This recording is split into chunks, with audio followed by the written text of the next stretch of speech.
Hey friends, if you haven't already, make sure you hit that subscribe button.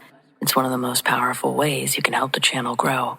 Every like, comment, and share that you leave in the first few hours of a video tells YouTube that our stories are worth pushing to a bigger audience. With your support, I know we can get to 25,000 subscribers by Halloween. Remember, we never have ads in the middle of our stories. And don't forget, if you want to rep The Darkest Hour, visit thedarkesthouryt.com for exclusive merch you won't find anywhere else. Thanks for being part of this journey. Now, on with the show.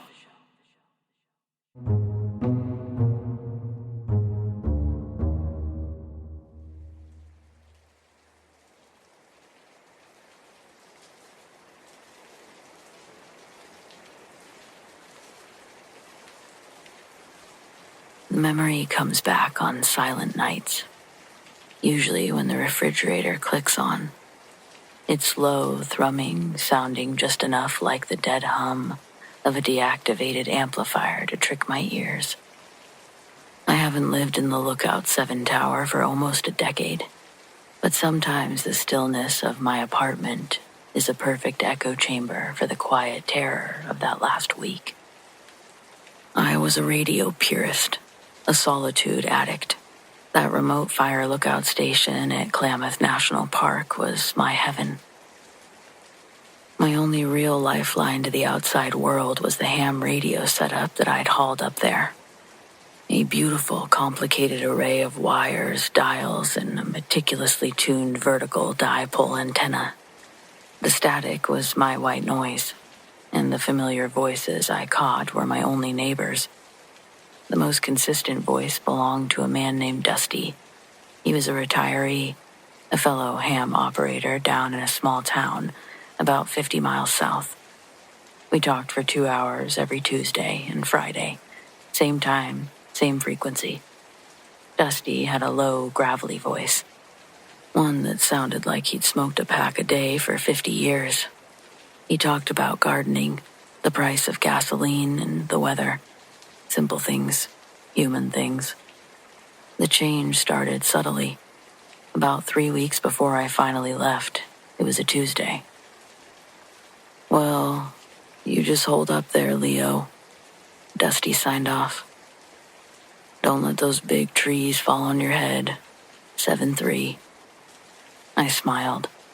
He always signed off with 7-3, the ham radio code for best regards. But I noticed he said, "Hold up there," instead of his usual "hang tight." It was nothing, a minor change in cadence. People don't always use the exact same phrases. I blamed it on the geomagnetic conditions that can subtly alter the sound of a voice. But then it sort of escalated. The next Friday, Dusty was talking about his tomato yield. "You know, Leo, I'm surprised by the volume I get from these little plants." Volume. Dusty would never use that kind of word. I know it seems simple, but he'd say a heap or a bunch or something. Volume was a little precise for a guy whose vocabulary was mostly dedicated to fishing lures and the local diner menu. I frowned and keyed the mic just 'cause. "You doing all right, Dusty?" He sounded a little formal.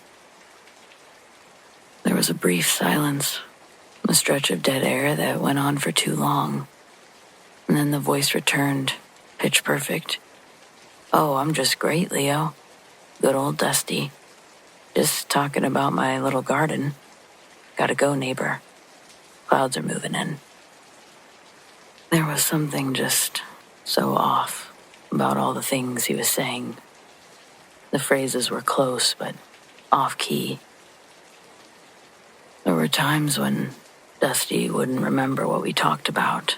He'd sound more like himself, but it was like he forgot the other conversations. But it wasn't like he forgot. It was he really wasn't there. He'd been sick at the hospital a couple of times. He wasn't there.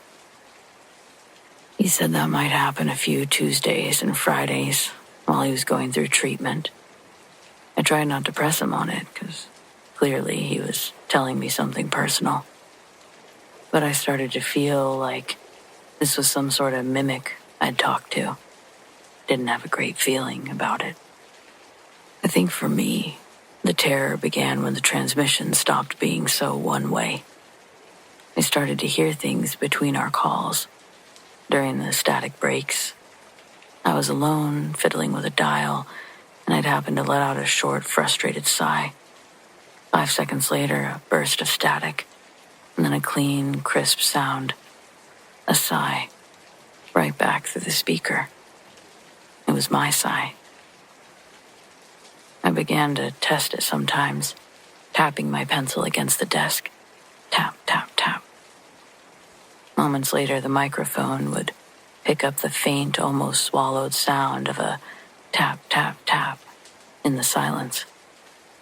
It wasn't an echo from the mountain. It was coming over the frequency. The thing, whatever had been being Dusty, was no longer content to copy an old man's voice. Felt like it was listening to me and learning me. And then came the storm. A massive late-season squall that sounded like a freight train rolling through the pines. All communication went out. The regular phone line was down, and I was truly isolated. Just the radio set and the rain. At 2:40 a.m., the radio lights flickered, and the speaker exploded with life. Not static, but clear. A clean human voice cutting through the storm like a beacon. Mayday, Mayday, this is Dusty. 14.230. I'm in trouble. I need help. I'm pinned under a tree on my property. My legs are broken. Can anyone read me? It was Dusty, his true voice. Ragged and desperate. The terror was palpable. My heart was drumming in my chest. I grabbed my mic, fingers shaking, ready to call the sheriff's department and relay the coordinates. But just as I brought the mic to my lips, another voice cut across the frequency, completely overriding Dusty's cries. The second voice was low and resonant and calm. It wasn't begging. It was issuing a command. Negative. Emergency traffic. This is Leo, lookout 7. I repeat, this is Leo, lookout 7. I'm injured. My legs are broken and I'm bleeding out on the access road. I'm fading fast. Send immediate response to lookout 7 access road. The blood drained from my face. I didn't recognize the calm tone, but obviously I recognized the texture and the pitch and the slight crack to the voice. It was mine. Perfect. Uncanny. It was better than the imitation of Dusty. It was me, lying and calling for help, overriding the real distress call and rerouting the rescue to the tower. I ripped the headset off, and the sound of the two voices, Dusty pleading for his life in my own voice, sending help in the wrong direction, ringing in my ears. The thing hadn't just learned my voice. It waited for a moment of total isolation to use it as a weapon. It was calling out and using my identity as bait. I threw the main power switch to the radio, plunging the cabin into silence broken only by the rain. But the silence didn't last. I ripped the access panel off the console and saw the antenna wire, still hot with the residual broadcast. The lie was out there, but the real call wasn't over, and Dusty was still screaming. I found the main transmitter feed, and with trembling hands, I jury-rigged a direct line to the backup antenna. It was a local, low-power frequency, meant only for our short-range maintenance crews, a signal too weak to override the powerful, false one. It was a whisper against a shout, but it was honest. I was shouting into the mic to ignore the broadcast on Channel 4. My real voice was hoarse and raw. Dusty is here, mile marker 22. The old lodging trail, I repeat, mile marker 22. Don't listen to anything else. I spent the rest of the night just repeating mile marker 22, 22, 22. As I sat there with a hatchet in my lap, I was listening to the wind and the rain. Eventually, I set everything back up I had to know if they'd found Dusty. But I wouldn't learn anything that night. It would be later that morning. They found Dusty, alive but with a broken leg, clinging to his radio setup. The search party said that the main distress call had been chaotic, sending most of the crews miles away. But one old-timer, working a short-range maintenance band, had heard a strange, panicked whisper that kept repeating the number 22, and he followed it. I never told anyone about that second voice, and I left that day without signing the logbook or saying a word to anyone. I don't know what the hell it was, but I do feel like it was trying to use me to kill Dusty. I still live a quiet life now, far from the woods, though. I refuse to buy a shortwave radio. I wouldn't say the radio scares me now, but I just think different things when I hear the static. Now, white noise is my white noise.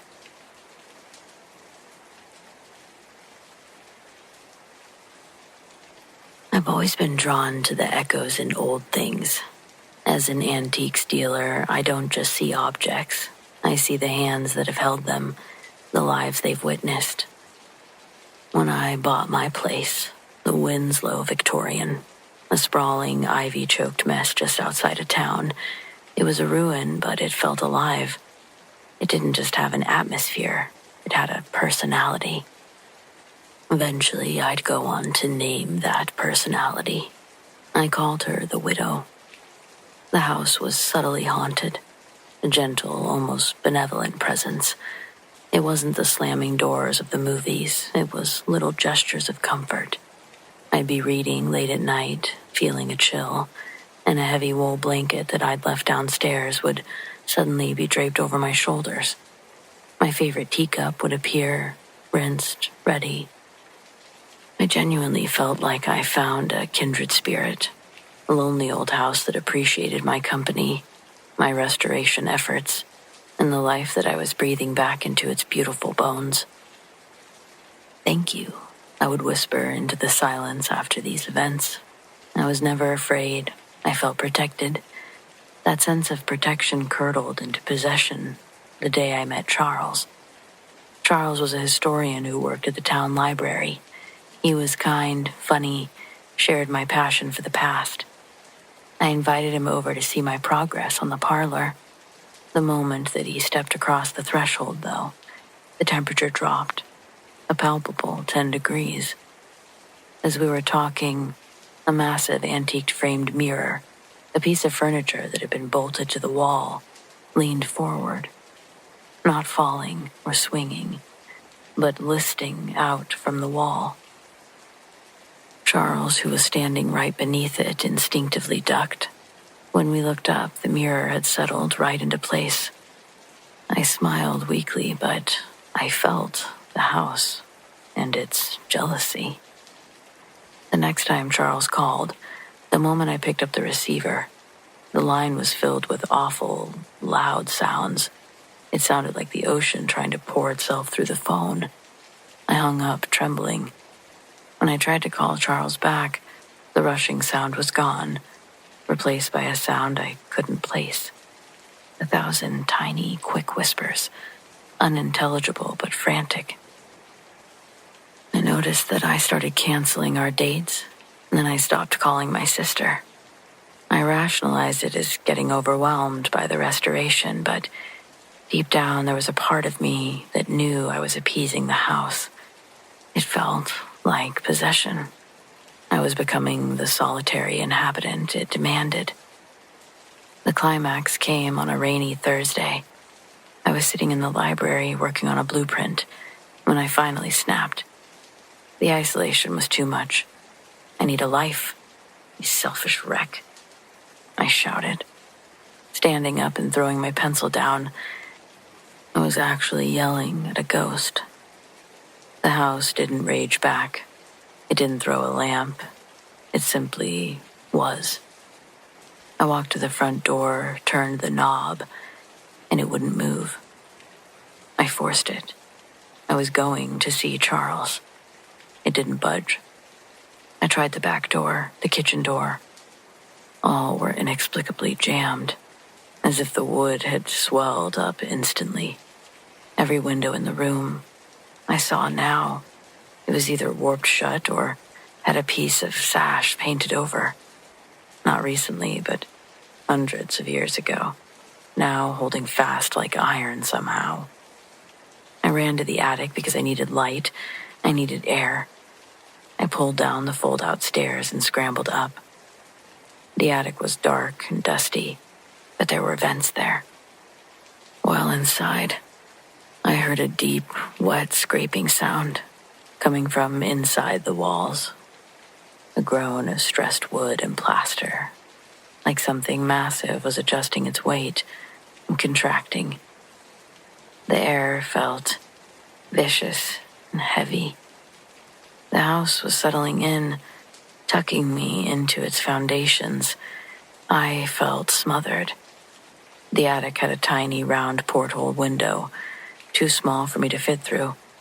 I ran to it, though, rattling the frame. The whispering came back. This time it was closer to my right ear. It was one voice now, deep, resonant, a sound that seemed to come from the very air. Stay. I wanted to do anything but. I used an old iron poker to smash out the small window. I crawled out, scraping myself, forcing myself through. I scrambled down to the nearest porch roof, scraping my hands and knees. Everything was raw. I jumped the last 10 feet into the mud, and I never went back for anything. I remember the first place I drove was to a payphone, and I called my realtor. I told her to sell the house, that I didn't care what I got for it. I just wanted it gone. I didn't even bother telling her why, because I was still trying to decide if I was crazy. Years later, I'm settled, and I can tell you I'm not crazy. I'm happy, and I'm with Charles. But every now and then, I do check the property listings out of morbid curiosity. The Winslow Victorian is on the market again. The picture shows a beautiful, restored exterior. But in one of the daytime photos of the house, there's an upstairs window. It catches the light perfectly. It's the window to the master bedroom, which I spent months scraping and painting. And through the clear pane, I see a single, dusty, antique rocking chair. It wasn't mine. It wasn't there when I left, but it sits right in the middle of the room, perfectly positioned to face the door. It's odd, just like the house itself. Surely it's still demanding solitude for her new, permanent love.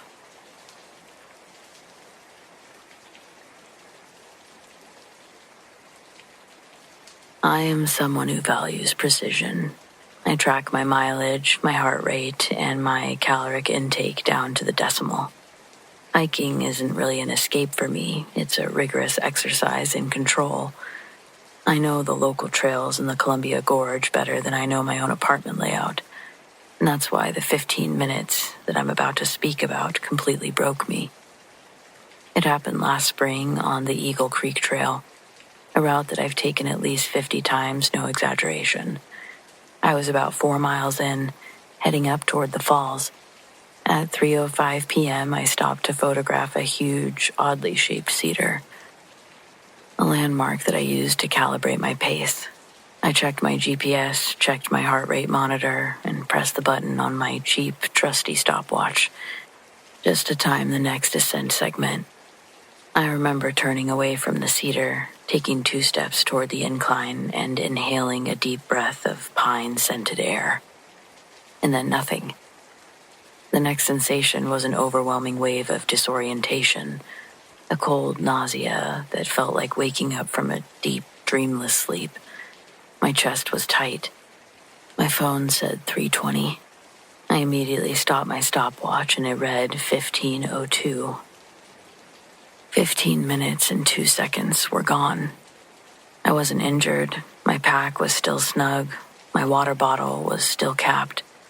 But I was no longer standing 2 steps past the cedar. I was 100 yards back down the trail, near a little stream crossing I'd passed long ago. How I had moved backwards, uphill, without noticing, was impossible. My control shattered. I'm not the kind of person who hallucinates or blacks out. I systematically began the terrifying task of retracing my steps. I walked back up to the cedar tree, checked the path. Had I slipped? Hit my head? There were no signs of a struggle or scuff marks in the dirt. No blood. But when I got back to the spot where I'd woken up, near the stream, I noticed something that hadn't been there before.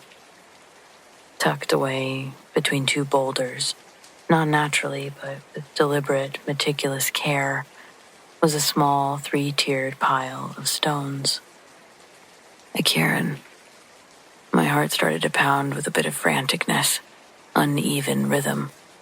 I knew the trail. I knew the cairn hadn't been there at 3:05. It was too fresh. The stones looked recently disturbed. And the stones themselves weren't typical of the immediate area. They were smooth, dark river rocks. Someone must have carried them from the stream bed. I had built it. I had to have. During those 15 minutes, something seemed to have taken over my consciousness and marched me backwards down the trail. I gathered those specific rocks and built a small, ritualistic pile, a marker. And I had zero recollection of the labor. But I knew that I'd been hijacked. Hijacked of that time. I was suddenly filled with this unimaginable dread. And I couldn't bring myself to finish the hike, which I should go on record and say I don't do. I ran down the mountain, my precision abandoned for pure, blinding panic. What did I do for those 15 minutes? What did I leave behind that wasn't that? Did I interact with anyone? Did I say anything in my own voice? The next day, the paranoia was a physical weight. I checked my phone logs, my financial records, anything that would show an outside interaction. Nothing. It was a clean break. But when I got home and unpacked my gear, I found one final, devastating piece of evidence that something had gone wrong. Tucked deep in the coin pocket of my hiking shorts, which I'd worn unwashed since the incident, was a single small, perfectly black stone. It wasn't one of the dark river rocks from the cairn. This was an obsidian smooth one, completely foreign to the trail, and not one I remember picking up. I knew I hadn't picked it up, yet I must have. I don't know what happened on that mountain, but a day later I was just looking in the bathroom mirror, and just above my right ear, where it was easily covered by my hair, I saw a mark. It wasn't really a bruise. It was this faint, linear scratch, perfectly horizontal.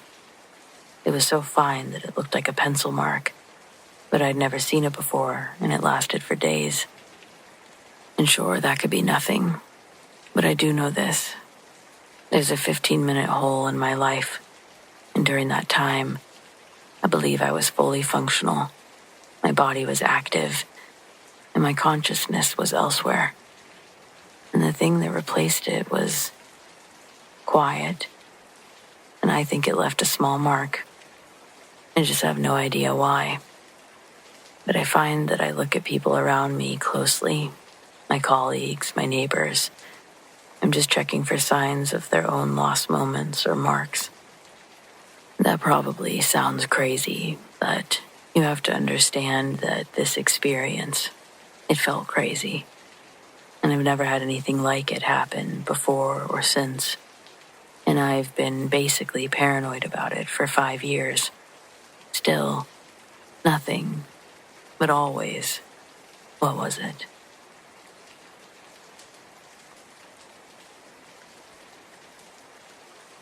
The city loft was a mistake, but I couldn't afford a different mistake. The high ceilings, the terrible plumbing, the aggressive rent. It was all meant to be temporary. a stepping stone while I finished art school. But once I moved my easel in and started sleeping on the old futon, I realized the building had another tenant, the glitch in my periphery. It wasn't a ghost in the classic sense. It didn't float or moan or rattle chains. It was a shadow, and not the kind cast by streetlights or furniture. This shadow was denser, blacker than the absence of light, and it was always at the edge of my vision. For weeks, I thought that I was sleep deprived. I'd be working on a landscape or a portrait, totally immersed, and I'd catch a flick of movement near the fire escape window. I'd whirl around, paintbrush in hand, and find nothing but the dust motes dancing in the afternoon sun. But the second I turned back to my canvas, the feeling would return. Something was watching me.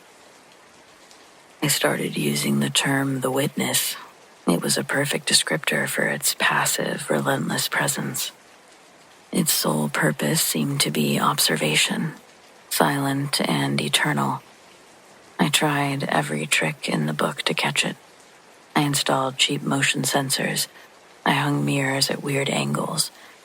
I trained my eyes to snap over quickly, but it was always faster, dissolving back into the neutral tones of the old brick wall or the corner where the pipes met the ceiling.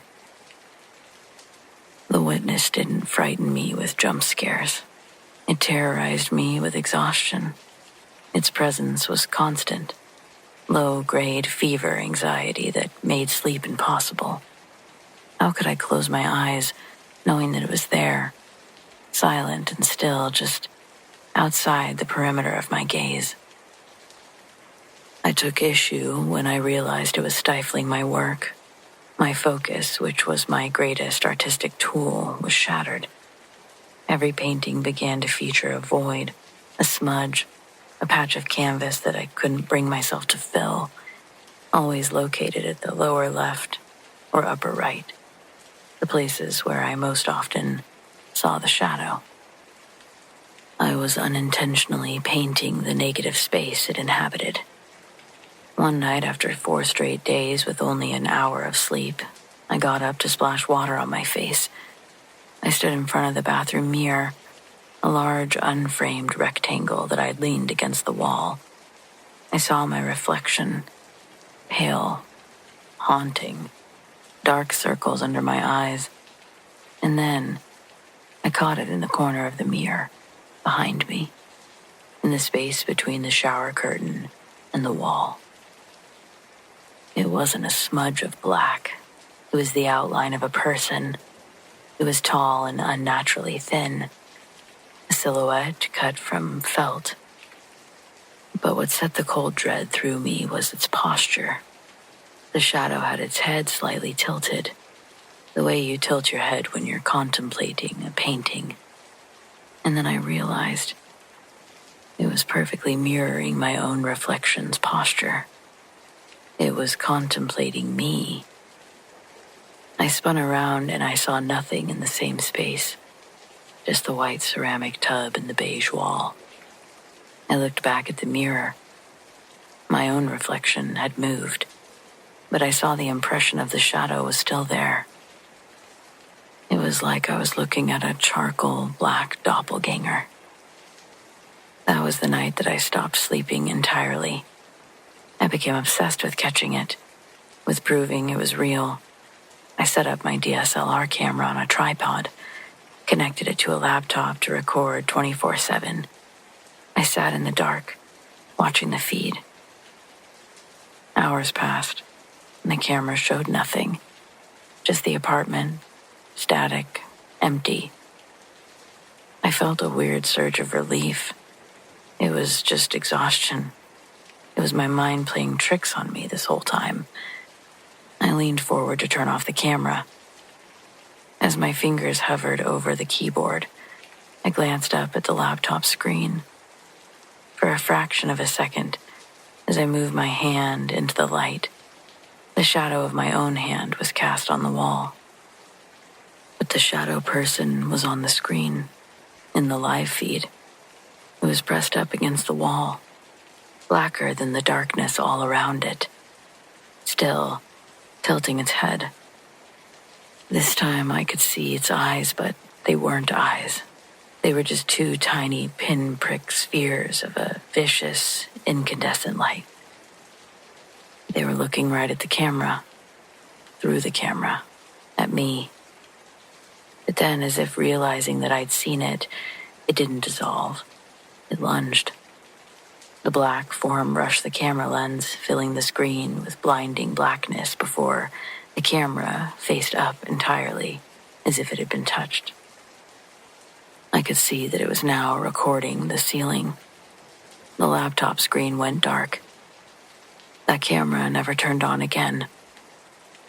I stumbled back at that time, clutching my eyes. I packed up and I moved out within 12 hours. I left my deposit and half of my supplies behind. But I am better now. I have a new apartment, and I sleep with a nightlight. But I sleep. No more shadows. But I still can't seem to create. I've tried painting a simple bowl of fruit the other day, and when I finished, I stepped back to look at it. There, in the lower left corner of the canvas, where a highlight should have been, was a tiny black smudge. I genuinely had to ask myself if I put it there. If this was a haunting, I think it kind of sucks. I genuinely feel like whatever was in that place just sucked the creativity right out of me. And I think it's scary, if that's possible.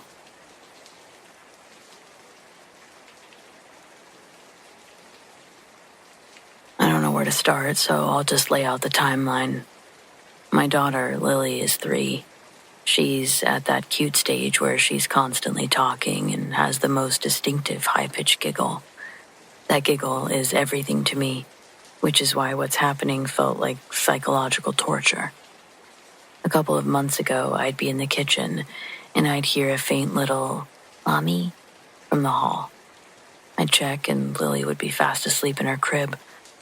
I wrote it off as old house noises, tired dad stuff, a neighbor kid even. I had to believe that it was something simple. But then it started mimicking her entirely. I was rocking Lily to sleep one night, and she was almost out, totally silent, tucked under my chin, and that's when I heard a soft, quick giggle, exactly like hers, echoing from the darkened hallway outside of her room. It was playful and close, the sound of a kid running away after a good prank. My body was rigid. I checked Lily, deep breaths, asleep. I crept out and checked the hall. Empty. Nothing. The worst part was last night. Anna was asleep next to me. I was reading when a clear little voice, sweet and innocent and 100% Lily's, called out right behind our door. "Mama, can I have a drink?" My heart was in overdrive. Lily never wakes up, not calling for a drink or anything else. I slowly, so slowly, turned the handle and peered out. Nothing. The moonlight just showed an empty stretch of carpet.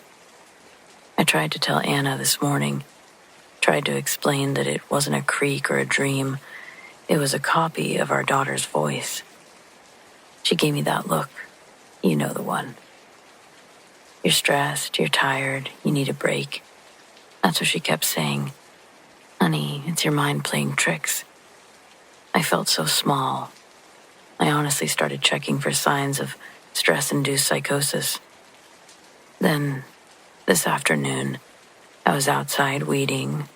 I hadn't been out there for more than 5 minutes when I heard something again. "Daddy, come play." It was loud, bright, and came from the living room window.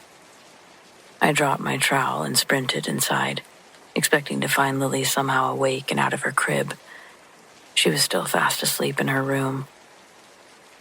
I just collapsed on the couch. I was done. I was mentally breaking down. I knew it. Then tonight, It was different. Anna was doing Lily's tuck-in ritual. I was downstairs in the kitchen feeling utterly defeated and pouring myself a glass of water.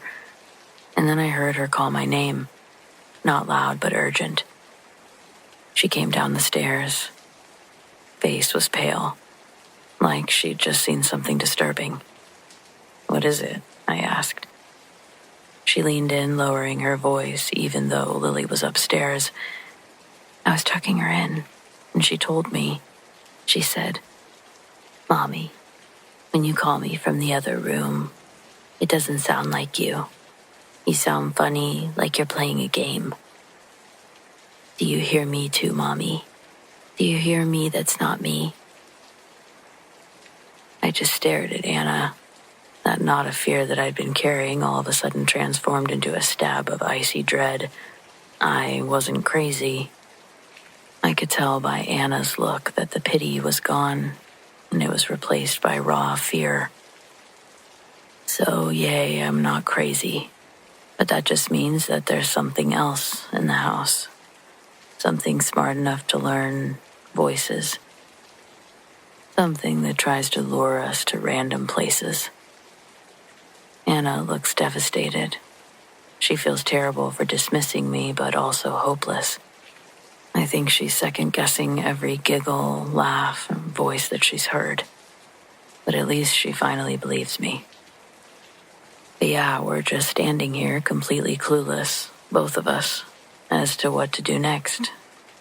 I have no idea what to do, but the house feels huge and cold tonight.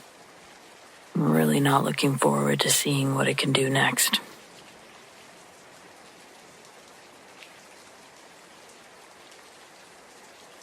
Hello, my name is Janet W. I'm a surgeon from the tri-state area, born and raised in Connecticut, then hopped around New Jersey and New York, working at different children's hospitals. Working in the industry, I've been trained to resist the emotional inputs that tell my receptors to pause even momentarily. It would be hard to focus on the surgery itself if I'm too focused on the tragic reasons why I'm doing my job. But still, it's equally as defeating and saddening when we lose one. This is a perfect segue, bringing me to the part where I explain why I do or do not believe in ghosts. I used to not even entertain the idea of ghosts. I believe in reincarnation, and I still wholeheartedly do. But a patient's first-hand account of the afterlife really made me rethink the idea of the other side. A liminal space between life and death. Time isn't the same time you and I work with here on Earth. I believe that their time is different from ours. How, I couldn't begin to understand. That's knowledge only granted after death. But if I manage to bring you back to life after you die, are you able to remember the in-between? I think so. People die and come back to life every day. Let's say you're a 14-year-old freshman pitcher. You throw a heater that gets sent straight at you, a ball going 100 miles an hour off the bat. It will make a 60-foot trip back in half a second. Your eyes see the ball instantly. But it takes about 1/4 of a second for the brain to process danger and send a motor signal to move your glove. You're also most likely square to the batter, where you try to regain footing after the pitch. But by the time the body starts to react, the ball is already smashed into your chest with blinding accuracy, causing a cardiac rupture where the muscle wall of your heart had split open from the pure blunt force trauma. Hopefully, your coach or someone in the crowd knows enough to immediately begin to perform CPR on you until paramedics can take over. Then, if you're lucky enough, you see me, and we're able to fix you all up with some emergency open-heart surgery. But by the time you're waking up, you've died 7 or 8 times since then, clinically flatlining and needing to be resuscitated, starting all the way back at the field. I guess I'll stop saying you as the character and let it be known that this was a real story that I was part of. The 14-year-old was a real boy, I was working the late shift that night, but I spent most of those hours sitting in that kid's room, talking to him. His mom and dad stayed as late as they could, but he had a baby brother that needed to get home. They were coming back the next morning. It was thought that he'd be sleeping until the next day when the family would have time to sneak back in and pretend they'd been there all night. But sometime during the middle of the night, he woke up and found the help button on his bed. When the nurse went in there, he was naturally confused and scared, waking up where he was and in the condition he was in. By the time I entered, we were able to calm him down. I told him everything that had happened up to that point and then asked him what he remembered. This was to do a quick, non-invasive cognitive check. I knew if he replied to my question with a duh, I was going to have to call in a team. Anything other than that or different, I would have been satisfied with, as I wasn't even expecting him to be awake yet. But there he was, sitting upright in the dark room, slowly panning his head left to right, trying to figure out where he was still. And it was a relief when he was able to form a sentence and respond clearly. But when I addressed that and was able to move onto the actual substance of what he was trying to say to me, that's when, for the first time in my career, I was convinced of the afterlife. Given the circumstances, I'd already been aware of what happened leading up to this. It was fascinating to hear his recollection of what he'd experienced. I'm going to call him Cody. So when Cody got dropped by the baseball, he said that it only hurt for a second, like someone had punched him in the stomach. With that fourth of a second he had, he knew that it wasn't a fist that had hit him, though. He took a few steps back after being hit and recalls the field looking different. The colors of the grass, the opposing team's jerseys looked muted. He saw his coach running out to the mound. His strides were almost comically slow and exaggerated as he made his way towards him. But it was the look of horror on his face that Cody didn't understand yet. I think this needs to be noted because I thought it was just creepy. Looking around, Cody also said that there were random adults walking on the playing field, but his teammates were all staring at Cody, or at least in Cody's direction.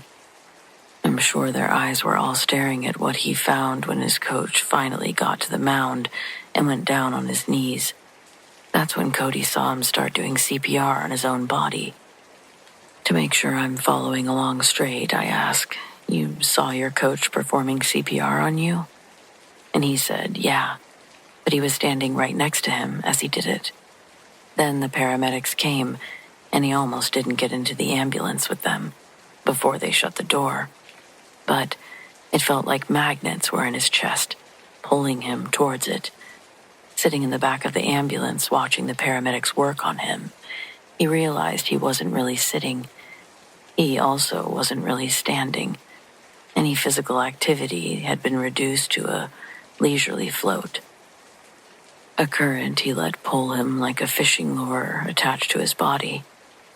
There were other people floating, wandering like they'd lost their way. Cody described viewing the operating room from above, looking down on us while we operated on him.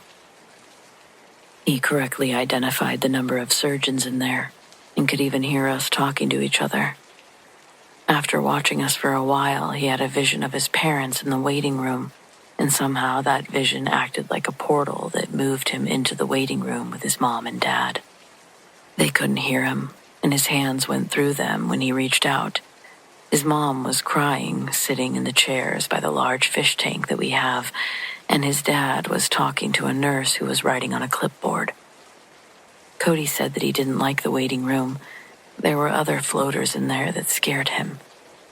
I believe when he said floaters, he meant people in the same state that he was in. In other words, ghost mode. Some of them were kids, most were adults, but all of them looked like they were filled with misery and still wearing the wounds that represented their exit from the world. From this world. Some of the people Cody told me about I'd seen earlier that day. a 6-year-old boy torn apart by 2 Rottweilers, a woman with blonde hair and a teacup-sized hole in her face from a self-inflicted whoopsie. Although I didn't interject, believing my comment would only make him feel more uncomfortable, his near-perfect description of these people gave me chills. Cody said he thought he would be trapped in there forever with them. Going back and forth from the vision portal he described, he'd check in on how we were doing, saying he thought that his body had been laying there for days, but in reality, the surgery lasted almost 6 hours. We had to open his chest, stitch the torn muscle of his heart, and coax it back into rhythm.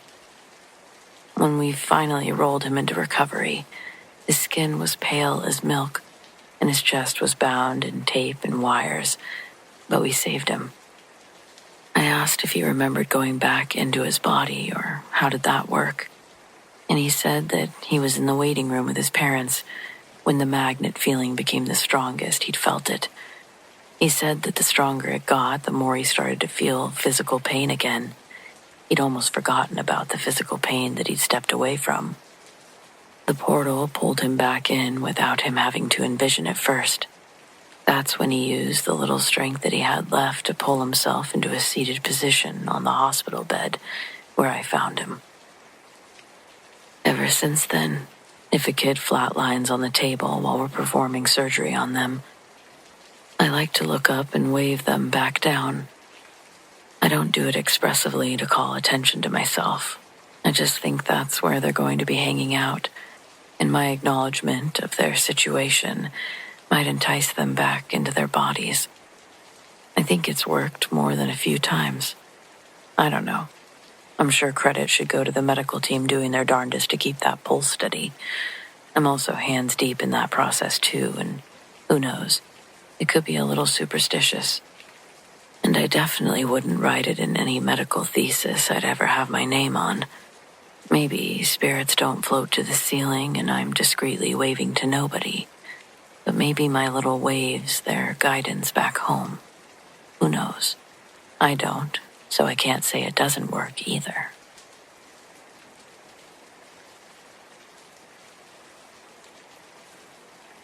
It's been 6 years, but I still jump when Mark calls my name from another room. I still listen twice. We don't live in that cabin anymore and haven't for a long time, but the sound, the perfect, horrifying imitation of the person you love, that sound still lives in my head. We bought the cabin on Lake Crescent because we wanted quiet, and we got it. Too much of it. The first unsettling thing was the silence itself. When we fought, our words just died. There was no reverberation, no echo off the cedar walls. It felt like the house was sucking the sound right out of the air. The calling started with Mark. He'd be in the basement or outside, and I'd hear his voice, loud and clear, asking, "Sarah, are you upstairs?" I'd shout back, "Yeah, I'm right here." And I'd wait for him to come up, but he wouldn't. When I'd go find him, he'd be miles away from where the voice came from, completely focused on whatever he was doing.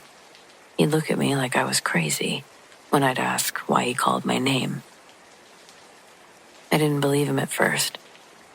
I thought he was distracted or forgetful. Then came the evening I heard my own voice. Mark was out splitting wood for the fireplace. I was reading a book, cozy by the window, and that's when I heard it. A blood-curdling shriek. It was Mark's voice.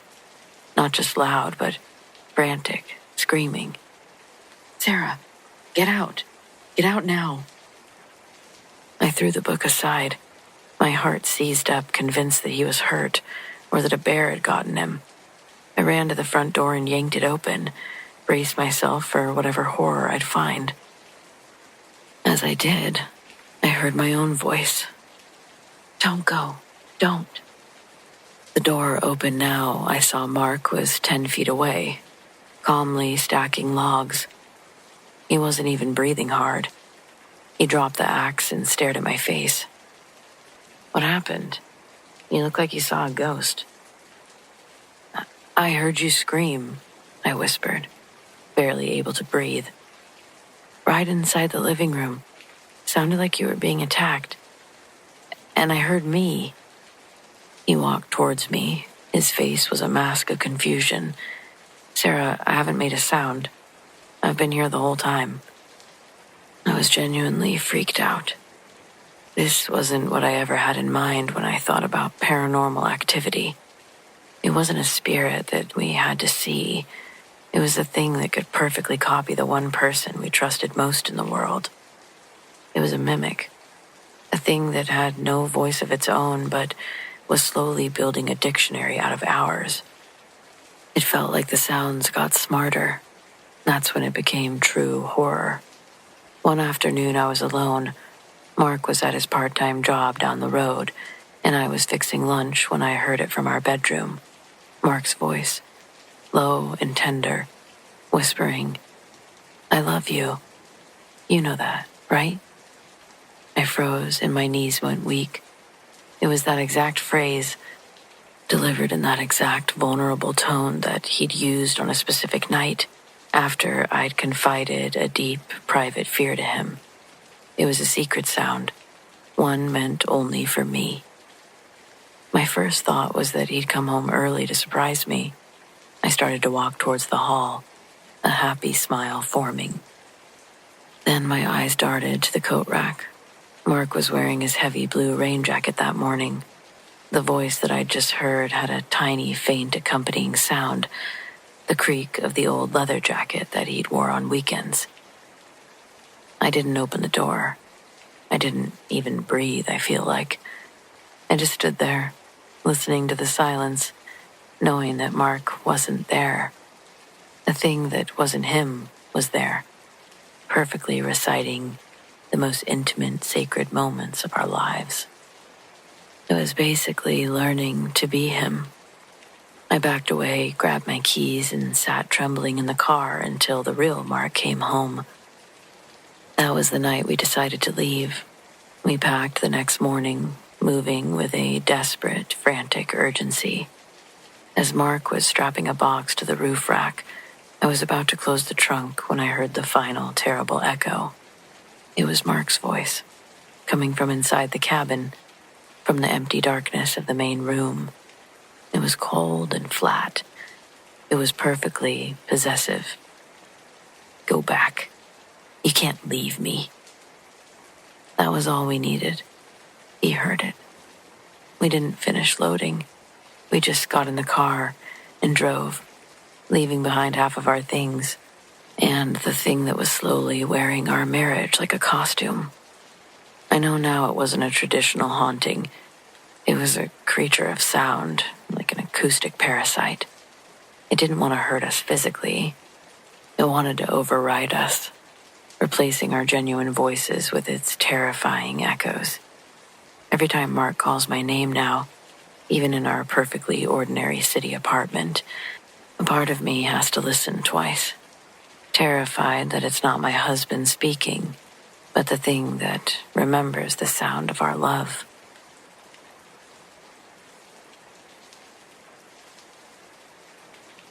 It was 1996.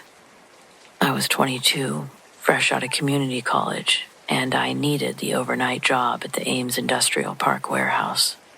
It was massive. Half a dozen empty, corrugated steel buildings, surrounded by chain link just south of the city limits. The graveyard shift, midnight to 8, was simple. Patrol the perimeters and check the bay doors. The pay was great, mostly because absolutely nobody wanted the isolation. The solitude was crushing. The complex was so far from any streetlights that the darkness there was total and suffocating. My only company was my walkie-talkie and the beam of my heavy-duty flashlight. The first week was normal, just the sound of my boots, maybe the occasional skittering animal. The second week, I started seeing the movement.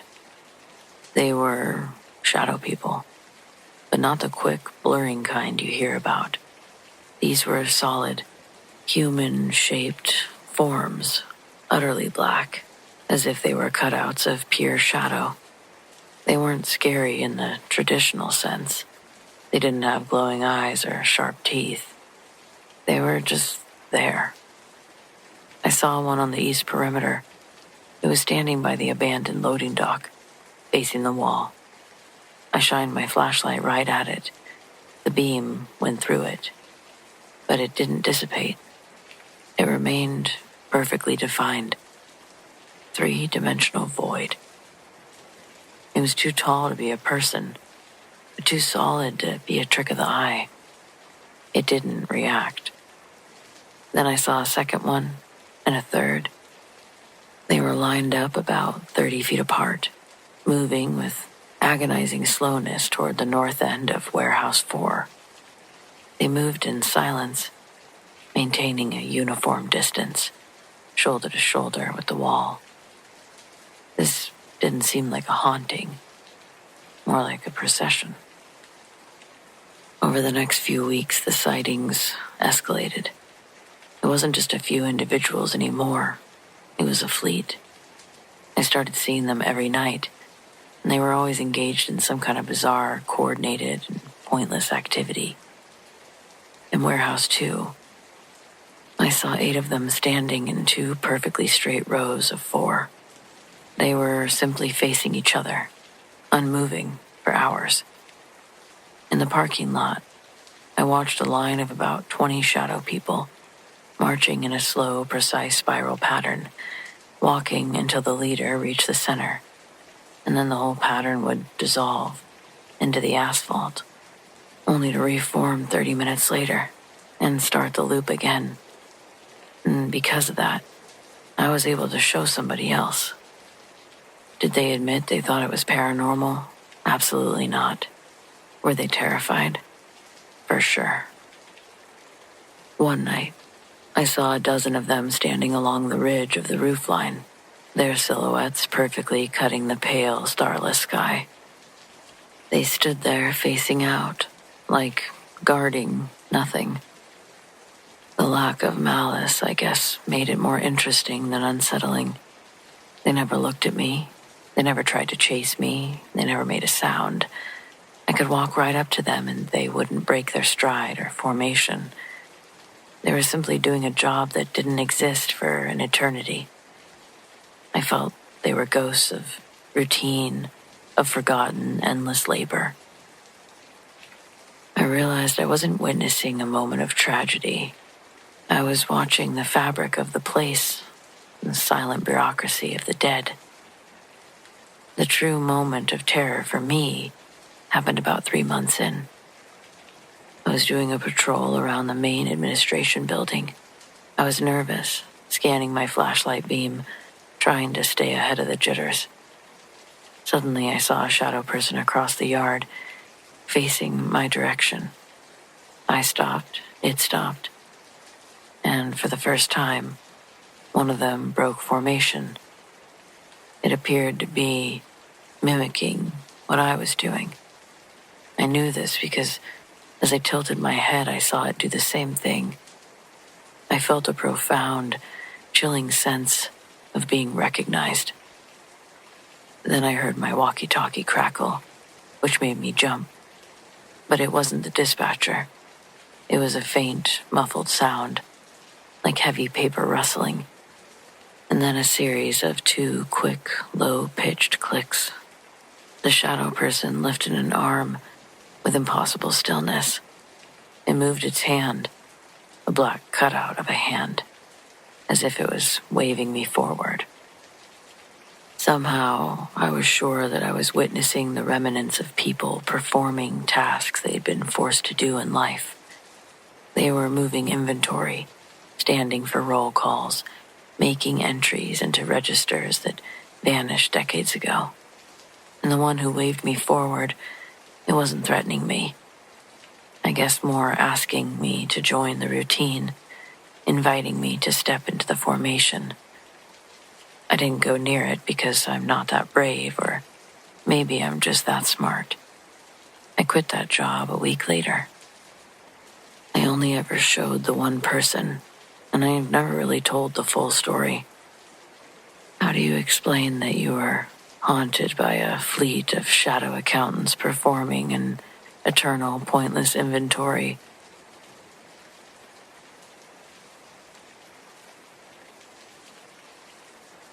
My farmhouse is older than the state itself, and for the last 40 years it's almost been filled with silence. After my husband Thomas passed, the silence became less peaceful and more like a heavy, suffocating blanket. I was lonely, terribly so, and that, I think, is why I saw him. He was just a boy, maybe 6 years old. I call him the boy because I never learned his name. He wore clothes that belonged to another time, simple dark trousers and a homespun shirt. A real old-type outfit. He never made a sound, but he was as clear as furniture. Not transparent, just faded, like a watercolor left in the sun. He started small. Sometimes I'd catch him sitting on the third step of the main staircase, knees drawn up to his chest, just watching me work in the kitchen. He looked profoundly sad, with eyes that seemed far too old for his little face. He wasn't frightening. He was lost. I couldn't call the police, of course. Who would believe an old widow talking about a sad, faded boy in her stairwell? Instead, I treated him like a house guest. "Hello, darling," I'd murmur when I caught glimpses of him. "Are you cold today?" I started leaving things for him. I knew he wouldn't eat them, obviously, but it was for my own comfort. I'd set out a saucer of the blueberry muffins Thomas loved, or a small, polished wooden toy that I'd found tucked away in the attic. It was the type of toy from his era. You could tell. Our routine settled into a quiet companionship. I talked to him while I did the dishes, telling him about the flowers in my garden or the recipes I was trying. When I would see him and not just feel him, he'd simply sit and watch. His expression never changed, a ghost of sorrow anchored to the wood of my home. The loneliness in the house had not vanished, but it had shifted. Now it was the boy and I, lonely together. The turning point happened last October. It was drizzly and dark. I was on a stepladder in the kitchen, reaching for the rare used ceramic bread crock on the highest shelf. My arthritis had been particularly vicious that week, and my footing wasn't steady. As I stretched, the ladder shifted on the uneven plank floor. I knew that I was going over. I felt myself pitching backward, the fall certain to result in a broken hip, maybe worse. In that half a second of panic, I felt two small, strong hands slam into my lower back. They weren't ethereal or cold. They were solid, warm, and powerful. They shoved forward, riding the ladder and saving me from the fall. I stumbled, gripping the counter. My heart was thundering. I spun around, expecting to see the boy, perhaps frightened by his own powerful action. But the room was empty. The staircase was bare. The only sound was the drip of the faucet. "Thank you," I whispered to the empty air, sinking into the kitchen chair, my legs shaking. He'd been there. He'd touched me. He'd used some sort of power, whatever it was, not to scare me, but to protect me. The next morning, I was getting dressed, and I noticed the marks on my lower back, right where the hands had pressed. There were two small, perfectly circular bruises. They were purple and tender, the size of a child's palms. They were the proof that I'd been touched by a lost companion. They were wonderful, a mark of his kindness. But they didn't fade. Weeks passed and the bruises didn't change color. They remained a persistent, dusky purple. Then the true impact began to reveal itself. I started getting weaker. Not just old age weak, but truly frail. I developed a rattling cough that wouldn't go away, and a debilitating fatigue. My doctor was concerned, running tests, but finding nothing conclusive. My heart was fine, my lungs were clear, but I felt like I was wasting away. I was sitting in my favorite armchair one afternoon, feeling weaker than ever, when I saw the boy again. He was in his usual spot, but this time, he wasn't just sad. His face was twisted with absolute anguish. His faded clothes seemed thinner, and his form more translucent than before. I finally understood. When he saved me, when he used his solid touch to push me, he hadn't just left a bruise. It's like he'd transferred something. Perhaps the illness that killed him, or the profound weakness of a body that had long been gone. He'd given me a part of himself, a piece of his spectral burden. The bruises weren't exactly a mark of his kindness. They were the entry points for his fading existence.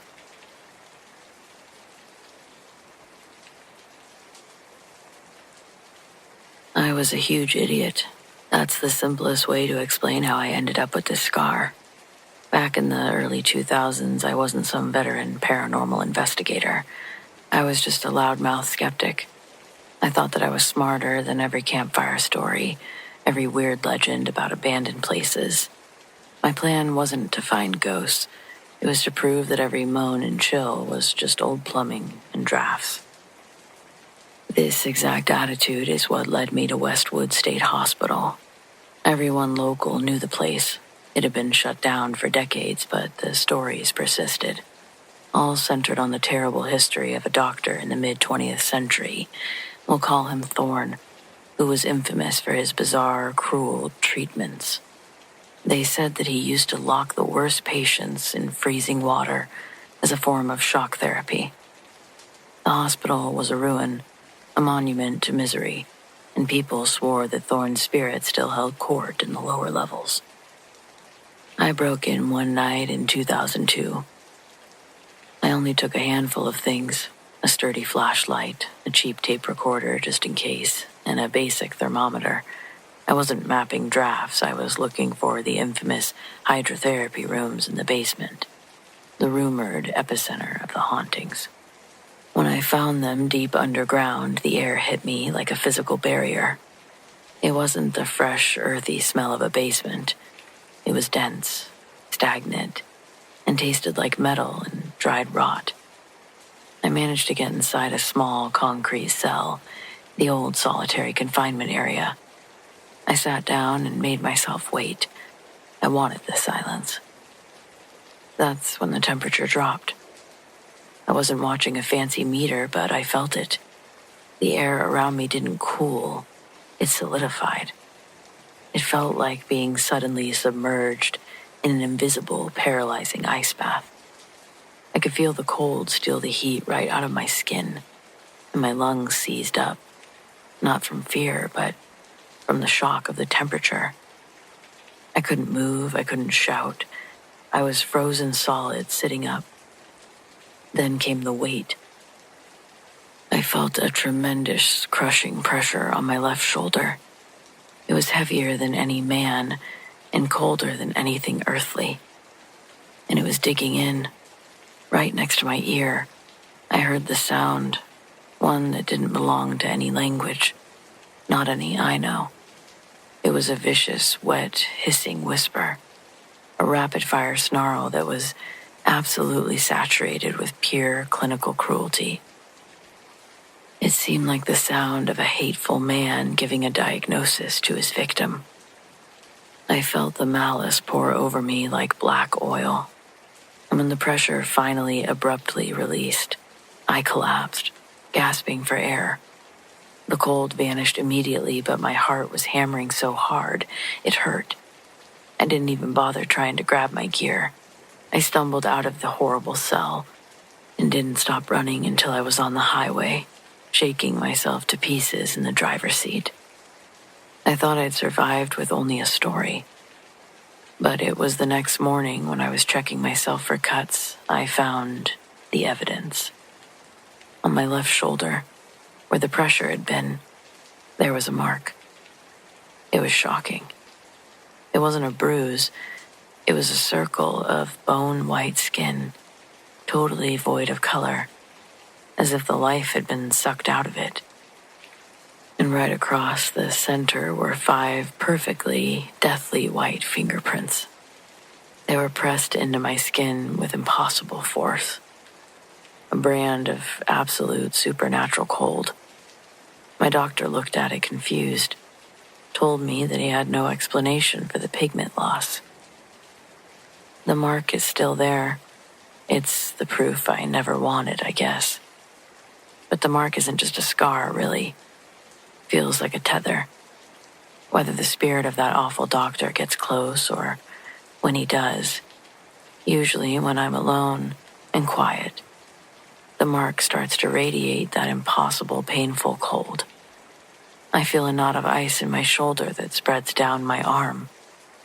And with the chill comes terror, I guess. Thoughts that feel alien, yet perfectly formed. It's just in the most messed up way. There's like this feeling that I'm connected to whatever spirit was there, that it's not a good one.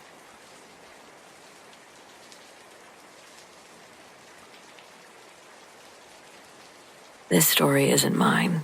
It belongs to my grandmother. We call her Mama. And it happened just after she and my grandfather, Papa, retired to South Carolina, maybe 99 or 2000.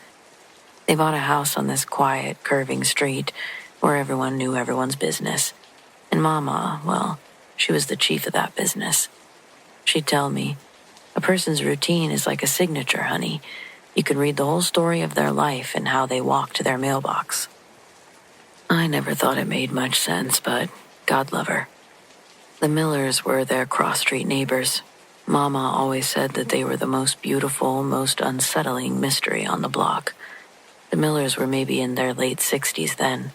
Mr. Miller was a tall man, always wore a pressed cream-color golf shirt and beige khakis. The exact outfit you could buy at any department store in the late 90s. Mrs. Miller was thin, her hair always perfect, helmet-like style of ash blonde. She wore a crisp robin eggs blue blazer over white slacks. Mama noticed the lack of newness right away. They didn't remulch their beds. Their 2 vehicles, a pale Buick and a dark green Ford Taurus, never got dents or faded paint. Mama kept expecting them to upgrade the Taurus, but they never did. It stayed immaculate. A year went by, then 2, then 3. Mama's own hair was going from brown to white, and Papa had to get new glasses. But the Millers... I'd see that woman every Tuesday, Mama told me, out watering her azaleas at 10 a.m. sharp, wearing that same blazer. And I swear, the wrinkle pattern on the collar was always the same, every time. Not a similar wrinkle, but the exact same crease, like it had been permanently sealed into the fabric. Mama got obsessed. She started tracking small blemishes. She remembered a tiny chip in the stucco next to their garage, a chip that she'd seen Mr. Miller repair over the weekend. A few months later, she looked closely. The repair was gone. The stucco was seamless. It wasn't that the patch had failed. It was as if the wall had reverted back to its pristine state. The people themselves became the deepest problem for Mama. She'd watch them go to church every Sunday. After 3 years, she realized Mr. Miller's hairline had not receded by a single fraction of an inch. And Mrs. Miller's face, though polite, remained fixed in the look of permanent, smooth expectation. They were still the same age that they were when they'd moved in. Everything was the same. Outfits, hair, cars, makeup. The truth broke when Mama was talking to Mrs. Rodriguez, an older Mexican woman that lived down the street who'd been there since the 70s. Mama made a joke about the Millers' perfect house and how long they'd kept up their routine. Mrs. Rodriguez got quiet. She looked at the Millers' house and said, "They were the first couple my husband and I met when we bought this house in 1974.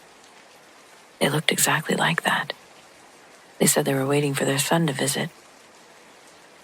Mama came home white as a sheet. 45 years. That night, she said that she had to see them. She crept to her bedroom window, parting the blinds just enough to look across the street. The Miller house was dark, but Mama could make out the shape of the living room through the picture window. The couple was sitting there, not moving. They were on two stiff, upright armchairs, side by side, perfectly centered. They weren't looking at the TV, and they weren't looking at each other. Mama said their heads were slightly tilted, and she could see the faint reflection of the street lamp in their eyes. They were staring directly at Mama's window. She said that their faces, half in the dark, weren't smiling anymore.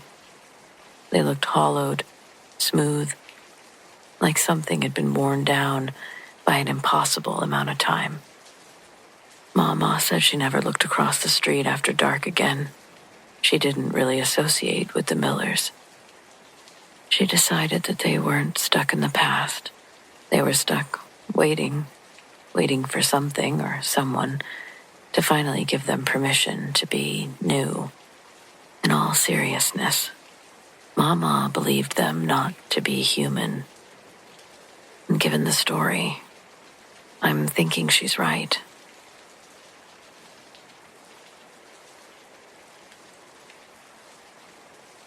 I'm going to tell this story exactly as it happened because if I try to polish it up, it sounds ridiculous. This was about 5 years ago, right after I'd left my ex and moved us into a tiny, beat-up rental house outside of Raleigh. It was cheap, and that's all that mattered. My son, Liam, was 3 at the time. I was working 2 waitressing jobs, pulling doubles, just exhausted all the time. The whole world felt tight and mean, like I was trying to swim up a waterfall. I had nothing left to give, but I had to keep going for him. Liam started talking about this nice lady. It happened whenever he was sick or having a rough night. He wouldn't cry for me. He'd just quietly call for her. He'd tell me that she sat with him until his tummy felt better, or that she helped him find his favorite stuffed animal. I figured it was a coping mechanism, a phase, but he'd mentioned these small gifts, simple things. One morning he woke up and was clutching this perfect, smooth river stone. I asked him where he got it. He said the nice lady gave it to me. We didn't live near a river. The next week, it was a small wooden block, but not a brightly painted one like his toys. It was plain, polished walnut. The one that really got me was the handkerchief. It was folded neatly on his pillow one morning, crisp white cotton, slightly yellowed with age, and embroidered with the initials SEM. It smelled faintly of old-fashioned soap and talcum powder. I asked Liam about it, and he just said, "She gave it to me so I wouldn't sneeze on my sleeve." I was touched, but completely stumped. Where were these items coming from? I was meticulously locking up. I searched the house, thinking maybe the owner had left some things in a drawer, but I found nothing. The climax happened late on a Friday night. I had worked 12 hours. My car had died in the parking lot, and the electric bill was due. I just hit a wall. I put Liam to bed, went into the living room, and collapsed onto the floor in front of the cold fireplace. I was crying the big, silent, chest-heaving sobs that steal your breath. I was done. And then I felt it. A light, steady pressure settled on my back right shoulder. It was warm, like a hand, but there was no weight. It was just comfort. I stopped crying and froze where I was, too terrified to move, but too wrapped up in the warmth to panic. Then a voice. It was soft, gentle, and a little thin, like old lace. It was right next to my ear. It said with such quiet conviction, "It's all right, Sarah. You're doing well, sweet girl. You're doing the best you can." The warmth stayed for a moment longer and then lifted away. I sat up completely alone, chills covering every inch of my skin. My name is Jessica. It's always been Jessica. I ran to the old tax records the next day.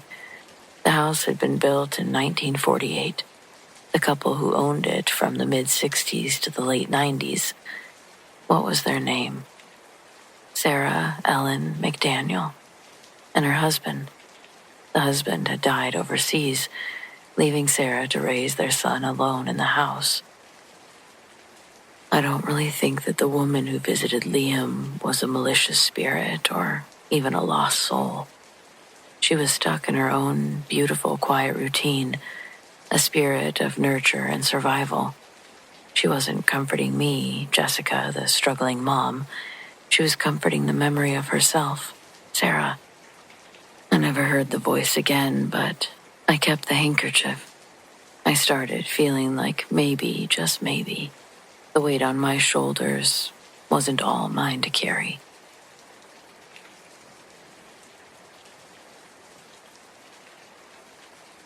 It was well past midnight when my boyfriend, now husband, and I finally checked into the hotel.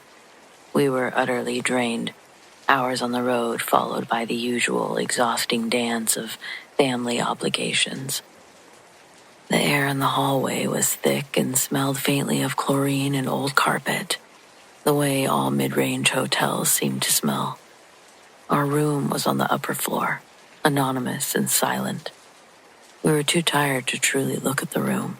We dropped our bags, brushed our teeth in a detached fog, and barely registered the generic landscape prints on the wall or the slightly mismatched furniture. The moment we flipped the main light switch, we were tumbling straight into the king-size bed, seeking immediate escape and sleep. Sometime in the deep middle of the night, I woke up. I wasn't startled, just suddenly completely awake, facing the window. The room was shrouded in a kind of thick, unfamiliar darkness that feels heavy and disorienting. Slowly, my eyes adjusted and landed on a spot across from the foot of the bed. In the faint spill of ambient light that crept past the curtains, I saw a dark, man-shaped shadow standing perfectly still in the corner. Its outline was distinct, tall and narrow, giving off the definite impression of a human presence. My heart rate jumped and I laid there frozen a bit, but staring intently. I felt a nervous chill despite the warm duvet. It must be a floor lamp.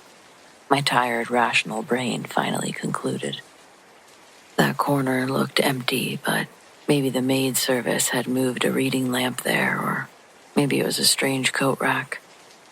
It was the only thing that made logical sense in a silent, anonymous hotel room. Satisfied with this easy explanation, I rolled over and went back to sleep. The following morning, the strange visual was the first thing I remembered. I turned my head to look at the corner where the supposed lamp had been, but the spot was completely bare. There was no lamp, no furniture, no shadow to trick the eye. Just a plain, unadorned wall corner. I turned to my boyfriend and, chuckling nervously, I told him, "Last night I woke up and thought that there was a person standing in that corner. I calmed myself down by deciding that it must have been a lamp, but there's nothing there." He stopped what he was doing, and he went white. He told me that he had also woken up in the middle of the night. He hadn't seen anything, but he was overwhelmed by an intense cold feeling that he was being watched. The feeling was so strong and unnerving that he actually had to get out of bed and walk to the bathroom just to try to shake the oppressive feeling off. To this day, that memory sticks with me. a chilling reminder of the unknown presence we both felt in that room.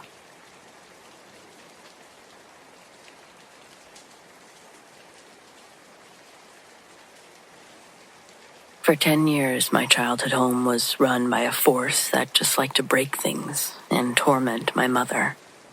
I grew up in the kind of house that should have been a setting for a sitcom, not a horror movie. It was a perfectly average 1970s split level in suburban Ohio. A big backyard with a trampoline, and a kitchen where my mom always had cookies baking. We were the first owners, which, ironically, made the haunting much stranger. There was no history, no tragedy, just 4 perfectly boring walls that decided, starting when I was about 8, that they didn't like us. We called it the nuisance for the first few years. It started with sounds. Everyone hears things in old houses. Creaks, pops, pipes rattling. But this was specific. Every night around 1 a.m., my sister and I, whose beds shared a wall, would hear the distinct sound of marbles rolling across the ceiling above us. Not just one marble, but a whole handful, dropped and allowed to scatter and roll to the far corners of the attic. Sometimes it sounded like they stopped right over our heads, and then the sound would start upward, like they were being dragged back to the center by an invisible string. My dad checked the attic hundreds of times. Nothing. No marbles or signs of rodents, and there were no structural oddities. It was just this thick insulation in the roof beams. Then came the physical activity. And this is where it became terrifyingly focused on my mom. She was a neat freak, the kind of person who organized spices alphabetically. This entity seemed to know that and took immediate offense to her order. The silverware drawer was the first major casualty. My mom would meticulously arrange the forks, knives, and spoons in their appropriate slots every evening after dinner. The next morning, it would look like a raccoon had raided it. Everything would be tossed and mixed, sometimes even removed entirely, and placed, always stacked and precise, in the sugar bowl on the counter. We all tried to blame my younger brother, but one morning my mom and I were both standing right there. She had just finished tidying the drawer. We turned around to put the cereal away, and before we could take 2 steps, we heard a frantic rattling sound. We whipped back around to see the drawer sliding out an inch on its own. Then, the metallic mess of the silverware started jumping and shuffling violently inside the closed space, rattling the wood like it was possessed. It was a kinetic tantrum in a box. When it stopped, the contents were scattered again. My mom just closed her eyes and whispered, "Not today." As I got into high school, the nuisance shed its playful side and became genuinely aggressive, almost predatory. The activity always peaked in the main living space, the kitchen. One afternoon, I was home alone studying at the counter. The house was dead quiet. I was focused on a textbook when the glass cabinet to my left, where we store fancy ceramic teacups and saucers, made a sound, a shing sound. The 2 cabinet doors, which were latched, flew open with such force that they hit the wall on either side and rebounded. I froze. Before they could settle, a series of objects began to fly out. It wasn't falling. It was propulsion. First, a small white sugar dish shot out. It hit the counter in front of me and shattered. Then one of my mother's favorite floral ceramic mugs launched from the top shelf, sailed completely over my head, and hit the far wall in the dining room, exploding into dust and jagged pieces. I remember thinking, with a clarity that only comes from true panic, that if the next object had been aimed lower, it would have taken out my eye. I scrambled under the kitchen island, covering my head, convinced something massive was about to drop. The sound of ceramic hitting linoleum and wood was deafening. And then, total silence. I crawled out 20 minutes later. The kitchen was a disaster zone, glass everywhere. My parents came home and found me still shaking, sweeping up shards. My dad, who had always been a pragmatic skeptic, finally saw the true scale of the mess. There are no forceful winds or tremors or broken hinges. Objects had been actively thrown across the room. The most persistent aspect of the haunting, even after the aggressive phase ended, was the cold spot.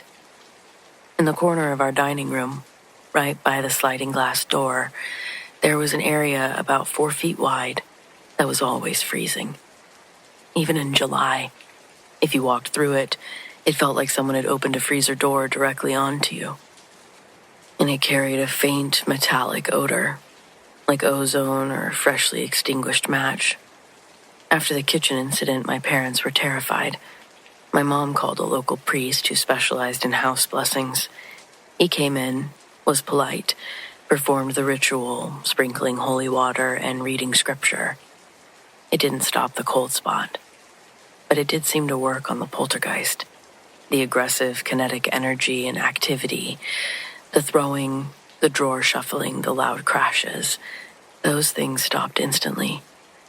It was like someone had unplugged the main source of power. But the house never truly went quiet.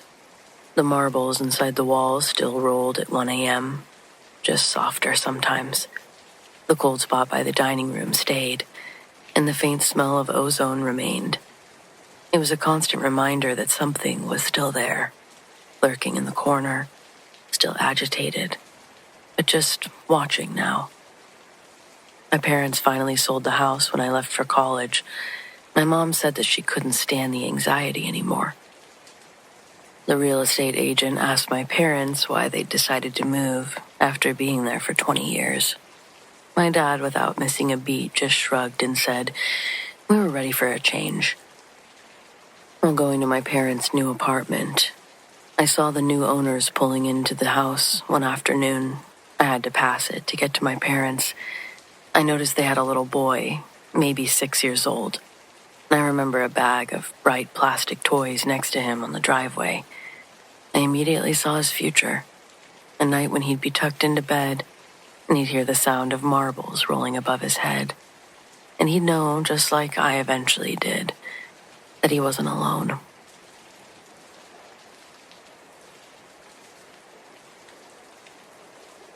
I've never had an easy time explaining this, and honestly, I stopped trying a long time ago, but writing it down never occurred to me. Not until I saw a post about cryptids, and other people were literally writing out their experiences. Something about doing that feels right, so here goes. I was 7, it was summer, and I was in front of the canoe with my mom behind me paddling, and something with big, wet eyes put its fingers on our boat and looked at me like it knew exactly what I was. We weren't a nature family. Mom couldn't afford camps, so Saturdays were sunscreen, juice boxes, and whatever we could do for cheap. I remember the squeak of my mom's paddle and the plastic sleeve and how she'd half sing to the rhythm when she was in a good mood. I was supposed to keep my hands inside, but I couldn't help but dip them in the water. It felt warm on top and cold if you pushed down a little. I liked the secret of doing it. There wasn't wind, and there weren't other people, just the low insect sound that lives over water, and this cool blue dragonfly that kept escorting us like it owned the place. Mom told me to sit still or I'd tip us. I turned to face her, and then I turned back. The water right beside my knee rose, like someone was pushing a bowl from underneath. It didn't splash. That's the part my brain still argues with. No big movement or moment, just a bump. Like the river was a sheet and something was lifting it with careful hands. Then actual hands were there, fingers anyway, coming up over the rim of the canoe. They were pale and longer than they should have been. It wasn't like bones poking through long. And it wasn't claws. It was more like a person's fingers if someone had grabbed each one and pulled until all of the joints were settled in the wrong places. There was smooth skin, no hair, and the nails, well, if they were nails, they were faint and flat, and more like the end just faded out. I didn't scream. I remember thinking that my mouth was a door that somebody had locked from the outside. The fingers tapped the canoe. Tap, tap, tap. Not hard, just curious. Then the head came up. There were big eyes. If I had to describe the rest, I could. Narrow head, no hair, a slit of a mouth, no obvious ears. But the eyes made the rest seem tame. They were dark, but they weren't empty. They were slick like a seal's, and so close I could see my own tiny reflection inside of them. It blinked with a sideways film, just to sweep across, quick, like one of those lizards on nature shows. Its head tilted, and it held me with the stillness of a praying mantis. Mom said my name, once, normal voice. Then again, like she'd realized too late that something was wrong with the world. The canoe shifted when it tapped again, and I felt that in my knees, in the insides of my elbows. It didn't pull or try to climb in. It just looked like I was the weird animal. Then it let go and slid out of sight. The water folded back together. Mom hauled me backwards onto her lap so fast, the paddle clacked against the gunwale and floated away. She grabbed for it, missed, and then gave up. Started paddling with her hands, short, frantic swipes that did basically nothing. We drifted and turned in a slow circle while she kept saying, "Did you see? Did you see?" And then she swallowed it. I could feel her frantic breath on the top of my head. It smelled like the orange gum she chewed. We got to the bank eventually and scraped mud up our shins, launching ourselves out of the canoe like it was on fire. We didn't talk on the walk back to the car. She put me in a towel and buckled me in, and then just sat there with her forehead on the steering wheel for a long time. When she finally started the engine, she said, "It was a fish." And I knew she didn't believe herself. For years, I tried on different words like hats, otter, muskrat, turtle. None of them have hands like that, though. None of them have eyes like that either. When I was a teenager, I fell into a late-night internet hole, and I tripped over drawings of the Dover demon. I didn't know that name.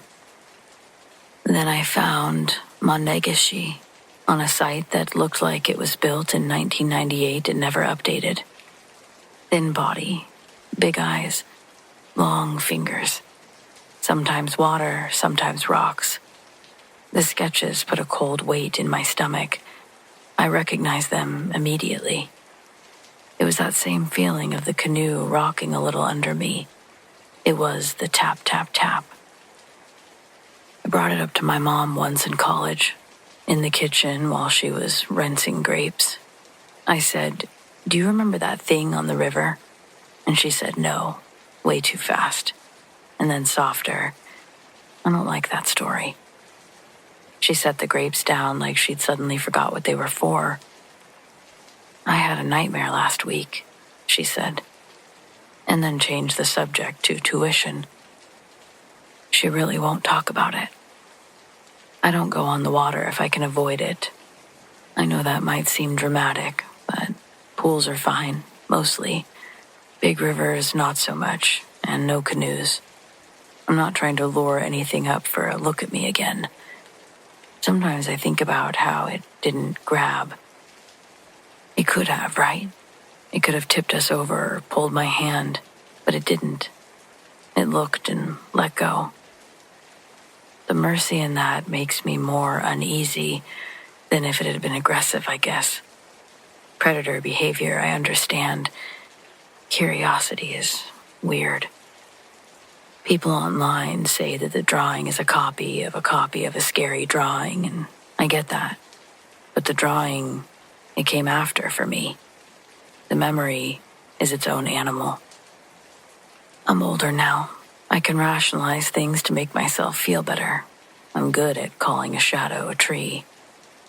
But there's times when I catch my reflection and I just remember seeing my reflection in those eyes, tiny and doubled, in the way that the membrane slid across, how quiet everything was, and how everything went back to normal right after.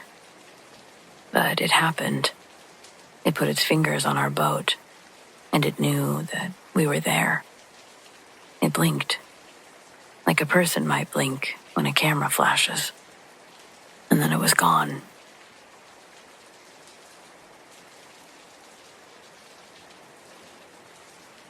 Out of respect for the story as a whole, I'll tell it from my dad's perspective as he told it to me. This is him responding to me when I asked if he believes in ghosts. So, pardon the French. Here we go. I got your mom knocked up immediately after getting out of prison. And shit, don't get me wrong. I was excited to be a dad, but in order to provide for my new family, I had to get a job fast. Do you remember your Uncle Howie? No, you were about 3 or 4 when he died. Well, I think you're old enough to know the truth. Howie wasn't your real uncle. I met him in prison. He'd already served 15 to 16 years for murdering his drug dealer in the 70s after his weed got laced with acid. It was easy to do back in the day. Mix that with soaking the joint paper in LSD, he went bonkers. He says it was self-defense, but I say he's a fucking liar.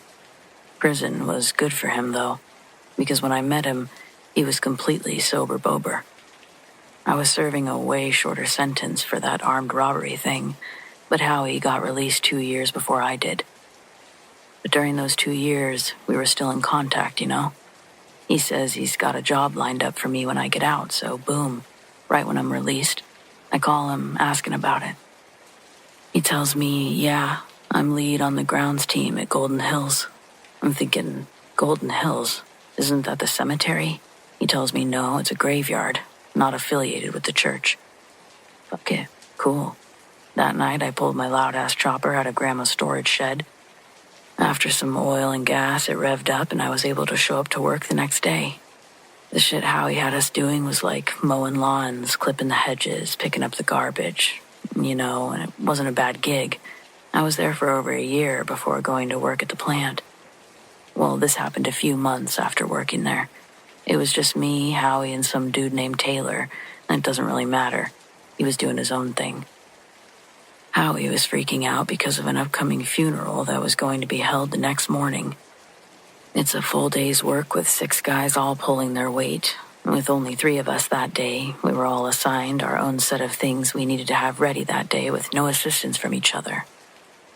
The other 3 guys on the team were all driving together that day, and the car got a flat or something. Doesn't matter. We all knew it was going to be a f***ed day any way that you cut it. So, both of them have left at this point.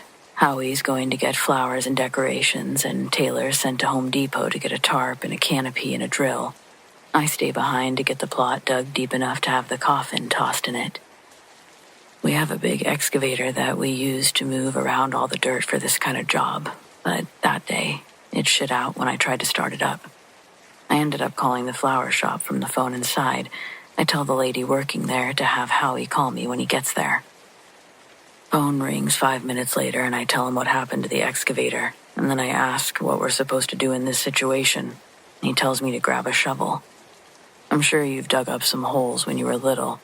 The novelty of it seems like fun, but the fun quickly goes away when your back and your shoulders start to ache. The plot that I was digging was going to be somewhere near 8 feet long, 4 feet wide, and 4 feet deep. No, not 6 feet. Apparently they only did that to stop grave robbers. I got the job done in a few hours. I don't think it was even noon yet. So I'm on my hands and knees down there with measuring tape, and I hear someone say from behind me, "Is this one for you?" Now, at the time, I was fresh out and I still had that PTSD brain, so I stand up and turn around thinking this guy's threatening me. But his voice didn't match what I was looking at, because he had a deep voice, you know. So when I saw a little boy in a tiny little blue three-piece suit standing outside the grave looking down at me, I didn't believe it was him. But there was nobody else around, and this kid was 5 or 6, practically a toddler. I go, "What?" And he says again, in the same ridiculously low voice, pointing down to the grave, "Is this one for you?" I said, "What the fuck are you talking about, kid? Where's your parents?" He points in a direction and says, "They're over there." I couldn't see anyone else in the graveyard but me and this kid, and the way he was talking was weirding me out, so I told him to scram. You know, I was working, trying to get my job done. The kid runs past me. When I turned around to see which way he went, I was met face to face with a growling, snarling, hungry coyote. One of its eyes was missing. Its mouth was foaming, like it had rabies or something. The only thing I had for protection was the tape measurer. It got real close to the edge and began smelling the air with big sniffs. I was sure it was going to jump in there with me, attack. But it circled around the grave twice, and then just went on its way through the bushes, 20 yards from the grave plot. I climbed out of the grave and couldn't find that kid or his parents in the graveyard. I'm no bitch, but that scared the shit out of me. The combination of it all. I don't know where any of them came from or where they'd left to. I know the coyote left through the bushes, but there's a chain link fence right on the other side. I don't think it would have been able to clear it.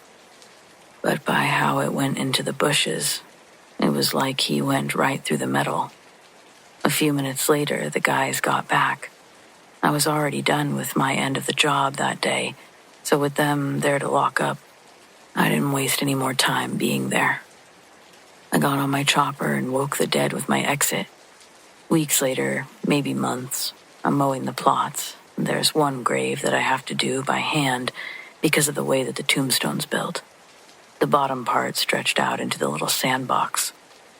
It's a child's grave that I'd never paid attention to until that day I happened to be cleaning the walkway with a weed whacker, and I got a ton of grass all over the sandbox in the front of the tombstone. So I get down to clean it all up. But when I'm wiping off the picture that's on this tombstone, guess who I see? That little kid in the blue suit. He was wearing the same suit in the picture. Name was Timothy something. 1964 to 1970. Creepiest full circle thing I ever put together. Nothing like that ever happened again working there, but once is enough. Taylor had a few stories about ghosts chasing him around the grounds, but how he stayed tight-lipped. If anything ever did happen like that to him, he didn't say. But yeah, that was it.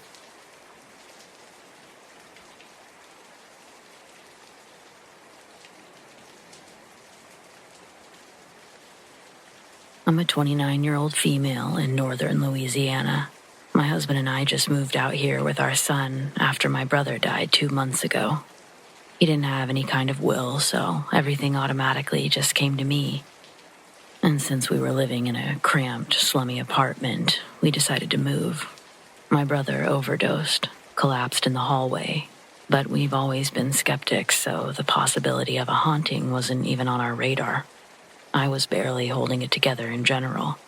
I can't stress how much that kind of stuff never remotely occurred to us, even after things started happening. It still took a long time for our minds to go there. We were so busy the first week that we dismissed a lot of strange noises as animals living in the walls. The house is in a heavily wooded rural area, so it seemed like an obvious answer. It was only after we finished getting everything unpacked that Nolan, my husband, started paying attention to the noises. Once he pointed it out, I agreed it sounded strange, like something big is clawing at the actual wall. Any insulation between it and the animal is gone. There's more than just a squirrel or rodent running around in the crawl spaces. This is more like a huge raccoon got really pissed off and started tearing away into the home. We didn't know what to do. Our son is only 3. We didn't want to risk a possibly rabid animal getting inside, and I didn't want Nolan anywhere near it either, so we called animal control.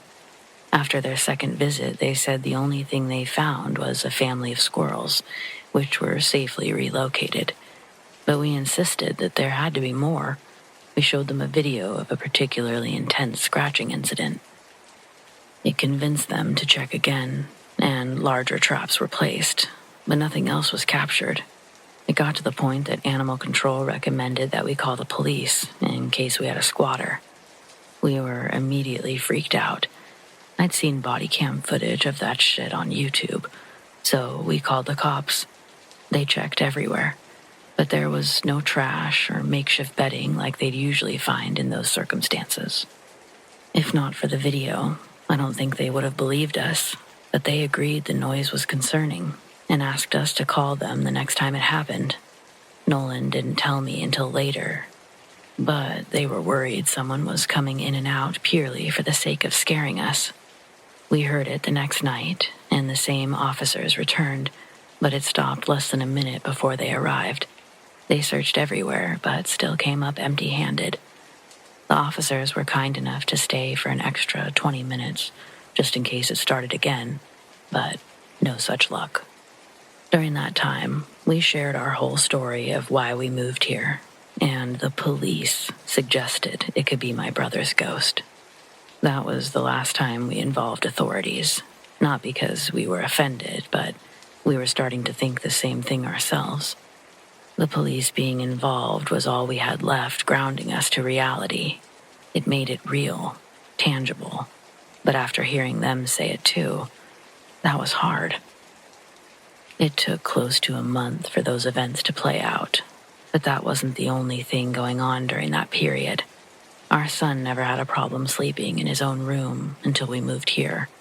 At first, we blamed the combination of animal noises on top of being in a new place.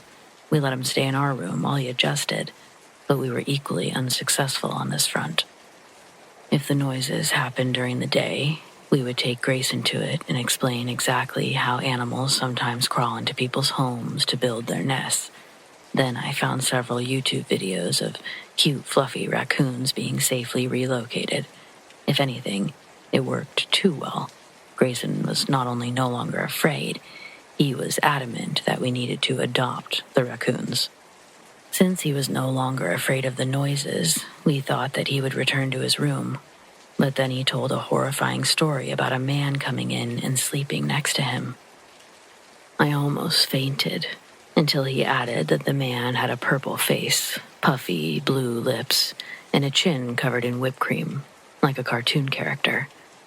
We thought it must be imaginary and assumed everything traced back to the new environment. We should have explained the noises sooner. By this point, animal control had set the first traps, so we were thinking that it would be over any day now. Clearly, that wasn't the case, and things with the purple man continued to progress. Grayson began having nightmares that would keep us awake. So Nolan and I began taking turns sleeping in our son's room, starting with my husband, since he had to work the next morning. At breakfast, I asked how he slept, expecting the answer to be positive, but he said the noises were even louder in the back, to the point that it freaked him out a little bit. I had the same experience on my first night, but then things were quiet for a day or two. Then, on one of Nolan's turns, he randomly got in bed with us around 2 a.m. He tried not to wake me, but he was shaking like a leaf. I assumed that he must have been cold and went back to sleep. The next thing I knew, it was morning, and Nolan was still awake. He followed me into the kitchen while I made breakfast and said that he felt like he was losing his mind. The scratching had woken him up again, and he rolled over to grab his water from the nightstand. When his eyes opened, he was facing the hallway through the open door, and a man that looked like my brother walked by. Nolan jumped out of bed, chased after him, but he couldn't find any trace of the guy. He had gone out right behind him. but no one was there. I didn't know how he didn't wake up during all of this, but he peeked in on us before checking every room, but nothing was out of place. Then, when he finally got into bed, he couldn't stop listening for footsteps. At first, I thought he dreamed the whole thing, and it just scared him so badly that he woke up and thought it was all one event. But this was also the same day that Animal Control had advised speaking with the police, so we were extra freaked out by their suggestion.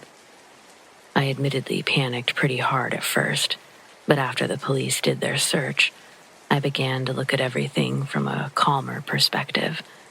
It just seemed too unlikely that we would happen to get some kind of invisible ninja squatter.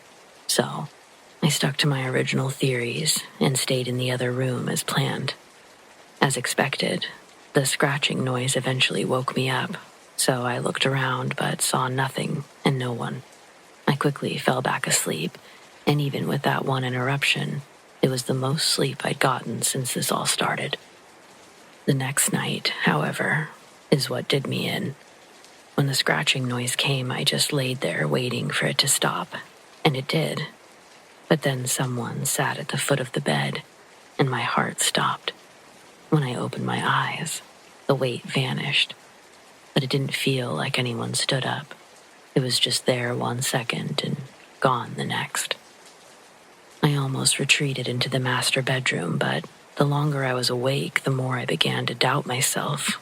Obviously, no one could have sat on the bed and vanished into thin air, so I calmed down enough to fall back asleep, and that's when I had an incredibly vivid dream of my brother standing over me during the night. He didn't look normal. He was dead. His face was almost purple. His lips were blue.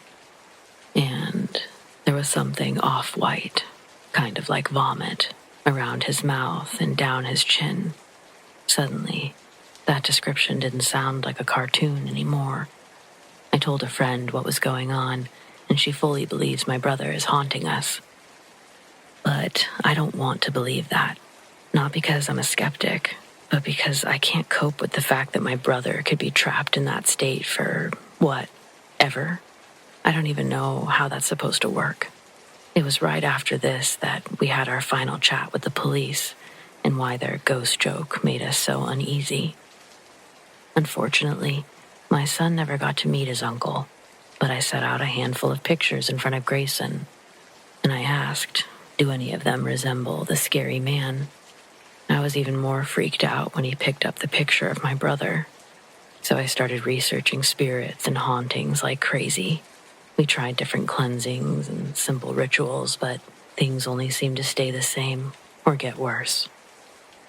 Not long after this, Grayson was taking a nap on the couch while I cleaned the kitchen, and he suddenly started crying, loud, like he was hurt. I ran into the living room and scooped him up just as he was running out. I saw the scratches immediately, 2 red welts spreading across his neck. That's when I knew this thing wasn't my brother. It was both a relief and extra terrifying all at once. We still don't know what it is, and we don't really care now that Grayson is with Nolan's mother until we can leave. It hurts me to sell the house and the land, but I know my brother will always be a part of us. We don't need a place to be close to him, and I know he would want what's best for his nephew. We've talked to a real estate agent, and everything is ready to go, but we can't afford to move until we have a buyer, so we're just trying to hang in there. If anyone has any tips on how to survive in the meantime, all advice is much appreciated. It doesn't bother us as much as it did Grayson, but I've woken up with scratches on my back, and Nolan has seen the guy in broad daylight on 3 separate occasions now.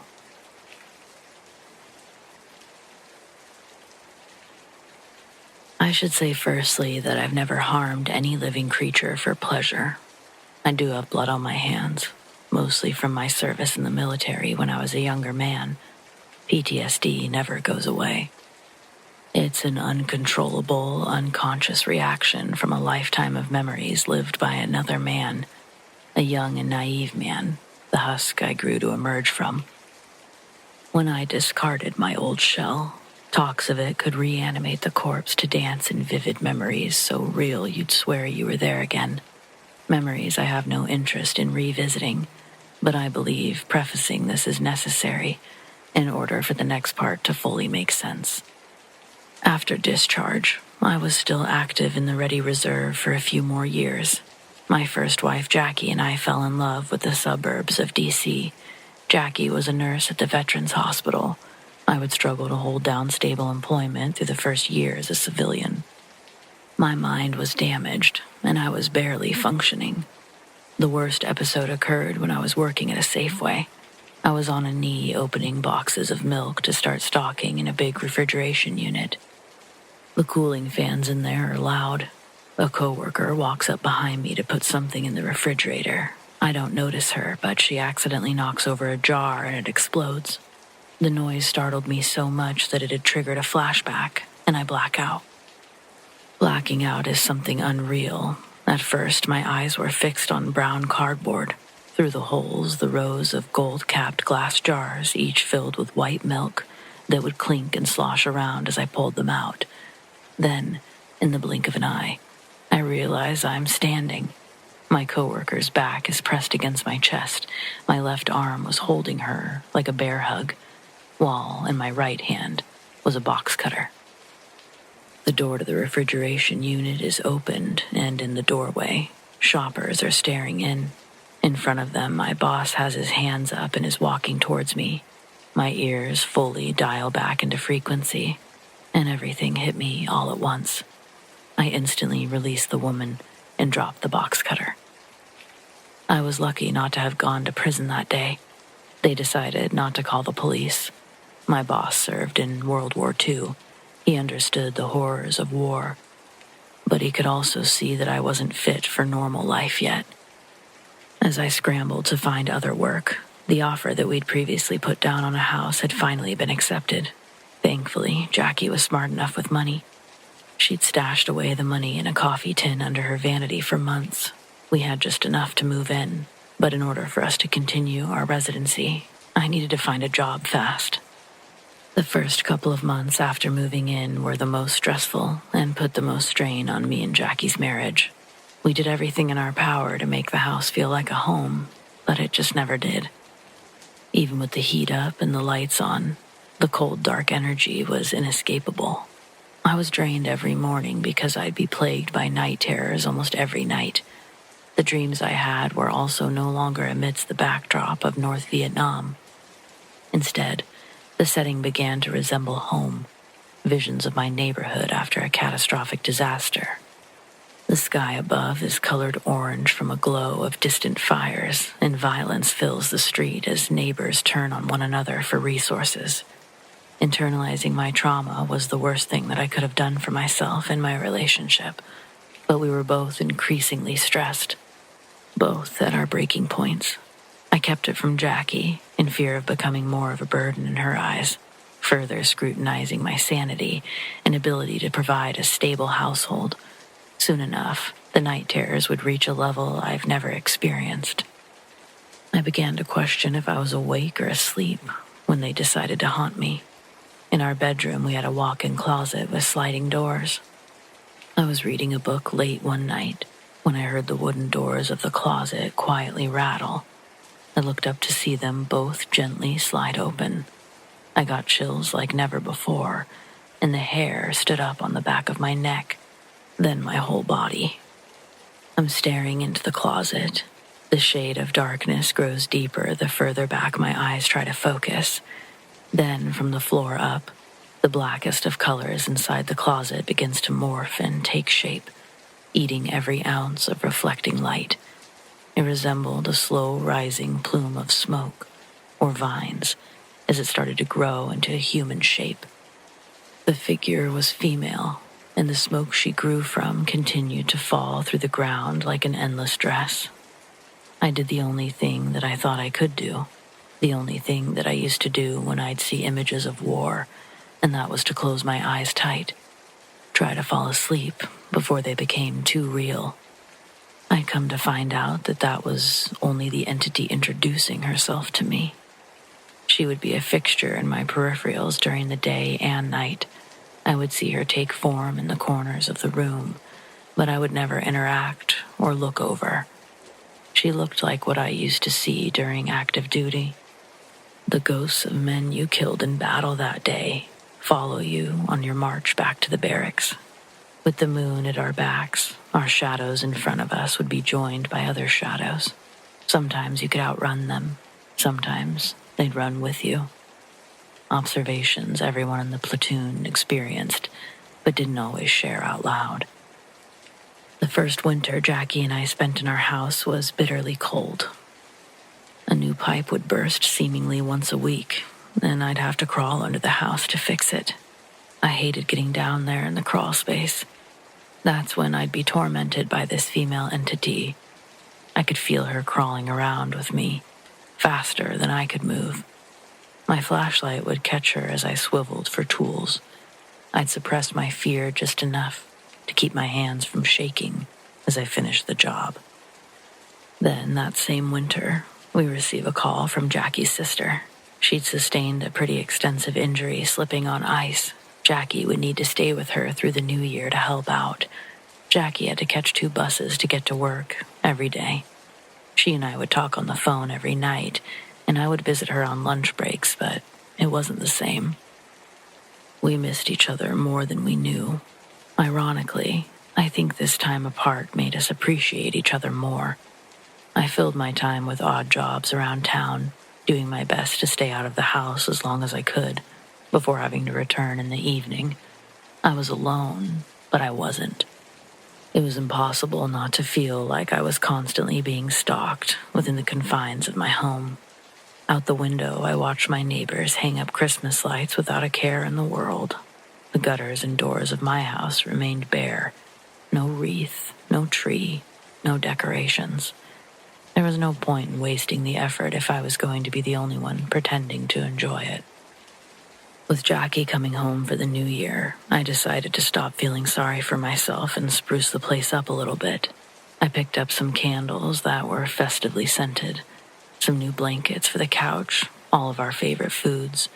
It was important to ring in the new year correctly, I thought. However, once Jackie got home, she told me that being with her sister had been stressful, yes, but she also felt relief. Relief from her night terrors. Relief from the shadows. At first, she thought that I was offended because I hadn't said a word. But I wasn't offended. I completely understood. I told her as much, finally, and then we officially started swapping stories. I learned her dreams were slightly different from mine. She described chaos similar to mine, but also personal nightmares like losing a limb, watching me die horrific deaths over and over. The most unsettling, yet reaffirming of all. She also described the same figure, and she confirmed she'd seen the figure while she was awake. She was folding clothes in the living room, watching TV, but she had that intense feeling, like she was being watched. Glancing towards the hallway, she focused on the darkness, feeling that it was darker than it should be. Then she saw it. The black plume formed the shape of a woman, cloaked in continuous darkness. Jackie said she froze and just closed her eyes tightly, praying that it would go away. When she opened her eyes, it was gone. Being at her sister's, she said, it felt as though a giant weight had been lifted. She believed the weight to be our house. We both couldn't believe that we'd kept it from one another, but I guess I understand it from both sides. At first, I thought we felt better, having it all out in the open.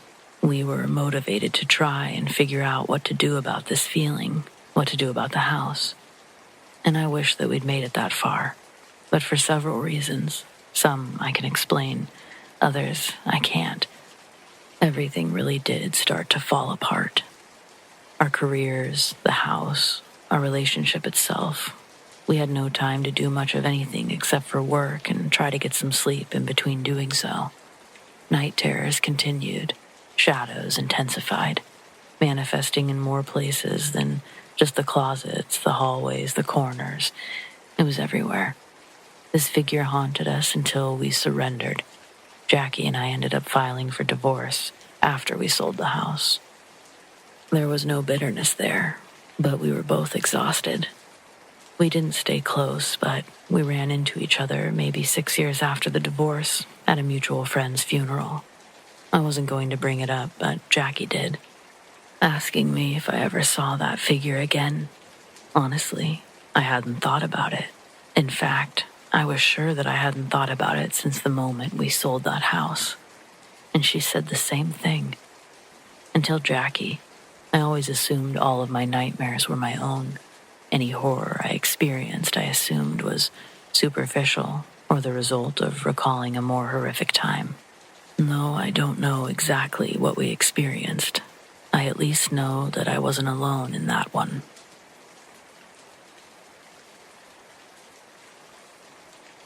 I'm a 38-year-old female, and I just lost my grandmother a few weeks ago. She was very sick at the end and required round-the-clock care. Our family doesn't have a whole lot of money, so my siblings and I took turns staying with her. Ultimately, I was the one on duty when she passed, and I was alone with her during those final hours. We'd had so many false alarms that we had all said our goodbyes multiple times and decided that there was no need to continue congregating every few days.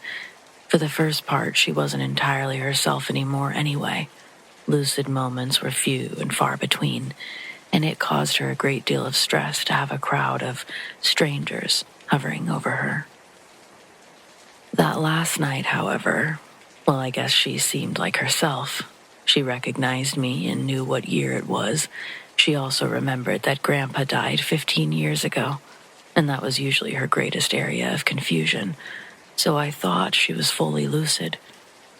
She always said the best way to take her mind off the pain was good old-fashioned conversation.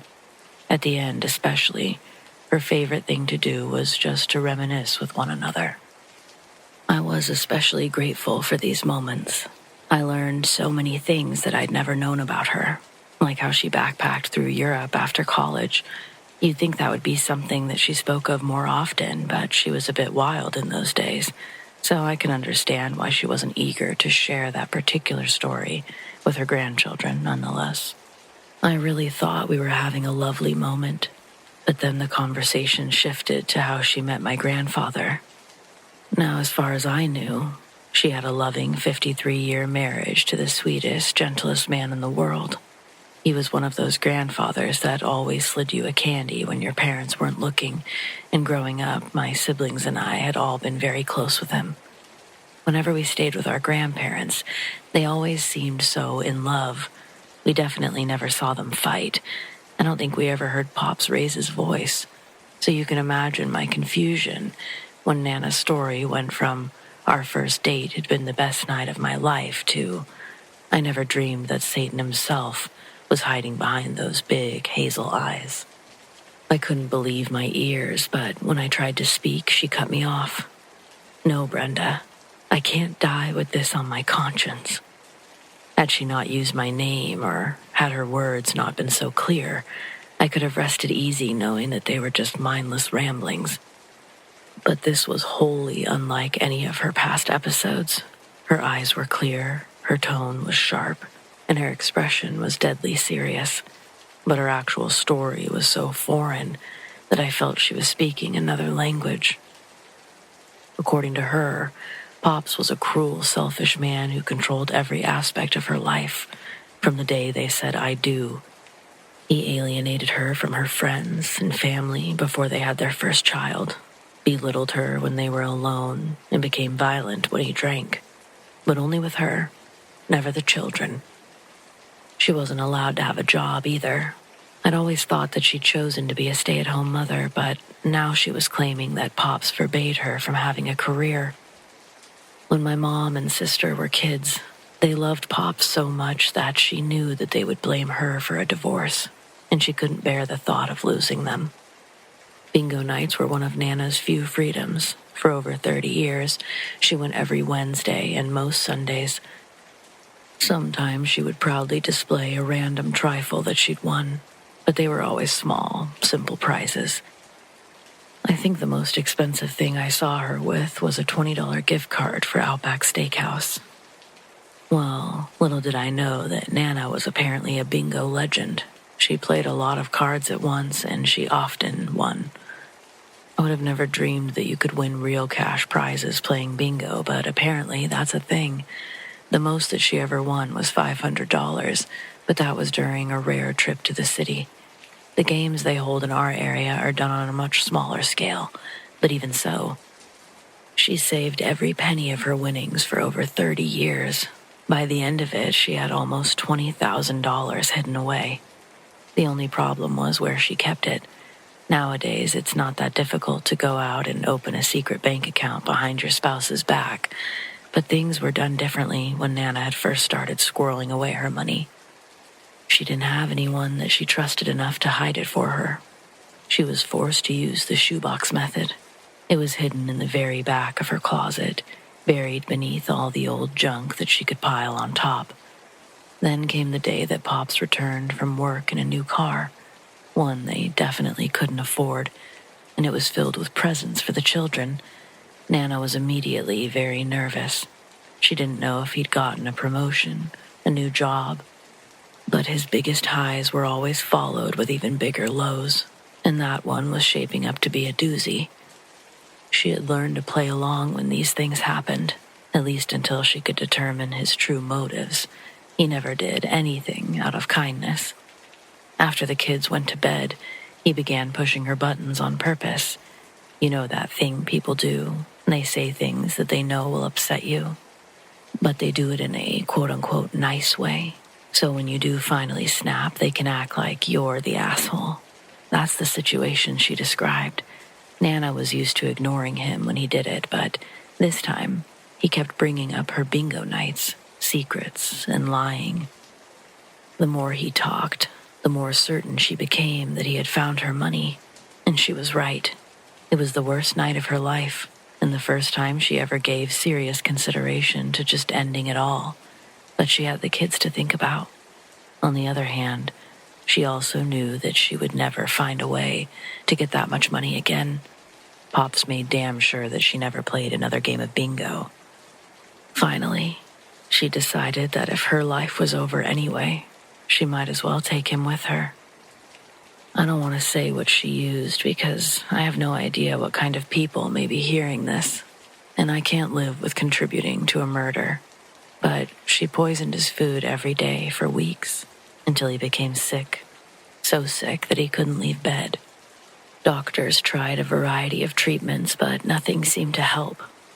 Foul play was never even suspected because as far as anyone knew, including their own children, grandchildren, Pops and Nana had the perfect, loving marriage. In the end, he knew his time was almost up, and he refused to die in a hospital surrounded by doctors that he hated. Nana sat by his side, and only after the rest of the family had left did she confess her betrayal. She said the second Pop's eyes changed to reflect his understanding, his rage, was the proudest, happiest moment of her life. As she relayed this piece of the story, her eyes sparkled, and her scowl relaxed into a great, wide smile. And then she passed from this world. I truly don't know what to think about any of this. I haven't told anyone else because, well, how am I supposed to do that? Will they even believe me? I'm not sure if I even believe me. Seriously, I'm at a total loss here. Any advice would be greatly appreciated, and thank you in advance.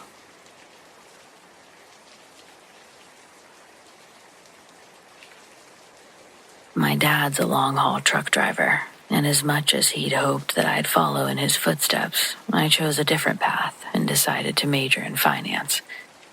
This year I had to burst the bubble he'd built around the dream of his little girl one day growing up to drive trucks alongside him. To be fair, I never really gave him a reason to believe I'd go that route. I never showed any interest. On top of that, I had a pretty traumatizing experience, the one and only time I agreed to go on a short trip with him. That was 6 years ago, during my freshman year of high school, and it still haunts me. It was the end of my 8th grade summer when my dad told me he was picking up a shipping container to deliver to Buffalo, New York. He wanted me to come along.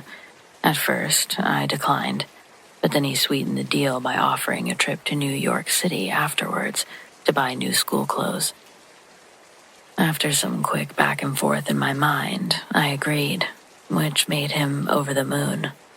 My dad's a good guy, but was he the most devoted dad growing up? Not really. His career rarely allowed him to be at home, but we had fun when he was. My mom carried the weight of raising 3 kids on her own for weeks at a time, which brought its own stresses. But somehow, she and their marriage survived. I guess I get it. Society expects you to go out and be the breadwinner, but each time you leave, your child grows a little more without your presence. So, what's a father if he's unable to be a father figure? Or, I guess the same for a mother.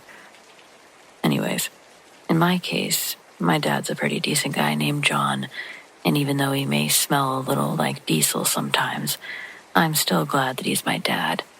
That's why I decided to spend a week of my summer with him. It was early in our trip, maybe the second night on the road. My dad was pulling the truck up a steep incline.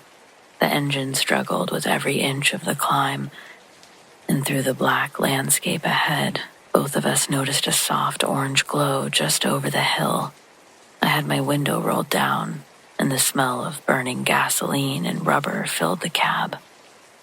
My dad slowed the truck even more, pumping the brakes as we prepared for whatever was coming. But before we reached the top of the hill, a woman suddenly ran out from the darkness into our headlights. She was waving her arms and screaming, "My baby is still in the car." My dad stopped the truck in the middle of the road, and we both jumped out, running the last 20 yards up the hill. When we reached the accident, the car was wrapped around a tree and fully engulfed in flames. The fire had already spread to the tree branches above. There was no way that we could have saved the baby. The fire had been raging for a while by the time we got there. When my dad pulled out his phone to call 911, I looked around and realized the woman who had flagged us down was gone. Less than an hour later, fire trucks arrived, and my dad moved the truck. Once the fire was out, they found the remains of 2 people. I'd never really been someone who thought too much about the paranormal, but after that, and to this day, I'm convinced the woman I saw was a ghost. And as sad as it is, I think I do believe when the baby perished in the fire, they were reunited. And that's why the woman disappeared. She had no reason to stay. She had her baby again. A friend of mine actually shared that theory with me a few years later, and it's what I like to believe happened. Still, it doesn't erase the trauma of the night. Even now, the smell of burning rubber instantly takes me back to the passenger seat of my dad's truck. And that, in part, is why I'm majoring in finance.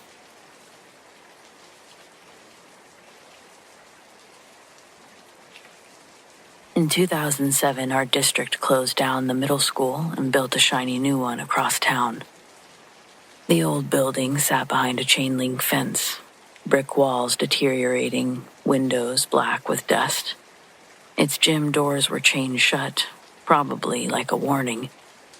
Most people forgot about it, but if you were 16, restless, and allergic to Friday night silence, it was less an eyesore and more an invitation. We didn't call it haunted out loud, but that's the word that was heavy on our minds. There were 4 of us who went, my best friend Alex, his cousin Jesse, and our friend Felicity, and me. I was the quiet one, the one who noticed too much, laughed too late, and went along anyway. We met at the Sonic, fries, cherry limeades, pretending that this was just another night, and it really should have been. It wasn't official until Jesse leaned on the hood of Alex's car and said, "We should check out the school." Nobody said no, and that's how you get trapped. Peer pressure disguised as a shrug. The fence wasn't hard to get through. The side door by the cafeteria was already cracked open, glass missing at the corners. Inside, the air was thick with mold and chalk dust. Every step echoed too sharp and too long. I kind of felt like our nerves were leaking out. The halls looked like time had gone sour for sure. Lockers, paint was stripping, and the murals from the 90s. Rainbows, kids holding hands, slogans about kindness. They were warped under our flashlights into something uncanny. It was perfectly creepy. Felicity walked ahead, beam darting, her free hand clenching into a fist. All likely feeling the same nervousness, we agreed. Stick together. No splitting up. But Jesse kept calling out, joking, his voice bouncing. Bet this is where the teachers sacrifice the kids, he muttered. His own laugh echoed really loud. And then we heard something that wasn't us or the pipes. It was a sound threading the air, humming, thin, tuneless almost, steady like a child passing the time. We didn't move, and Jesse said, "It's the pipes," his voice cracking though. We all knew pipes don't hum lullabies. Instead of running though, the sound pulled us forward.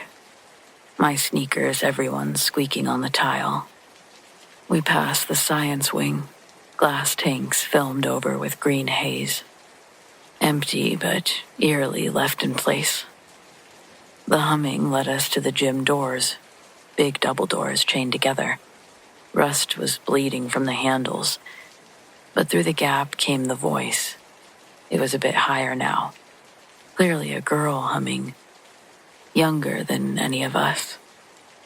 No one was laughing or making much of a noise at all.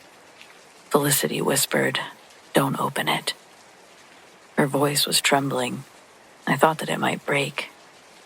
Nobody put up a fight. We decided, let's not open it.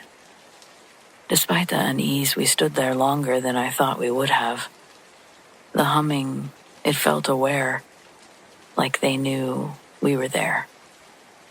And then suddenly it stopped. I think the silence was worse. It was that expectant, thick silence. My breath was raspy in my ears. Jesse cursed and spun, swearing someone brushed his arm. His flashlight cut across the hall and there was nothing. But that broke us. We ran, clumsy, shoving, tripping over each other. My knee tore open on the tile when I fell. We didn't stop until the humid night air hit us. Then came some sort of laughter. It was loud and brittle. It didn't come from us. We didn't stop talking about it. Later that night, Alex said he thought he remembered his aunt saying that a girl had drowned in the gym pool back in the 80s, before they filled it in. We never did confirm if any of that was true, but none of us ever went back either.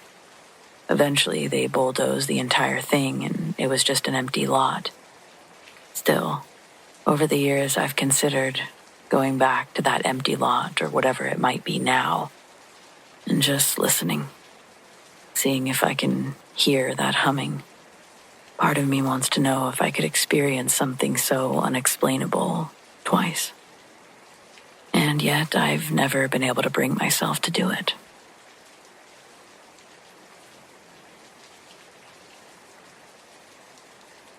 Senior year, 2011, my dad and I are driving home one late night after one of my volleyball tournaments.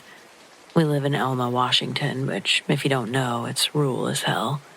With rural comes a lot of long roads, usually leading to nothing but houses and farmland. Our house is down one of those long roads. We've driven it 1,000 times, I'd have to guess. I even learned to drive on this road. It's not incredibly wide, that's for sure, or well lit, though it's rarely populated.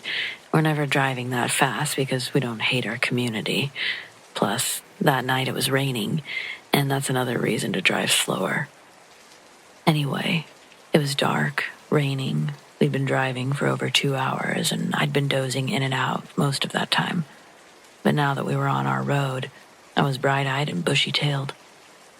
My dad was driving slowly, but I couldn't wait to be home, and I was already gathering my stuff, looking for my phone. My dad telling me to just wait a second when we have some light. I don't listen, turn on the cab light briefly. I go to unbuckle my seatbelt and he asks me sternly if I'm serious and tells me, don't even think about unbuckling that. This time I listened. I found my phone, so I turned off the light. As I switched the light off, I'm looking forward out the window. My dad and I both gasp at the exact same time. There's a man standing in the middle of the road. He only becomes visible just before there's no time to stop. Suddenly, my dad is swerving hard to the left, going clear into the other lane.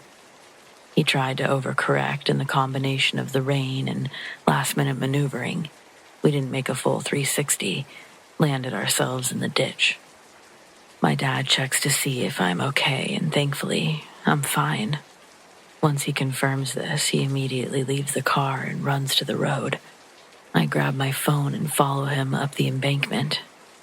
Just as my dad is about to reach the road, a blinding blue light flashes in front of us, lights up the whole area like it's daytime, just for a second, before darkness takes over again. My dad had sort of stumbled back, and I was there to help brace his fall. I asked him, even though I knew the answer, was that lightning? He keeps going up towards the road. We search for the man on the road, but it's like he'd vanished into thin air. There's no driveways close enough. We were on the only side of the road that someone could be walking on. The surrounding area, it's nothing but scattered trees and open land. No man anywhere. My dad holds his phone over the road, where we'd seen the man. He tells me to look at it. When I do, I can see there's a blackened piece of the road, like someone had burned it, similar to when you light off a firework. It didn't seem incredibly significant, but my dad was sure hyper-focused on it. Then suddenly his phone rings, and it breaks his concentration after giving both of us the jump scare of our lives. Already too many for one night. It's my mom. So my dad quickly explains he needs her to come pull us out of the ditch with the other rig. While waiting for her, my dad says to me, "You know that wasn't lightning, right?" I had a feeling, I told him, especially when no thunder rolled in. I asked what he thought it was. He just told me he didn't really know, but that the mark on the road, the guy, and the light, they all seemed to appear in the exact same spot. Once my mom showed up, we used the headlights of the truck to scan the area, see if we'd missed anything in the vicinity, but there was nothing or no one out there with us. My parents were talking about it when we got home. My dad was still fired up about the whole thing, kept wondering if he should go out there and look for the guy or what. My mom convinced him to stay inside, saying that she's going to report what we saw to the police and let them check it out. When she asks us what he was wearing, what we saw, we both just sort of look at each other. What had they been wearing? I told my dad I couldn't be sure, but it looked like maybe he was wearing all one color. He sort of shook his head, no, but agreed verbally that, yeah, maybe all one color, like gray or some sort of blue. We couldn't seem to agree on the color. In fact, the more we thought about it, the less we could recall. Also, now sitting in the light of the dining room, it's obvious that my dad has some sort of markings or burns on his forearms and face. They look like sunburns, but in a line going horizontally across his upper body. We decided that the only thing that could have caused this was the bright light that flashed for a moment as we made our way up the embankment. My mom starts checking me over, looking for marks. Nothing, but she ordered both of us to take showers. This is probably a good time to mention that my mom is big on X-Files. She loves her aliens and fantasy shows. My dad too, but sci-fi, if you will, it's her favorite. She starts talking about how she saw that flash of light, chalked it up to lightning, till there was no thunder. She says that she knew my dad was about to call her, and that's why she called my dad.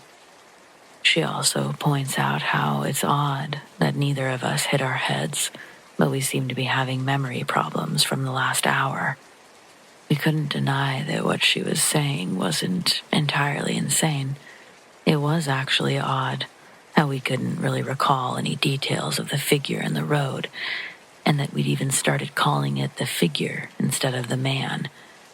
But I felt like I'd retained enough to grasp onto the fact that who or what we saw was a man. He was at least in the shape of one when we almost collided with him in our car. The whole thing, it still just leaves this unsettling oddity feeling. Like my dad and I try to laugh it off sometimes, yet it always leads back to this place where I know we're both just sitting there, thinking about it, wondering, speculating. Just something we'll never really have an answer for, I suppose.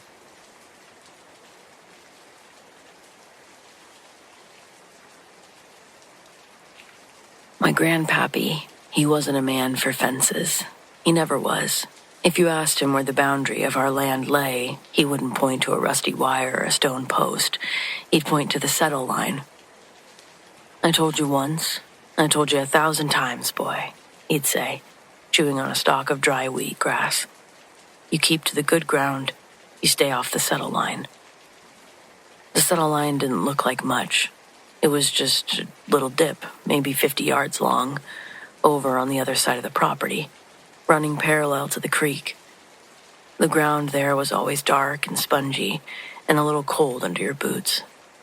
Even in the middle of hot August, we could go weeks without rain, and that patch would still be muddy, breathing up a smell like sour milk and wet leaves. It wasn't a swamp exactly, but it was just not right. I never heard a good, straight-up explanation for why it was wrong, mind you. Pappy just said that's where the land decided to take its rest, and you don't go waking it up. So I listened. For the most part. When I was a boy, the line wasn't scary, just strange. We avoided it. When we played, we never crossed it. It was simply the place that you didn't step. But it was the only place on the whole property where you could hear the hum. It wasn't a sound that you could record or point to, not like a cicada or a tractor.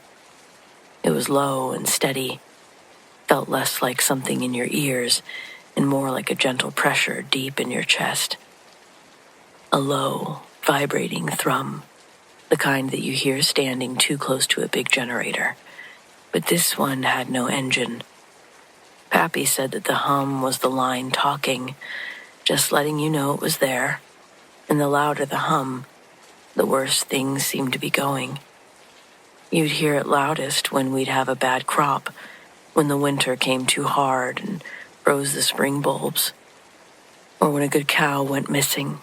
It wasn't the cause of the bad luck, he always stressed. It was the messenger. It just told you that the land was hungry for something, and it was waiting. My father, God rest him, he didn't have patience for the tradition. He was a man for metrics and yields.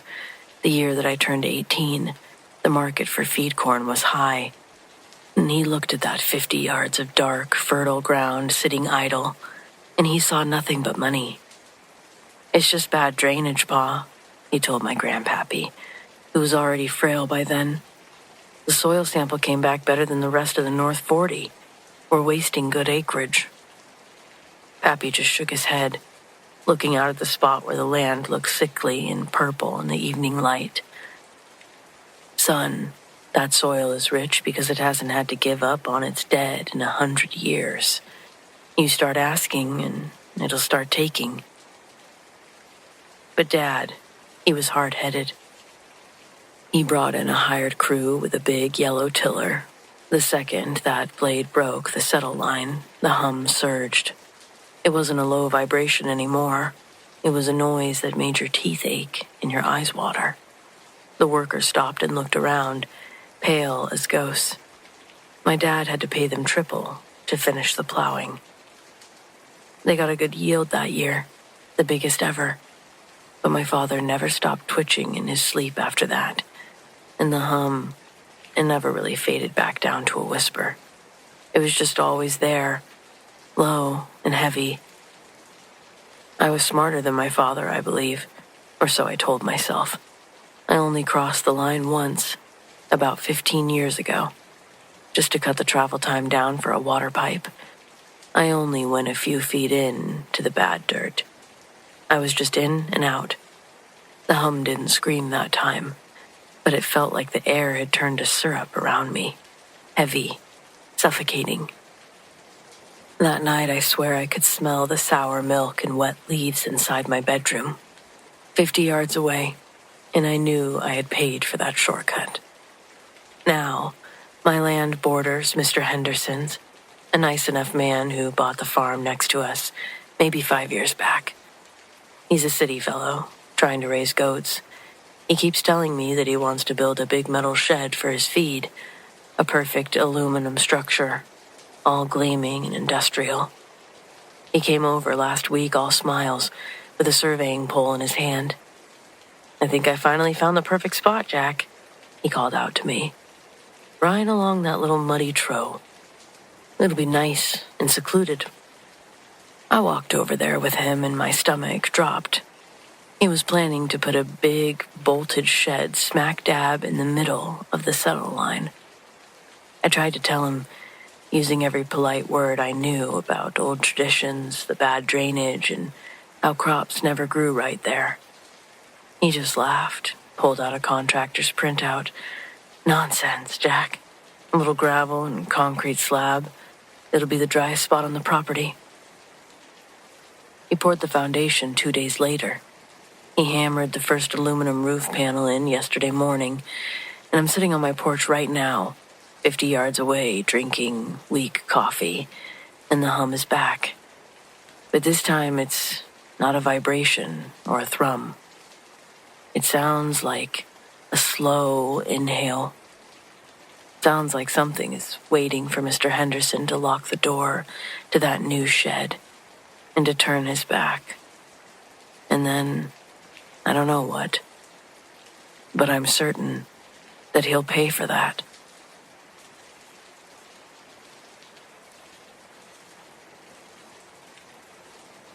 My son Leo is only about 18 months old, which means our apartment looks like a primary colored bomb went off in it. We have all the latest and greatest noise-making, light-flashing, battery-draining plastic contraptions you can imagine. But his favorite toy, the one he drags around everywhere and won't sleep without, isn't any of those. It's a little scarecrow doll I found at a dusty antique mall upstate. It's made of burlap with mismatched buttons for eyes and a crudely stitched-on red yarn smile. When I first bought it, I had my mom make some adjustments, tightening the buttons, making it baby-proof, essentially. It's wearing a tiny flannel shirt that has straw sticking out of its cuffs. In its chest, there's one of those old-school squeeze boxes that's supposed to play a tune. The tag said that it was broken, but I didn't care. There was something folksy and charming about it. Leo loved him instantly, and I've named him Patchy. It's caught on. For the first month, everything was perfectly normal. Patchy was just part of the scenery, usually clutched in Leo's little fists. Then I started to hear the music. The first time, I was in the kitchen washing bottles. The baby monitor was on the counter, and I heard a few faint, distorted notes coming through the static. It sounded like a music box, but slow and off-key, like the batteries were dying. I figured it was just interference, maybe picking up a neighbor's crib mobile, but I didn't think much of it. I thought more of it about a week later, and it happened again. Leo was in his playpen and I was on the couch, half asleep. I heard it clearly this time, coming from the playpen. It was the melody to "You Are My Sunshine," but it was deeper and guttural, like a man humming the tune through a kazoo. It lasted for maybe 5 seconds and then stopped. I sat bolt upright. Leo was just chewing on his teething ring, not paying any attention. Patchy was lying on his back at the other end of the playpen. I picked the doll up and squeezed the chest. Nothing. Shook it around. It was just dead. There's a muffled thump from the device itself. I was so sleep-deprived, I convinced myself that I'd dreamed the music. But the real shift happened last week. Leo started saying a new phrase. He'd stand up at the window, point to the small patch of woods behind our apartment complex and say, clear as day, "Patchy, in the trees." He'd repeat it over and over. "Patchy in the trees, Patchy in the trees." My wife and I thought that it was cute, but weird, just random toddler speak. But then he started getting scared at night. He'd wake up screaming, pointing at the corner of his room where his toy box was. He'd only calm down if we took Patchy out of the room. This went on for 3 nights in a row.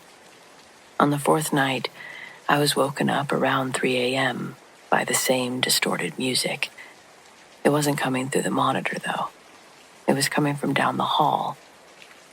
It was coming from Leo's room, but it wasn't coming through the monitor.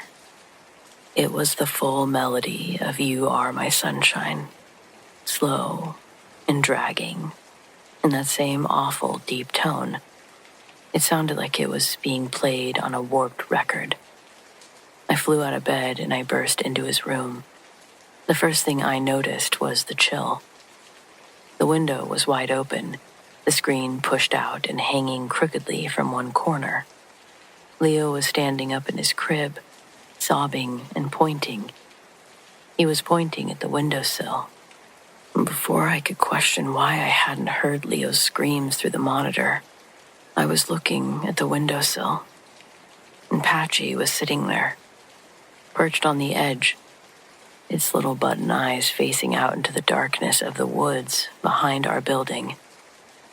One of its burlap legs was dangling over the 3-story drop to the ground. I grabbed Leo, but I just stared. The doll wasn't moving, but it felt aware, like I'd interrupted something. The distorted music finally wheezed to a stop. I snatched the doll off the windowsill, slammed the window shut, and took Leo into our room for the rest of the night. The next morning, I took Patchy, put him in a garbage bag, tied it shut, drove 10 miles to a public dumpster behind a strip mall, and buried him under a pile of garbage. I still have no idea what was happening here, obviously.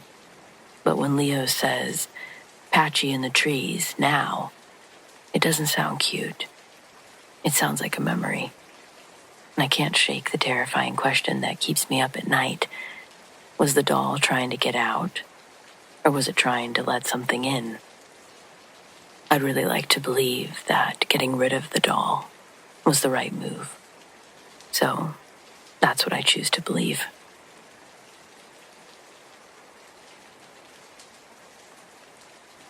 My parents took me to visit my aunt in Tennessee for the holidays, and her house was super haunted. It was built in the 1920s, and she still has stuff left from the previous owners.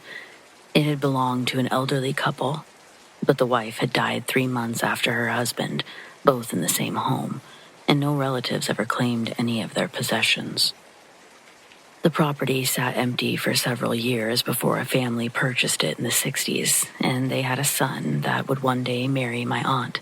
Unfortunately, Uncle Terry passed away after a long battle of cancer in 2015, also in the house, and Nina has lived there alone ever since. I've always been a believer, so it was extra hard to stay there since I already have trouble sleeping in unfamiliar places. But I'm 16 and I didn't have a choice. We were only staying for 3 nights, so I probably sound like a petulant child. But this was the longest 3 days of my life. The house has a really weird layout that I probably can't describe without a floor plan. But everyone else was on one end while I was on the other, and they had 2 bathrooms closer to them than the one by me. There was no reason for them to come anywhere near my room during the night, yet I woke up to a shadowy figure standing in the doorway, even though I'd closed the door before bed. I tried to scream, but no sound came out.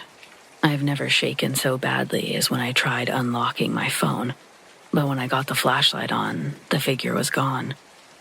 It was so cold that I could see my breath. I thought the heater went out, but I was too afraid to check.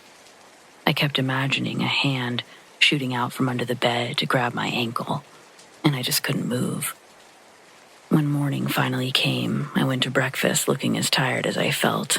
I told my family everything that happened. It was the most terrifying moment of my life, and they laughed. They thought it was cute. Nina said the ghosts make it cold, but they're harmless, and I should ignore them.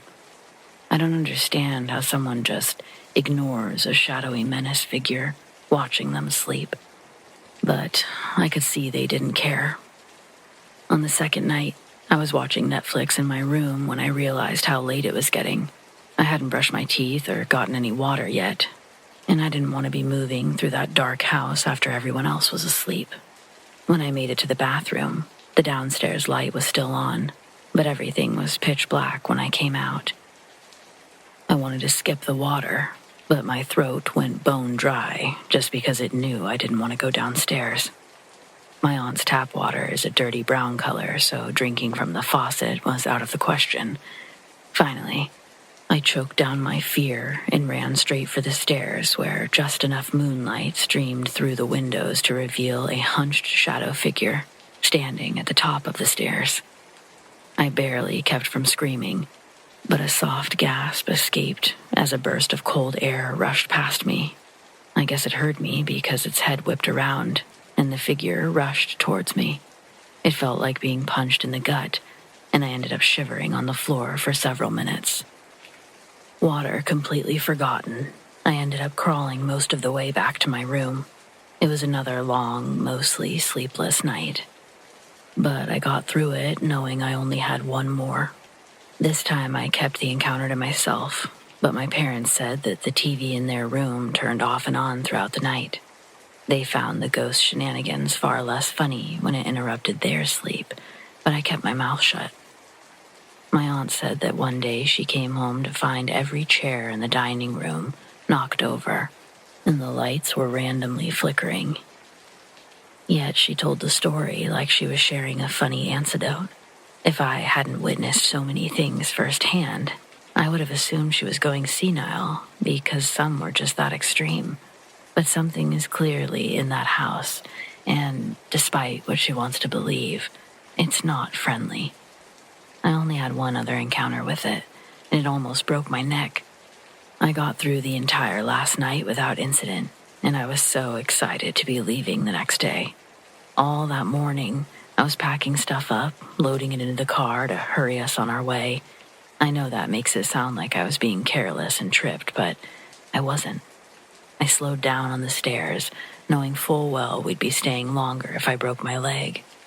Yet, while I was carrying my mom's bag downstairs, a cold hand of steel swiped my ankle, and I tumbled down the last 4 or 5 steps, damn near breaking more than my leg. At least that was one incident nobody laughed at. My aunt said, they rarely try to hurt anyone, and speculated I must have made it angry. Regardless of the hows and whys, I was just grateful to have that house in the rearview mirror. I love my aunt, but if I never see that place again, it'll be too soon. So yeah, that's my scariest experience with ghosts.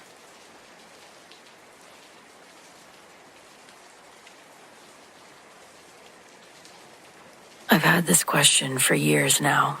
No one's ever been able to give me a good answer. About 3 years ago, I was living with my family on a dead-end street in a quiet neighborhood.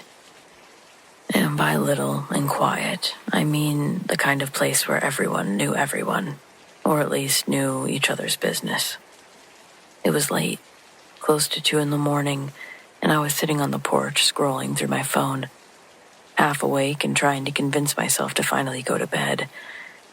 I happened to glance out the window, and I froze. Across the street, Under the neighbor's porch light stood two figures.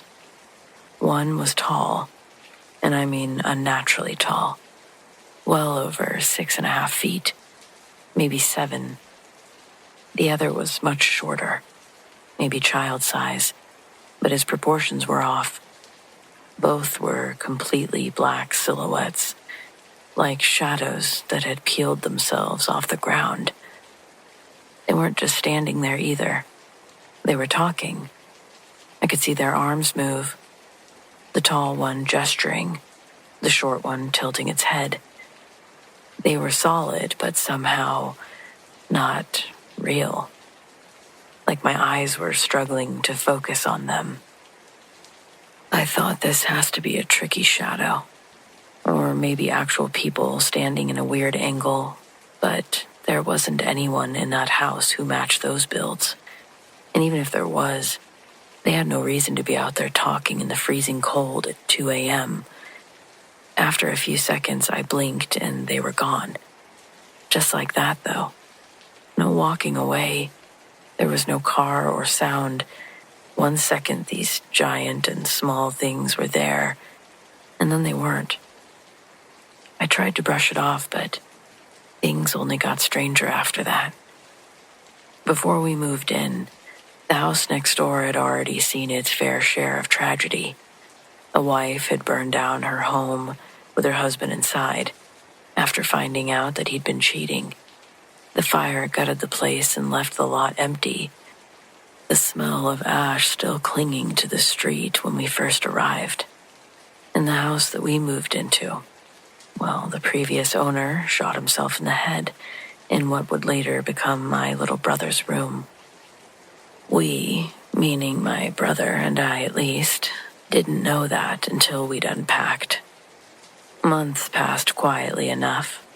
Then the neighbor whose porch I'd seen those figures under, he died suddenly from alcohol poisoning. His parents, who lived with him, passed away soon after, one from a heart attack and the other in her sleep. That's 3 deaths in the same house, all within a year. Then my father nearly joined them. He collapsed one night in our living room, blue in the face, the same smell of alcohol thick in the air. He died, at least for a moment, before they brought him back at the hospital. After a few more oddities and close calls, my mom couldn't take it anymore. We packed up and left. A year later, someone messaged her saying that the cat lady who lived at the very end of the street had died too. No one knew how. The rest of the neighborhood had all sold their homes and left. That entire stretch of road was nearly abandoned. Out of curiosity, I asked one of the old neighbors, one of the few who stayed, if they'd ever seen anything weird on the street. She gave me this look like I'll never forget. Wide-eyed, cautious, like she was checking to see if I was joking. And then she said, "You saw them, didn't you? The dark shadows. The tall one and the short one." It honestly made my stomach drop. My palms were sweaty too. Apparently, everyone on that street knew about them. The tall one always came first. The short one followed. And wherever they appeared, something bad would happen soon after. People said that they were omens, bringers of death, destruction, or both. I don't know if any of that's true, but I do know that I saw them. And every time I think about that street, I still picture the glow of that porch light, 2 black shapes standing underneath it, whispering about something that I surely wasn't meant to hear.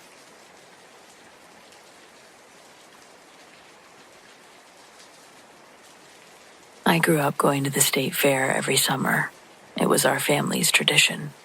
Funnel cakes, rides, livestock barns, all of it. Even as I got older, I kept going. Some years with friends, some years by myself. The year that this happened, my grandfather had just passed away a few months earlier. He was the one who always made sure we went, even when money was tight. I didn't feel much like celebrating, but something told me I should go anyway. I was walking near the midway, weaving through the crowd, when I caught sight of him, my grandfather. He was standing by the old Ferris wheel, in the same faded baseball cap that he always wore, watching the people go by. For a second, I thought my brain was just filling in a familiar face in the crowd, but then he turned, clear as day, and smiled at me. It wasn't a long moment, just a few seconds, but it froze me in place, and when I finally blinked, he was gone. No trace of him. I don't know what exactly I saw that day. I know it wasn't really him, but I like to think that maybe it was his way of keeping the tradition alive. One last trip to the fair together.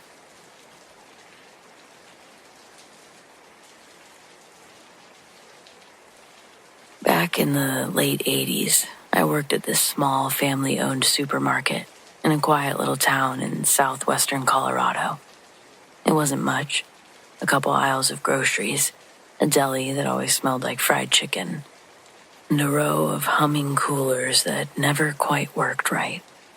I'd been there long enough to know everyone who came and went, especially the vendors. One of them was a guy named Rick. He handled deliveries for a snack company, chips, pretzels, that kind of thing. He was one of those people everyone liked, always smiling, always had a joke ready, and somehow made stocking shelves at 6 a.m. feel like less of a drag. Then one morning, we got the news. Rick had gone home after his route the night before, sat down in his chair, and had a heart attack. His wife found him like that, just gone. It hit everyone pretty hard. You see someone almost every day for years, and then suddenly, they're just not there. For a few weeks, every time I saw one of those red delivery trucks, my brain automatically expected to see him behind the wheel. A few days after the funeral, I was walking across our parking lot to clock in. It was early, maybe 7 in the morning, still a little fog clinging to the ground. I remember hearing the familiar sound of a delivery truck engine, that low diesel rumble echoing between the buildings. I looked up, and there it was, Rick's truck. Same company logo, same dent on the back fender, same squeaky brake that I'd heard 1,000 times. It rolled right past the store entrance, heading toward the back delivery lot. And behind the wheel was Rick. I stopped mid-step. My brain just flatlined. He was wearing the same navy work shirt he always wore, same short haircut, even his same posture. One arm on the window frame, leaning slightly left like he always did when driving. I blinked hard, thinking maybe the early morning light was messing with me, but no, it was him, clear as day. I stood there long enough that the automatic doors opened behind me were closing again. The truck turned the corner and disappeared down the back road that looped behind the store. I just stood there for a minute staring after it. My heart was sort of racing by this point. And then I went inside. But the whole morning, it felt different. The aisles were too quiet. Every time someone wheeled a cart over a tile, I seemed to jump. I didn't tell anyone at work right away because honestly, I didn't want to sound crazy. That weekend, though, my band was playing a gig at this little bar downtown. Our drummer, Mike, he worked across the street at the Safeway. During a break, we got to talking, and I mentioned Rick and how weird it felt not seeing him anymore. When I told him what I'd seen that morning, Mike went still. Then he looked at me like I'd just said something I shouldn't have. He told me he'd seen Rick too. Same truck, same week, driving right past the Safeway lot, looking exactly the same. Neither of us knew what to make of it. We went back and forth for a while, convincing ourselves it must have been another driver, maybe a replacement using his truck, or maybe a guy who just looked like him. But deep down, I knew that wasn't true, and so did he. There's no mistaking someone you saw every other day for years. It wasn't just the look, it was the feeling. That cold wave that hits when you realize that you're seeing something that technically shouldn't exist. To this day, I can still picture that morning, the sound of the truck engine and the shine of the chrome bumper, the way he turned the wheel with one hand, everything. I don't know what I saw, or I don't know how to explain it, but I know it was him.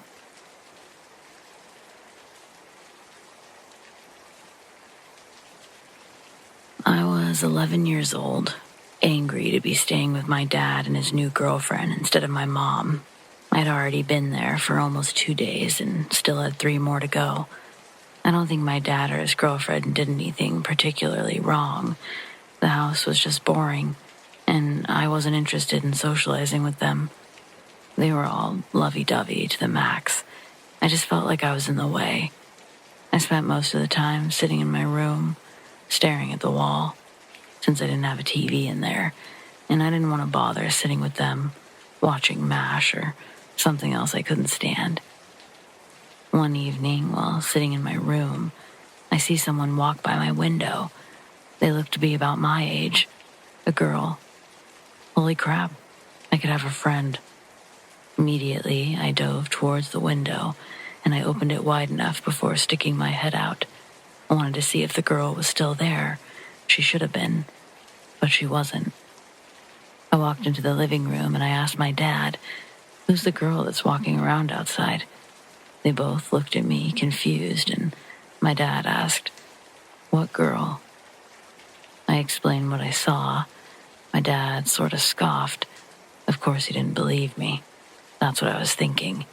But instead he sat there, almost deep in thought, as his girlfriend said that if there was a girl out there, we better check it out, because the brush was rough right there. She said it would just lead her to a bunch of blackberry bushes and stuff that she shouldn't be messing with.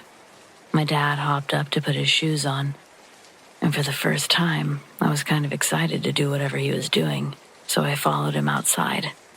I pointed out where I'd seen her start from and the direction she walked.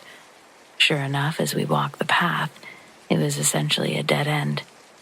You could only get to the backyard by using the path on the other side of the house. My dad sort of threw his hands up, and I was like, "I don't know, Dad. Maybe she walked back this way, and I didn't see it because I was talking to you." He stood there a minute, and he asked me, "What did this girl look like? About your age?" I told him, "Yeah, about my age. Brownish hair, some sort of jean coat, shirt thing. I couldn't see anything below her shoulders. She was too short, or so was I." He didn't really react to what I said, but I could tell that for whatever reason, he was really thinking about it. Then he finally speaks up, telling me that's strange, referring to what I had seen. So I just repeated that she probably turned around and left. But he told me that's not why it was strange. It was strange because they know the neighbors. They aren't incredibly close by, and no one has kids. He tells me he's pretty sure he's seen the same little girl, right when he and his girlfriend first moved into the place. It's what sort of drew him to determine if the neighbors had any kids, especially any my age. I asked where he'd seen her, and he said it was right outside my window. She was walking in the same direction, and just like this time, he wasn't able to find anyone. That is weird, I remember thinking. Then I asked him, "So what is she, like a ghost or what?" He sort of laughed, but I saw him entertain the idea. He for sure didn't dismiss it. We walked back inside, and he and I never spoke about it again. But I wasn't so eager to go home anymore. For the rest of that week, I had a new mission: see this ghost girl again. I practically sat at the window. When I wasn't there, I was sitting outside doing nothing but guarding that same area outside my window. I even asked my dad if he had a camera. We didn't have camera phones back then. But he said that he didn't know, that he didn't think he had one. but I found a disposable one in one of the drawers in the garage. I figured it still had 6 photos left, so I would use those to capture a picture of the girl, and then I would just take the camera home with me. However, my efforts proved fruitless. 3 days came and went, and I never saw the girl again. I went back to that house maybe 2 or 3 other times. Still, never saw her. My dad never mentioned her again either. I've just been forever curious who she was.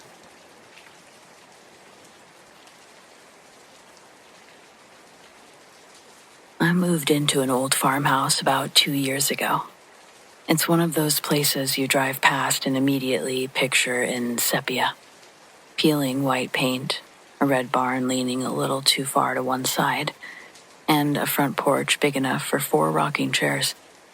It was built sometime in the late 1800s. The real estate listing called it rustic charm, but my friends just called it creepy. I figured, hey, I grew up in old houses, I can handle creepy. From the first week, I had the sense that someone else was moving in with me. Or more likely, they were already there. It was just the feeling of being observed when you're making coffee or walking down the hall. I did chalk it up to being alone in a big place for the first time and leaning into the creepy. Still, every so often I'd catch a flicker of movement in my peripheral vision. Didn't feel like just shadows. A dark skirt swishing around a doorway. A pale sleeve disappearing into another room. Always quick enough that I couldn't get a good look, but enough that I couldn't help but notice. The kitchen was the worst for that. I'd be rinsing a mug, and I would feel like someone had just walked through the back doorway. The first time it happened, I even called out, thinking maybe one of my friends had stopped by. No answer. Just the smell of old wood and dish soap. The barn had its own atmosphere.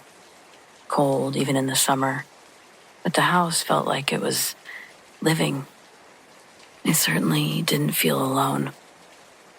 After a few months, the glimpses started to feel less like nerves and more like a routine. I'd see a hem of a dress vanish around a corner when I walked into the bedroom, or a hand on the banister when I'd come down the stairs. It was always in that muted farmhouse palette. Grays, whites, browns. Always too quick to confront. But then, I actually saw her. It had been raining all day. The whole place smelled like damp hay. I was upstairs reading with the window cracked. The old pipes in the walls clicked as the temperature dropped, and I could hear the wind rattling the tin roof of the porch. I loved these noises. But at some point, I realized the house had gone silent. There were no creaks or pipes. I couldn't even hear the wind. The hair on my arms stood up. That was when I noticed the movement in the hallway. She stepped into view slowly, like she wasn't trying to hide anymore. Full-bodied, solid as a person. A woman, maybe in her 30s, wearing a long, dark skirt, a pale blouse with rolled-up sleeves, hair pinned up in a loose bun. Farm clothes from another time. She wasn't glowing, and she didn't float. She just stood there at the top of the stairs looking at me with this calm, steady expression, like she was checking on me. For a second, I was just frozen in place. My first instinct was to be terrified. Every ghost story I'd ever read came flooding back. But the longer I looked at her, the less afraid I felt. Her face wasn't angry or sad. She looked tired, maybe, but kind. Like the look someone gives a kid who's fallen asleep on the couch. She didn't speak. She didn't move closer. She just met my eyes for what felt like half a minute. She turned and walked down the stairs. By the time I reached the hallway, she was gone. The weirdest part is that after that night, the whole house felt different. It was warmer. The cold corners weren't as cold. The barn didn't feel like it was glaring at me anymore. I do still catch glimpses of her sometimes, a sleeve disappearing around a corner, a skirt swaying at the edge of a doorway. No one else seems to have noticed anything, so for now it just feels like a neighbor passing by, not something lurking. It's like she's still keeping an eye on the place, making sure I'm okay or that the house is. I've told friends and gotten the usual reactions. You were probably tired when you saw that. Old houses creak. You creep yourself out. Shadows play tricks. I've lived in old houses before, as I said. This wasn't a shadow or a trick. This was a person who didn't exactly exist. Not now, but they did long enough to look at me. I don't know her story. Anything I dug up historically doesn't really seem to fit. Whoever she was, she definitely lived here before me, but who knows when. But I'm okay with her still walking the halls.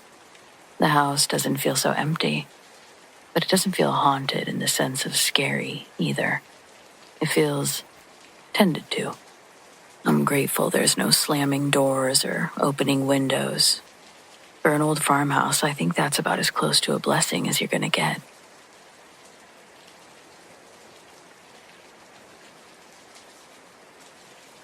I've never told anyone about this, but I used to be terrified of the house that we moved into when I was 13.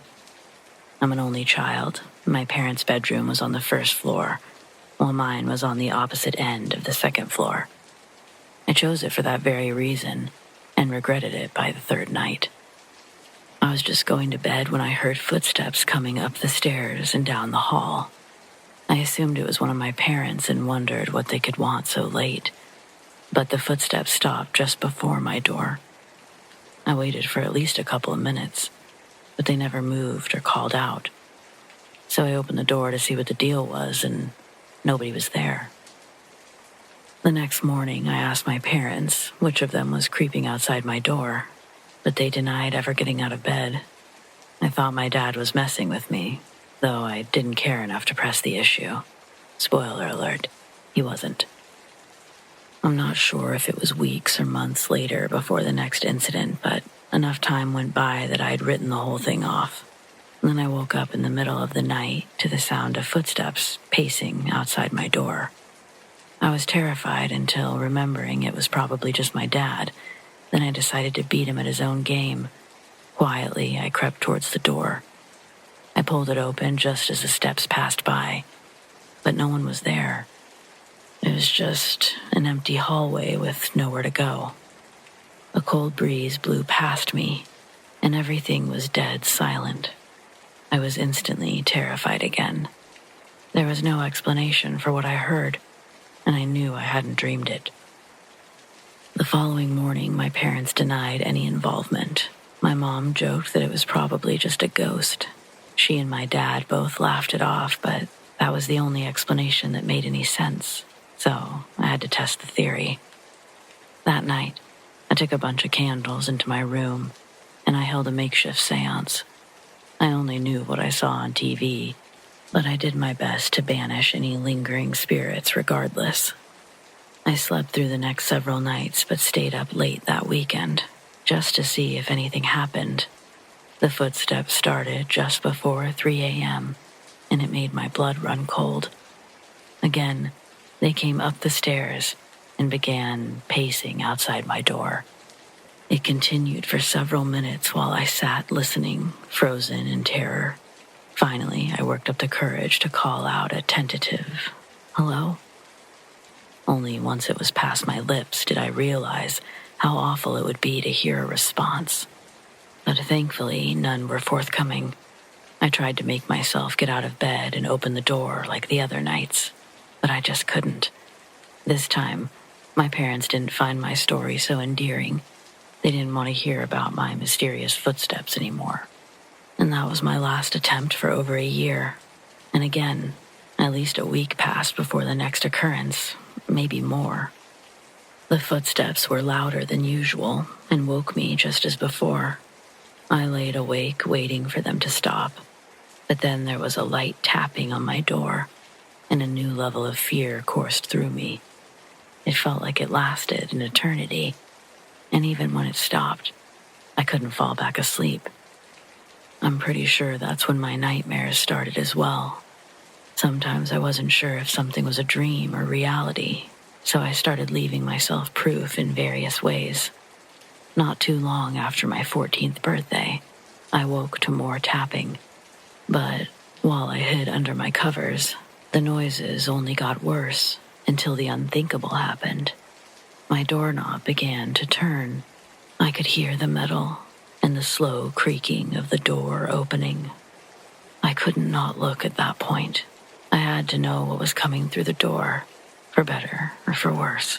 By then, I was sleeping with a flashlight under my pillow, an actual flashlight, no cell phones in those days, I'm afraid. And I sat up with it in one fast, embarrassingly spasmic motion. The door was halfway open, but no one was there. No one was ever there. I got up to close my door and put my vanity stool against it, so I would know that it hadn't been a dream. I dealt with similar incidents every few weeks for the entire time that I lived in that house. The worst incident happened when I was 16, and I woke to someone sitting on the foot of my bed.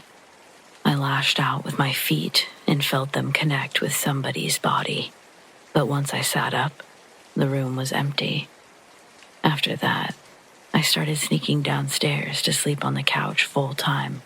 If my parents woke up first, I'd pretend it was an accident. Or if I'd wake up first, I'd sneak back into my room. I tried bringing it up a couple more times over the years, but once they threatened to put me in therapy, I never mentioned it again. Life got much better after I went to college.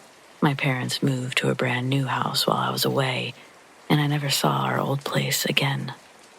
But a few years ago, I worked up the nerve to ask my mom about the old house, and she very casually explained that a man had killed his wife in a jealous rage before ending his own life. All on the second floor, of course, and they just never felt comfortable going up there.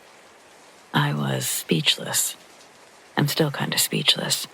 I mean, who does that? When I got upset, I was told that we simply couldn't afford to move at the time, and they felt like telling me the truth would only make my ghost dreams worse. Not gonna lie, I'm still a little bitter about it.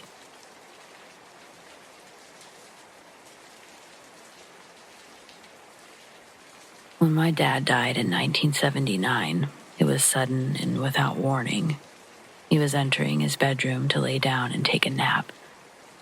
My aunt and I heard the thud when he hit the small rocking chair and then the floor. I looked at him and knew that he was dead before he hit the floor.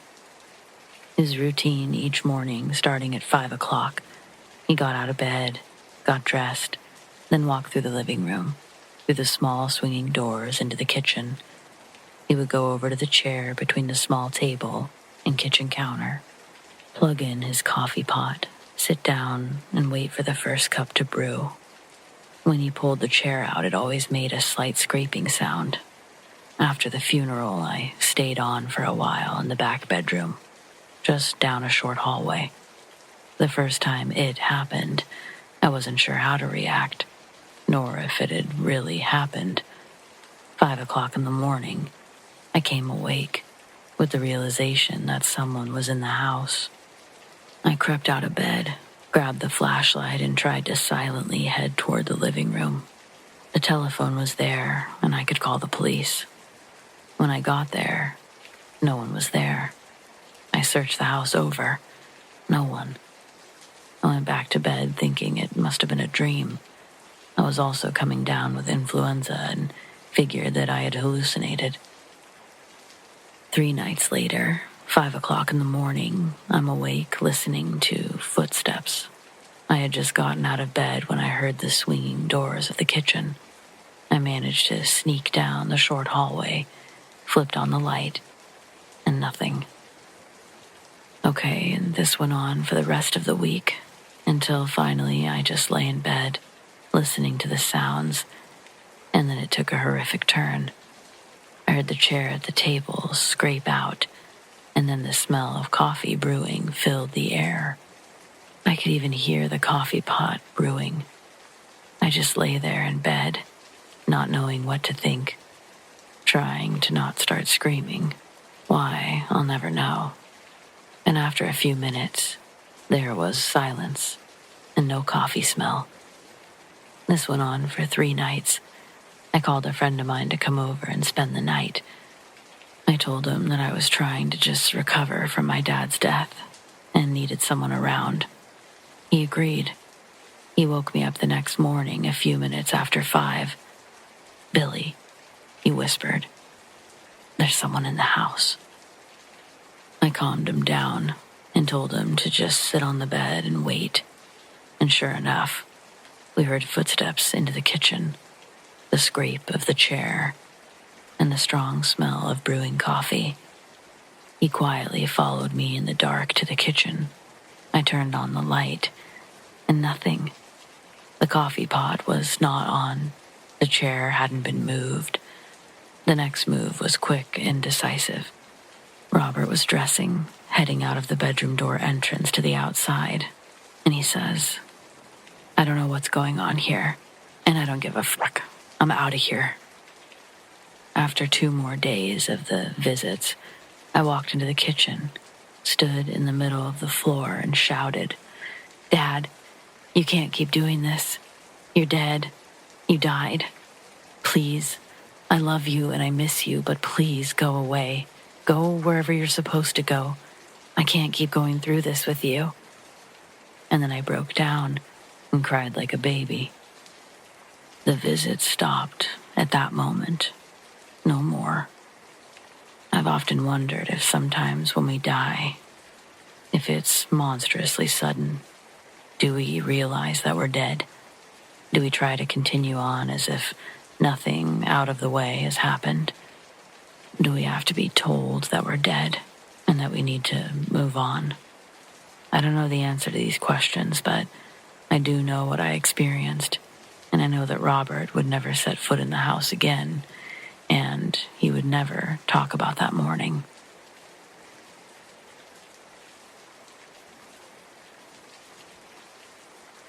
When I was 8 years old, the woods behind our house felt endless. They ran down a long slope and ended at a narrow, muddy creek that cut right through the trees like a secret path. That creek was basically my whole life.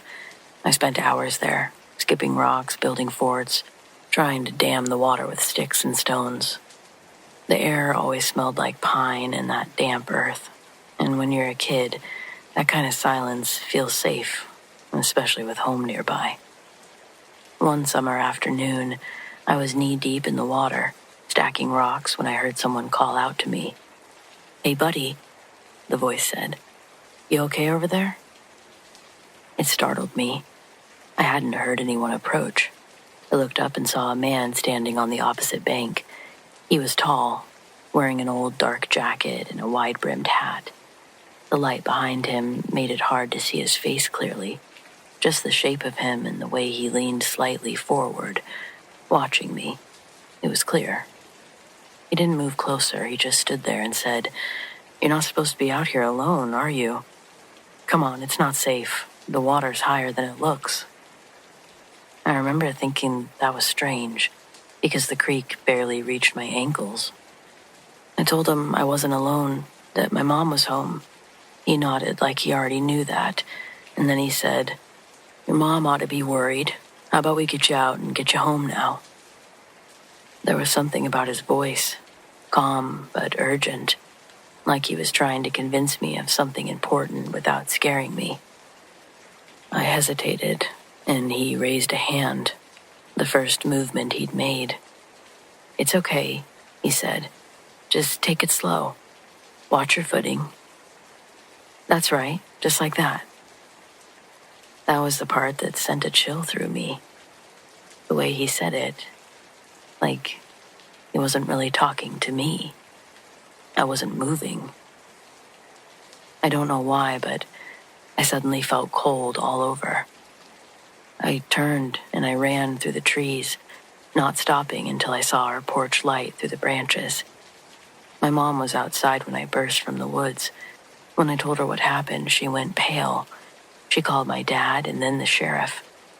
They searched the creek, but they found nothing. No footprints or tire tracks. There was no sign of anyone. A few months later, we moved away. My parents said it was for work, but I always suspected it had something to do with that day. I didn't think about it much when we were away. It just became one of those strange childhood memories that didn't make sense anymore. Until a few years ago, when I was going through some boxes of my parents' old things after they'd passed. Among the photos and keepsakes was folded a newspaper clipping. It was from 1947. The headline read, "Local farmer drowns trying to save child at creek." The article said that he'd jumped in after a young boy who'd fallen during the flood. The boy survived, but the man didn't. There was a photo of him, dark jacket, wide-brimmed hat. I sat there staring at the picture because I finally understood. All those years ago, when I was playing by that same creek, I hadn't seen a living man at all. I'd seen the ghost of one, still standing near where he died, calling out the same words he'd spoken in his last moments, not trying to lure someone away, trying to save them.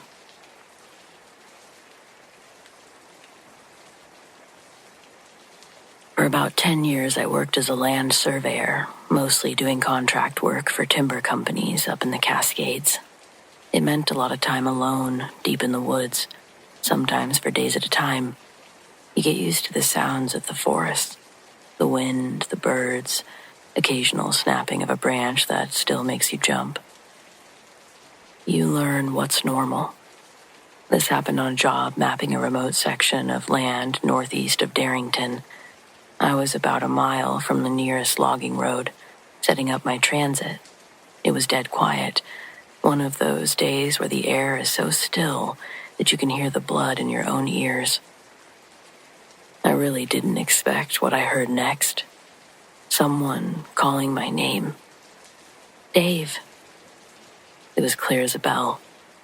It sounded like my wife, which was impossible. She was at her desk job 80 miles away. I spun around, nothing. Just endless firs and ferns. I shook my head, and I blamed it on the wind, and got back to work. About an hour later, I heard the jingle of my own car keys. It was the exact sound that they make, the heavy Ford key clinking against the lighter house keys. The sound was coming from about 50 yards away, from a dense thicket of trees. I froze, listening. Then silence. Now I was on edge. I wasn't armed, but I grabbed the heaviest tripod leg and stood there for a minute, just listening. There was still nothing. I tried to work, but my focus was shot. And then I heard it again. Dave. Honey, I think I twisted my ankle. Can you help? My blood actually ran cold. It was a perfect imitation of her voice, right down to the little tremble that she gets when she's scared. It was coming from deeper in the woods, away from the road and away from where I could see. Something wanted me to go looking. Instead, I called my wife. She didn't answer, of course. But a moment later, she called back. I said it was nothing and told her to go back to work. I had just started packing my gear, my hands shaking so bad I could barely buckle the case. As I worked, I saw a flicker of movement at the edge of my vision. In the shadows between two massive Douglas firs, something tall and stick-thin had shifted. I could see that it was pale, maybe brownish in color. It had been watching me. When it realized I'd seen it or thought I had, it just folded. It didn't run, it just sort of collapsed sideways, back into the trees and vanished. It was all completely unnatural. I left thousands of dollars equipment on the ground, ran the entire mile back to my truck without stopping, and realized I definitely would have to go back. And I did, but not alone. and I quit that job 2 weeks later. I don't know what was in those woods, but it knew that I was there. I mean, it knew me. It knew my sounds. It was trying to lure me in for sure. I've never experienced anything like that. Not before or since. And I know there's others out there that have experienced the same thing.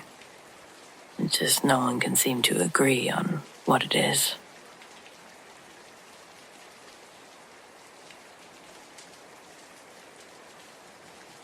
This took place about 12 to 13 years ago. I was 18 when this happened, but I swear I remember it as clear as most days recently. On this particular night, I was a designated sober driver, as I had recently broken my hand playing rugby, and after I had made my last drop-off around 1 a.m., I decided I'd call it a night. As I was driving home, I was approaching a local historic house reserve, and outside of this house was what appeared to be a hitchhiker. I obviously thought this was weird as hell, because being rugby season, it was pretty damn cold at 1 a.m., and due to the recent spat of break-ins in the area, I honestly considered picking up this hitchhiker because I thought that they would be safer crashing at my parents' for the night than on the streets of Belfast, Christchurch. As I got closer to this hitchhiker, I got a look at their face. Now, this is going to sound bizarre, and it's difficult to explain clearly, but the best I can do is liken the face to an old, brown, leathery volleyball type thing. I felt my blood run cold, literally, as I quickly accelerated away. After a couple of seconds, I looked in my rearview mirror, and there was nothing there. Now, proper scared, I practically raced home.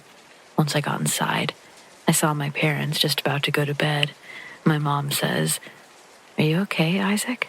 You look like you've seen a ghost." I was just, funny you say that, as I recounted what I had just experienced. A couple of weeks later, I was having a conversation with my mom about some other bullshit that I can't remember nowadays, but she mentions that she told my uncle about what I had said. I was told about the apparent story of a hitchhiker that had been murdered after being picked up from outside that house. Now, I'm unsure if that's true at all, but the whole thing made me think differently about the idea of ghosts. I never believed before this night, and now I do. Anyhow, that's my story. Cheers.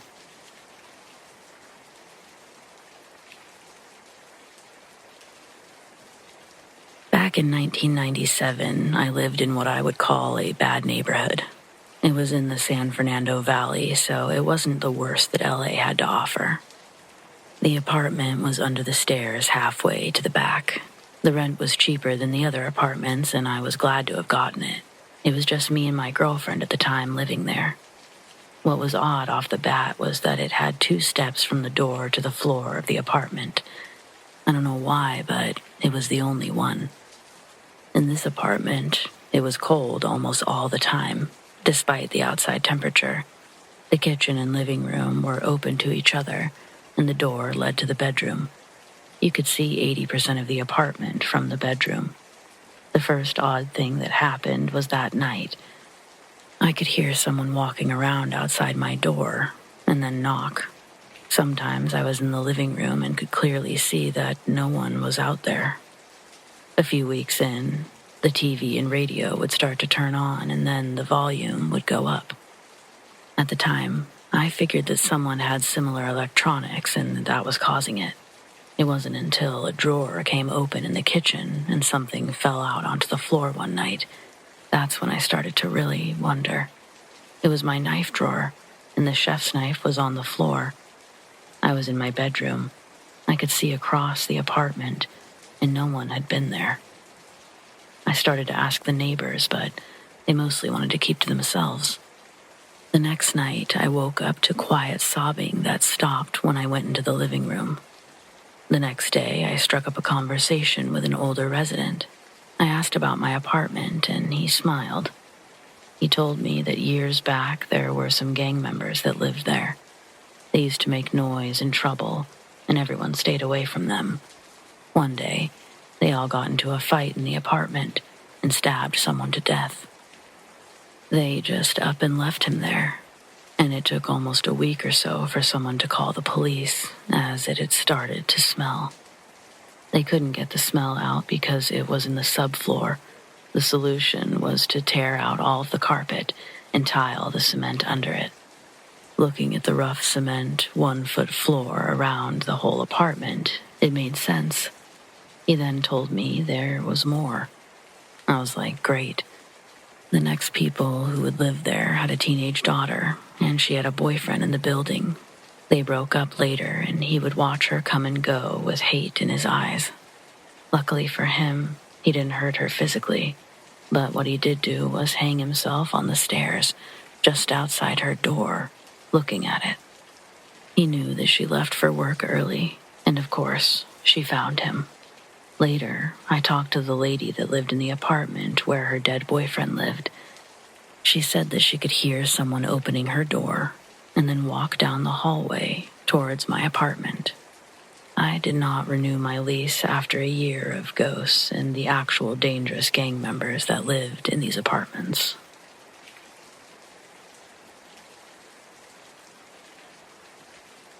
So I'm a chronic procrastinator, which means I basically live at my university's 24-hour library during finals week.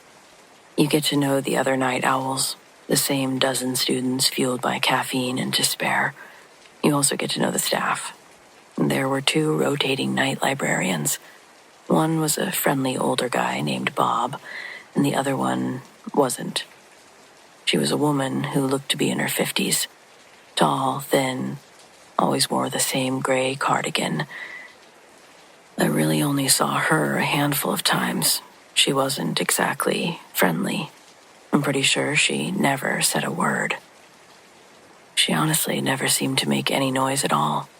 You just look up from your textbook and she'd be there, standing at the end of the aisle. One night I watched her reshelving books. From a distance, it looked normal. But when I walked past, I noticed she was putting them all in the wrong places. A chemistry book in the poetry section. A history text in with the medical journals. They were all perfectly flush with the edge of the shelf, but they were nonsense. It was like she knew what a librarian was supposed to do, but didn't understand the why. I don't mean this in a rude way, but the creepiest part about her was her face. She had this placid, faint smile, always, but it never ever reached her eyes. They were just blank. My final night there, I was on the 3rd floor, which is mostly deserted. It was about 3:30 a.m. I dropped my pen, and it rolled under the desk. As I came back up, I glanced across the massive atrium to the other side of the building. She was standing over there, just looking at me. My heart just stopped. I'd never experienced that before. She smiled the same empty smile, but then her head started to turn, to follow me as I shifted my seat. But only her head. Her body and shoulders stayed perfectly still. She just rotated her neck like an owl, keeping her eyes locked on me. I threw my stuff in my backpack and basically ran for the exit. As I passed the main circulation desk on the 1st floor, I glanced up. She was there, at the 3rd floor railing, looking down at me. The next semester, when I'd go to spend a lot more time there, I was curious and I asked Bob about the other night librarian. He gave me a weird look and said, "It's just me, kid. Has been for years. Library can't afford a second night shift." I was sure he was messing with me. I described her perfectly. He sort of half smiled, and he asked if I was messing with him. He said it sounded like I was describing somebody that used to work there a long time ago. And then he said he wanted to show me something. And when he did, I about fainted, because the picture he was showing me was the woman that I'd seen, that I'd remembered, but she hadn't been there for 20, 30 years.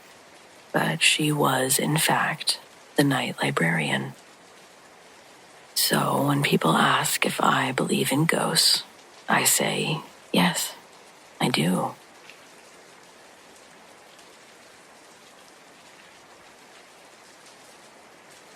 When I was 17, my dad was the manager of a movie theater, and I worked for him during my summer break. This was back in the 80s when people still got paper checks, and I would sometimes hand them out. During my first time doing this, I had one left over. It was for an old man that retired the previous week, and he had had some health problems. So Dad asked me to run it by the guy's house to save him the bus trip. It got me off work a little early, and he lived close by, so that was fine with me. I got there and knocked on each door for a solid 5 minutes, but no one answered. I had to drive back up the road to call my dad from a payphone, just to ask if I could leave it in the mailbox instead.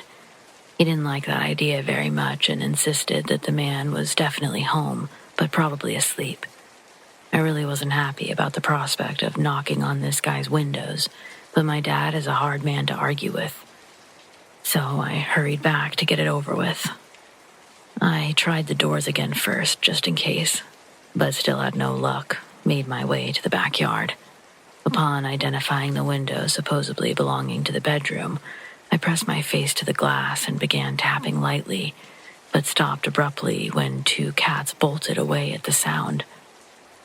They had been crouched over something, but it took a moment for my eyes to recognize the bulky shape on the floor as a person.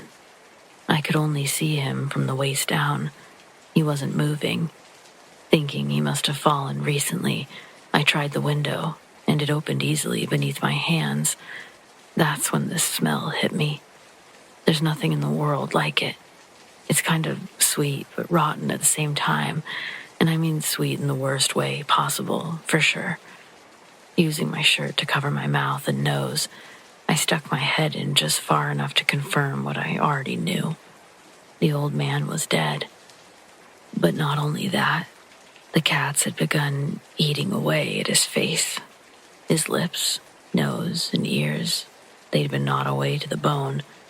I couldn't get away fast enough, slamming the window shut. I raced back to the payphone to call the police, and then my dad. He got there a few minutes after the ambulance, and I went home. I had seen and smelled more than enough for a lifetime. We later learned that the man died of a stroke, either the same night or the morning after his retirement gathering, so he'd been there for a solid 6 days.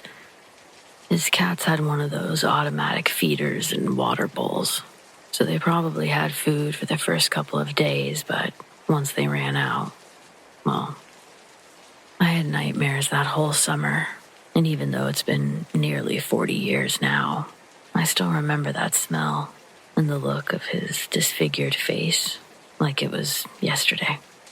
I'll tell you what, though, Dad never sent me to another employee's house again, and these days, I don't show up anywhere without calling first.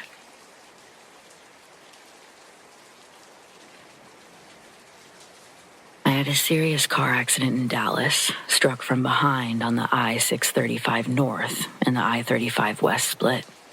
The car in front of me came to a dead stop, while the traffic was 8 lanes full of cars, doing 75 miles an hour. 4 lanes split off to the left, 4 lanes to the right. I was in the left lane of the one splitting to the right, and obviously, the car in front of me had veered, and the driver decided to stop, back up, and go left instead of right. Slammed on my brakes, and I swerved to the left to the guardrail. That ends there. I think in that moment, I'm going to die. I breathe a sense of relief when the car stopped, before going over the ledge and without hitting the stupid car in front of me, which had since moved on. The next thing, I was waking up from unconsciousness, and my entire car was destroyed. My head was turning, looking straight up at the roof, which was crinkled. I thought, oh my God, I've damaged my mother's car, as if I were a teenager, and passed out. It was not my mother's car. I was over 30, on my way to work in North Dallas, My mother works in Arlington. I woke up repeatedly, seeing the same crinkled roof above me and screaming crazy things like, "Where's Nicole? Where's my baby girl?" One time I woke up and a woman had gotten into my car. She was sitting in the passenger seat and she held my hand. She soothingly told me that everything would be all right. I felt such warmth from her. I passed out and I woke up and I saw her, felt her, holding my hand a few times. I remember her so vividly. So finally, one time when I woke up, I was in an ambulance. It had 2 beds. I asked the man in the bed across from me what happened. He said that he was behind me in an old Dodge Ram van, and after I swerved, he saw the stopped car and swerved too, but he didn't brake fast enough, and he had hit me and crushed my car. He was shocked, he said. "I can't believe you're alive." I asked, "Where's that lady? I really want to thank her." He replied, "What lady?" "The one who got into my car and sat with me. She held my hand, told me everything was okay, told me my daughter, Nicole, was not with me, that she was at school. She said Nicole's name. She said..." He interrupted. "Lady, nobody got in your car. Believe me. I was shocked when they pulled you out." When I went to see my car at the tow service yard that had removed it, it had been squished like a ball of aluminum between the van and the curved guardrail.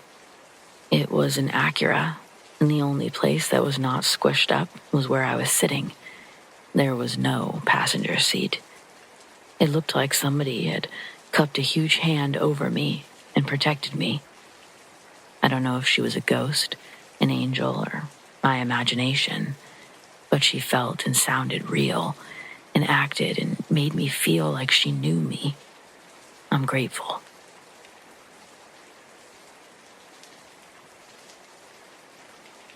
I was posted in a primary health care center with a fellow senior doctor.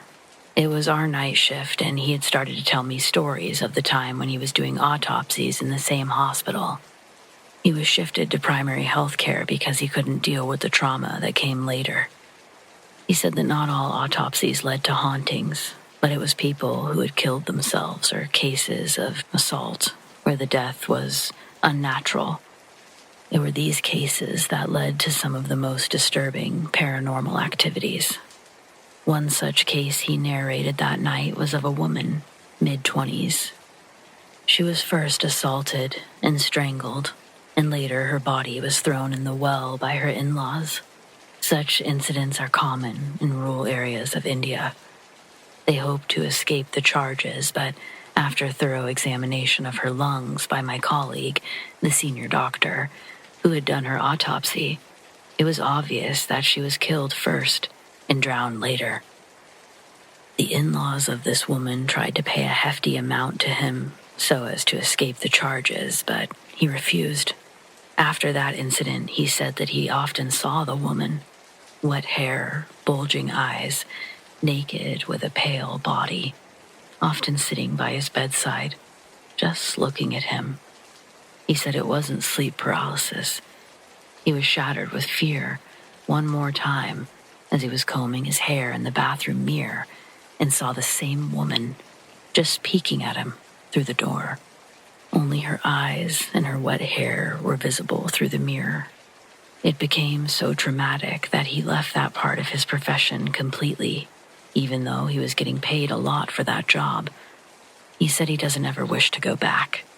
And the fact that it was the same hospital where I'm working right now, kind of creepy, not gonna lie.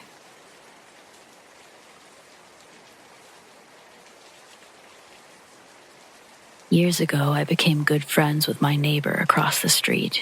We both had young children, and we spoke and/or saw each other almost every day. Probably 6 years into our friendship, she developed leukemia and only lived one more year. She was 35.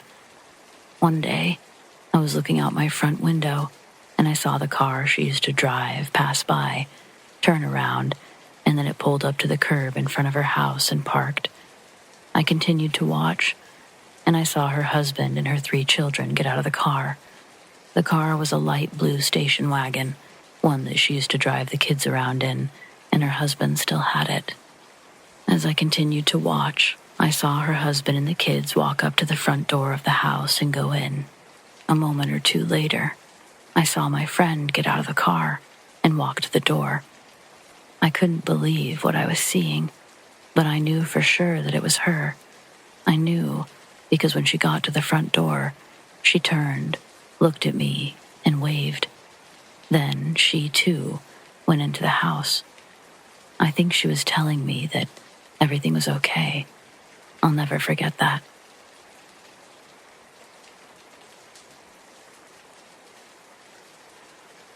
This was Thanksgiving 2011.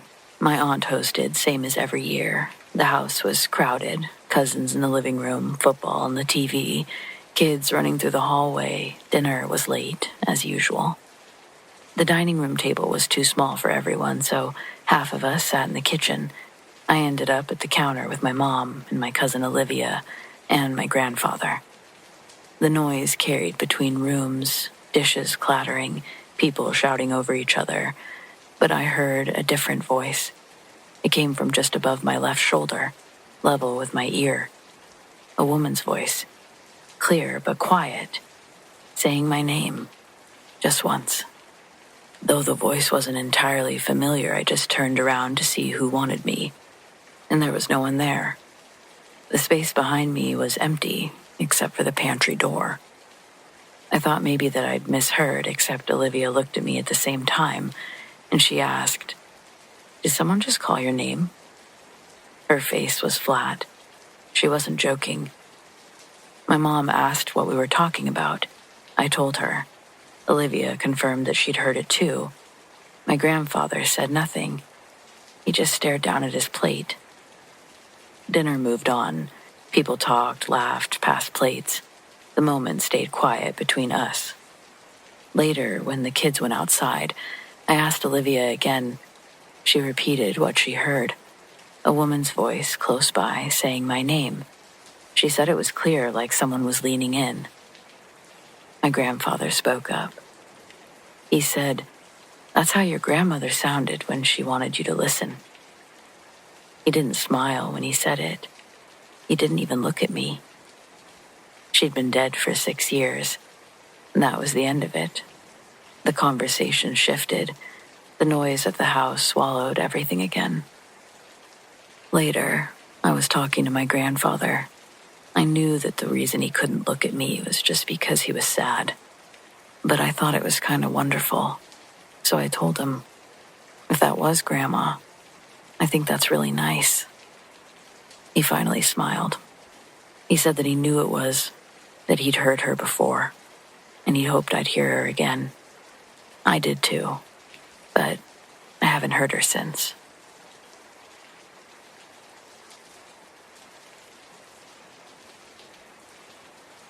People always say ghosts can't kill, but I know better. It happened when I was in middle school. Our drama teacher, Mr. Whalen, died in a way that left a chill in the air long after his body was taken away. He wasn't old, not old enough for a heart attack at least, but something took him that night. Something that didn't belong in our world, I'm pretty sure. My older brother was in the school play, a small part with barely any lines, but Mr. Whalen was strict. He insisted every cast member attend every rehearsal, no matter how insignificant their role. Even those who weren't in the play, like me, were dragged along. My job was to keep out of the way, so I spent hours in the back rows of the auditorium, doing my homework by the dim light of the worn-out lamp. The auditorium itself was ancient, nearly a century old, and its age showed in the creaking floorboards and the peeling paint on the walls. It stood separate from the main school building across the street, like it was trying to distance itself from the present. The place had a reputation. Everyone knew it was haunted, but no one talked about it openly. The teachers dismissed the whispers, but we all knew better. We knew not to be caught in there alone. I hated that auditorium. The only real light was the harsh spotlight on the stage, leaving the rest of the seats swallowed in shadows. The darkness felt alive, like it was waiting for something or someone. The smell of chlorine was always in the air, strong, suffocating, especially on nights like this one, when the storm outside seemed to seep into the very bones of the building. The smell of chlorine was always strongest on rainy days. The old building had leaks, and the dampness seemed to draw out the scent, clinging to the seats like it was embedded in the very fabric. I never understood why it smelled like that. There was no pool anywhere nearby, but that was just one of the many oddities about the auditorium. Mr. Whalen seemed to be the only teacher who didn't mind spending hours in there. In fact, he seemed to revel in it. Like the creaking boards and the dim lighting were his stage just as much as the one up front. On the night it happened, the weather was awful. A storm had rolled in, drenching the city in sheets of rain and lighting up the sky with jagged bolts of lightning. Inside the auditorium, the storm sounded like a constant roar, the wind battering the walls and the rain pounding on the roof.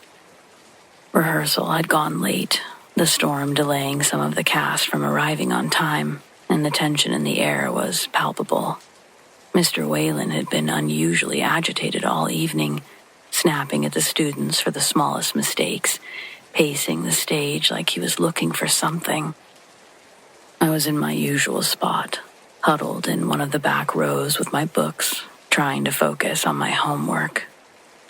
The lamp wasn't doing much against the oppressive darkness that seemed to have swallowed the entire room, and the storm outside didn't help either. Every time lightning flashed, the auditorium was briefly illuminated, revealing the empty seats stretching out like a sea of shadows, before plunging back into the darkness.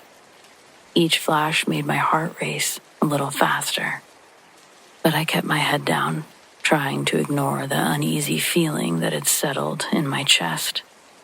Mr. Whalen had decided to do some work on the catwalk that night, something about adjusting the lights for the upcoming performance. The ladder leading up to it was old and rickety, but he insisted on doing it himself. I remember hearing the metallic creaks as he climbed up, the sound echoing in the emptiness of the auditorium. The rest of the cast were busy with their lines, and I was a bit too engrossed in my math problems to pay too much attention, at least at first. It wasn't until I heard the first bang that I looked up. My heart skipped a beat. The sound was loud, like something heavy had fallen, but it wasn't followed by any of the usual scolding from Mr. Whalen. The students on stage froze, their lines forgotten as they looked up toward the catwalk. Another bang followed, and this time it was accompanied by a scream, sharp and terrified. It wasn't Mr. Whalen's voice, though, but something else, someone else entirely. But we couldn't see anyone. The lights above the stage flickered, casting the entire room into a strobe-like effect. In the brief flashes of light, I did see something moving on the catwalk, a dark shape. It definitely wasn't Mr. Whalen. It moved quickly, almost too quickly to track, but every time the lights flashed, it was closer to him. I heard Mr. Whalen shout. It was a strangled cry that was abruptly cut off as the lights blinked out completely, plunging us all into total darkness. For a moment, there was nothing but the sound of the storm and the heavy, panicked breathing of the students around me. Then, there was a horrible, wet thud, like something heavy hit the stage floor, followed by silence so profound it felt like the whole building was holding its breath.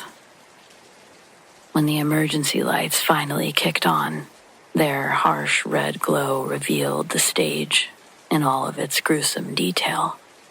Mr. Whalen lay sprawled on the floor, his body twisted in an unnatural angle.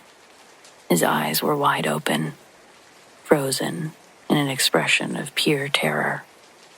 His mouth was still open in a silent scream, but what was most disturbing was the way his hands were clenched, as if he'd been trying to fight something off. The police said that it was a heart attack brought on by the fall from the catwalk. None of that made sense to us. They never found any evidence of foul play, and the case was closed within a week. But I knew better. The other kids knew better, though none of us were talking about it. Whatever was up there on the catwalk that night, it wasn't human, and it wasn't done with Mr. Whalen until it had taken everything from him. After that night, the auditorium was closed off, and it would be for the rest of my time at the school. The school claimed that it was for renovations, but the truth was that no one wanted to go in there anymore.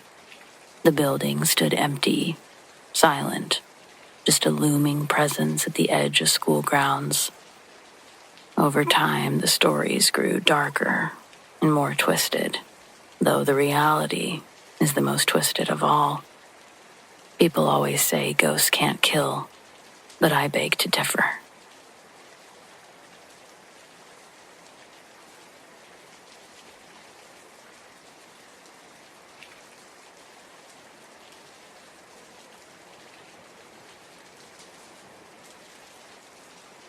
After my father died suddenly, I had to clean out his place and dispose of any of his things that we didn't want to keep. In his things was his cell phone.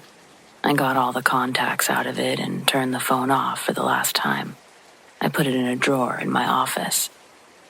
I spent the first week sort of in shock and planning for the funeral and settling his estate.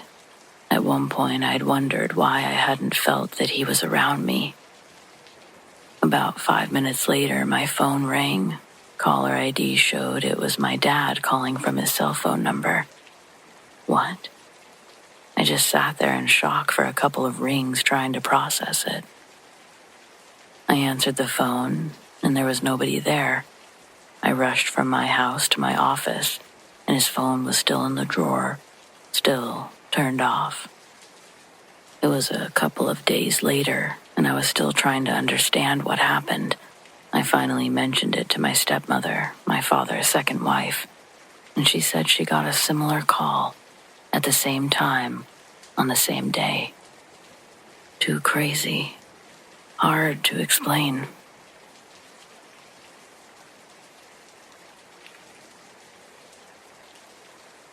Having been a nurse for 30 years, I've seen some things that I'm unable to explain.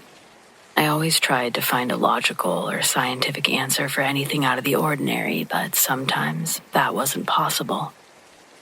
One day, one of the nurses in the post-open heart surgical ICU where I worked went to draw some medication from the Pyxis machine.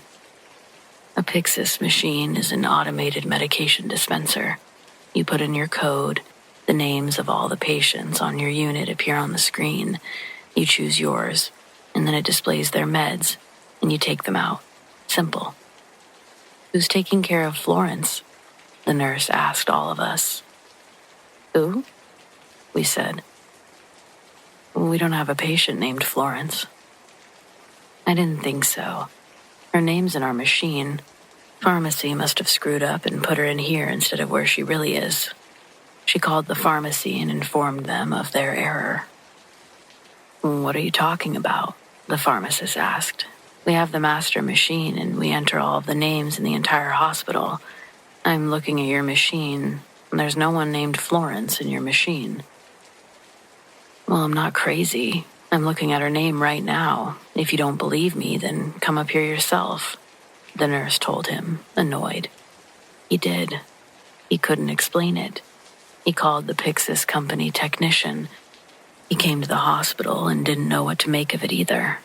He said it was impossible to have a name show up in one machine and not appear in the master machine.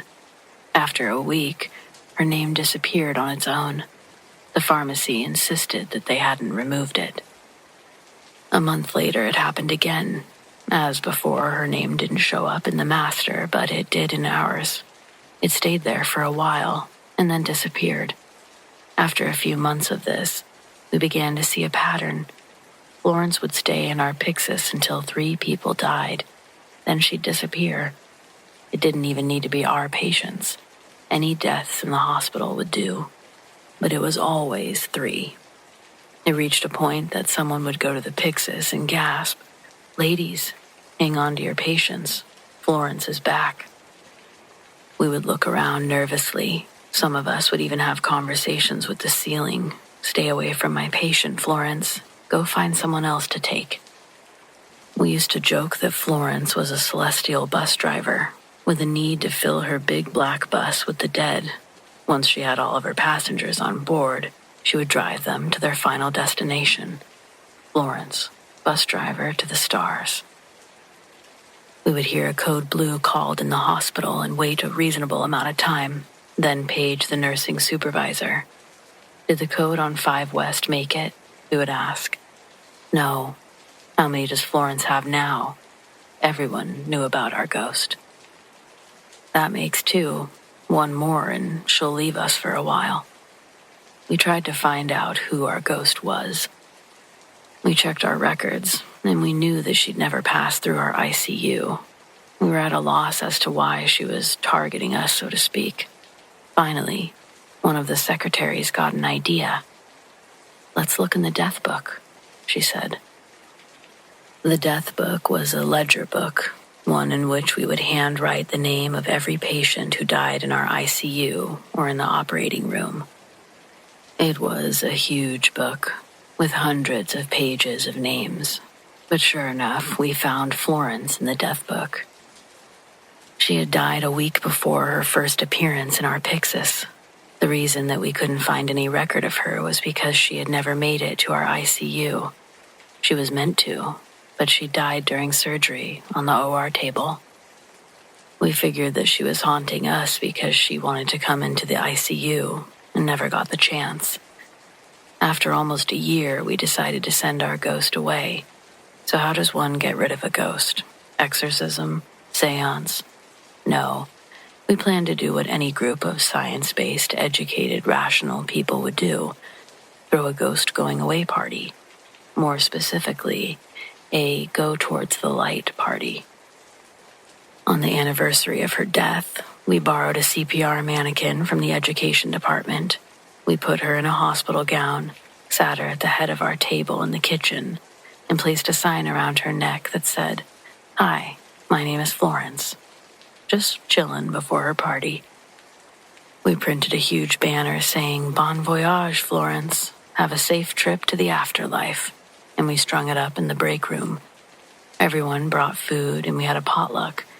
Within an hour, word had spread all over the hospital that our crazy open-heart ICU nurses were having a party for a ghost.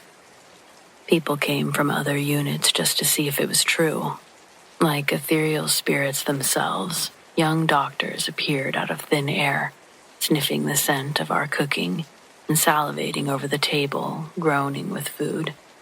Baby docs were always scrounging for a free meal. We heard you were having a party. Do you have any extra food that we could, they said, trying not to look so hungry and desperate. "Of course, there's plenty here," we told them as they loaded up their plates with baked ham, fried chicken, potato salad. They all ate hungrily and stared at the mannequin. "So, what's all that about?" they asked between bites. "That's Florence. She's our ghost. We threw her this going-away party so that she'll stop haunting us and gathering the souls of the dead to drive off in her bus," we told them, straight-faced. They glanced at each other warily. "Okay. Hey, is that key lime pie?" After our party, not a day went by that we didn't hold our breath when we accessed the Pyxis machine, searching for her name. She never reappeared. It seems all she wanted was a wake. Rest in peace, Florence.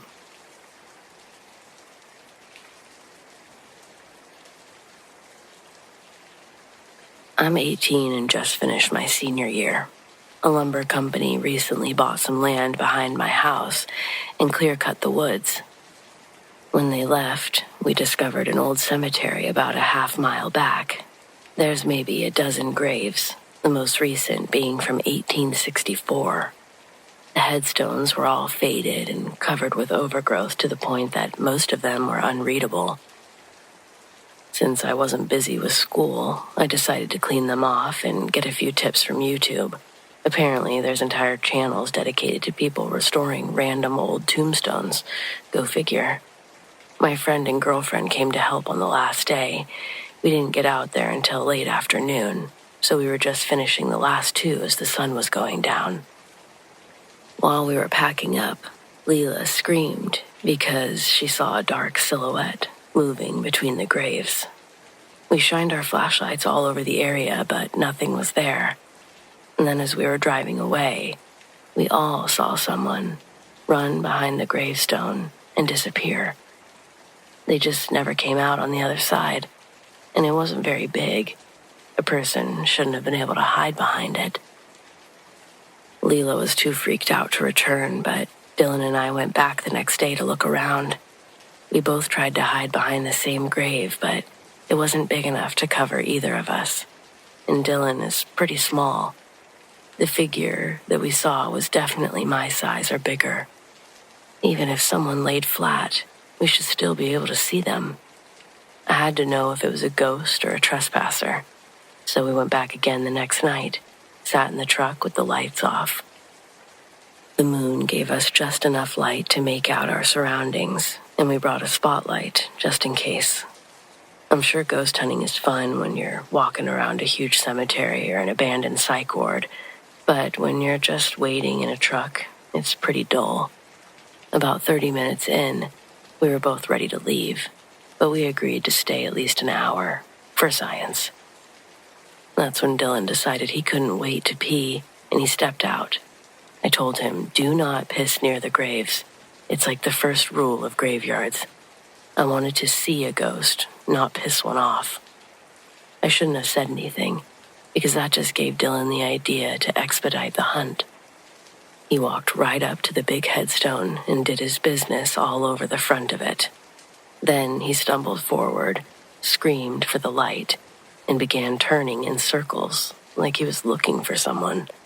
I got the light on him, but there was nothing else around. When he came back to the truck, he was pale and shaking. I've known Dylan since kindergarten, and he's the worst liar I've ever met. There's no way that he put on an act that convincing. He said someone pushed him from behind, but it stung. I looked at his back, and there were faint red scratch marks right in the middle of his shoulder blades. He was never out of my sight. Nobody was behind him, at least no one that we could see. He wanted to leave right then, but I convinced him to stay for an extra half hour. I mean, that's what we came for, isn't it? A few minutes later, we started to hear a noise, like someone was tapping their fingers on the side of the truck. I got the light, but as soon as I turned it toward the sound, it stopped. Nothing was there. I turned it off again, but the tapping never resumed, and Dylan wasn't willing to stay a single extra minute past the deadline. I turned on the high beams and started to reverse out of there, but when I looked into the rearview mirror, it was my turn to scream. There was a man in my back seat. He was dressed like an Amish person. There was no skin to the left side of his face. Suddenly, ghost hunting was no longer a sport I wanted to participate in. I jumped out of the truck, shined my flashlight into the back seat, but it was empty. Dylan saw nothing, but he screamed and got out too. Once I explained, we had a short debate over whether it was the best idea to drive back or walk, but walking through the dark fields seemed worse. After an extremely thorough inspection, I drove us back without glancing into the mirrors. We haven't been back to that graveyard, but I think that ghost guy followed Dylan home. He's had things in his room fall off shelves. His keys get moved, and he's seen someone walk past his door while being home alone. This week, when I saw him, he had more scratches on his back. He doesn't remember getting them, just that they were there when he woke up. I know this makes me sound horrible, but part of me is just so relieved that nothing followed me home. I mean, to be fair, I told him not to piss on the graves.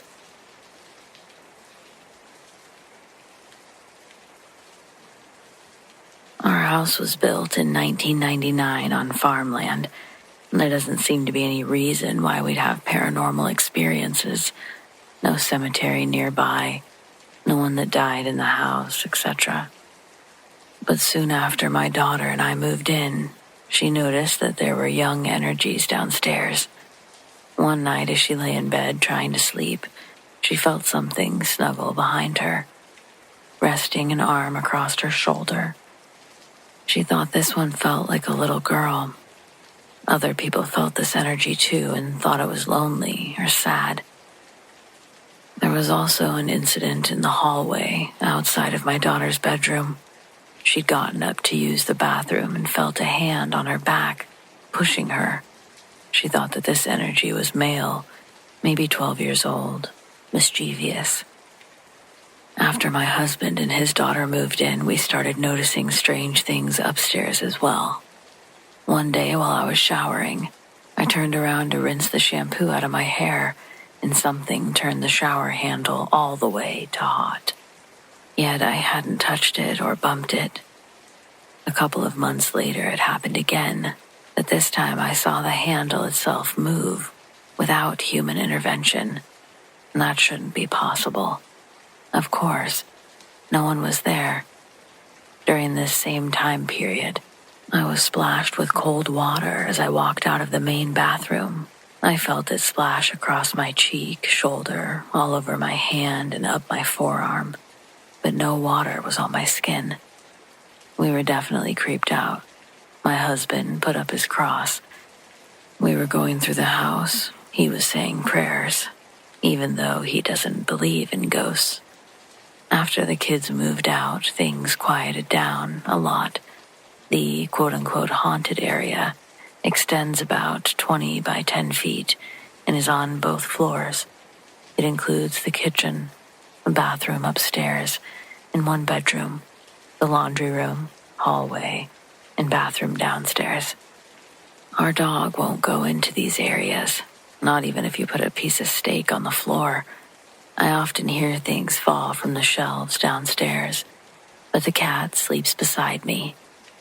Someone or something has strummed my husband's guitar when I was here alone. When my youngest was home from university last summer, the only incident we had was someone saying her name in a loud whisper, right behind her as she walked from the bathroom to her bedroom. She left at the end of August, and everything seemed fine until a few months ago. My husband was downstairs and stopped to play with our boy kitty, Jake. He had balled up a piece of tinfoil in his hand and decided to see how high Jake would jump to catch it. He stood just outside the laundry room, bent over slightly, showed Jake what he had in his hand before releasing it and tossing it over. The tinfoil sailed about 3 feet away before it bounced off something invisible and came back in his direction. Confused, he picked it up again and tossed it. It hit something invisible halfway across and dropped like dead weight to the floor. Since this happened, I've tried contacting local paranormal investigators and they replied to my email but haven't followed up since. I'm updating this to include an incident that happened yesterday morning. My mom moved in with us a few years ago and has Alzheimer's. For the last while, she's been bedridden and requires extra care. So every morning, 2 healthcare aides arrive to bathe her, change her clothes, etc. They follow a simple routine that includes small tubs of soapy water. These are set on a side table so that they can bathe her in her bed. After getting everything ready, they place the little tubs on the table near the head of the bed and move down to the foot to straighten out the blankets and get the towels ready. Both healthcare aides were startled when the table suddenly started to move on one side. One described it as though someone had leaned against it or pushed it down. causing both tubs to slide off the table, hitting the carpet, cracking the plastic, and spilling soapy water all over the floor. When I returned to the house, one of the girls asked me if I'd had any ghosts lately, because those tubs weren't big enough or heavy enough to make the table lean like that. They claimed that they weren't too close to the edge, as both of them saw them slide across before going over. I can't imagine the wind doing that. And the cat was sleeping in my bedroom with the door closed. There's always something going on that's hard to explain.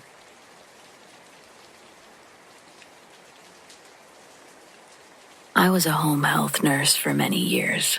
When we had to see a new patient, we had a ridiculous amount of information to gather. Thankfully, the company gave us new laptops, so it wasn't so bad. This particular patient needed wound care on his foot and IV therapy. When I finally found his house, I pulled into his driveway, sat there for a few minutes. I had that feeling like someone was watching me. I sat there for a couple minutes thinking that I didn't want to go into his house. But I gathered my stuff and went to the door. My patient answered the door and let me in. It was a ranch home with an open concept kitchen, living room, and dining room. My patient was barefoot except his wound dressing. He went into the kitchen to wash his hands as I set up my computer and things at the dining table. I sat with my back to the living room. As I was starting up my laptop, I heard someone in heavy shoes walk down the hallway across the hardwood floors from the bedroom and then stop behind me. I had the feeling that they were standing directly behind me.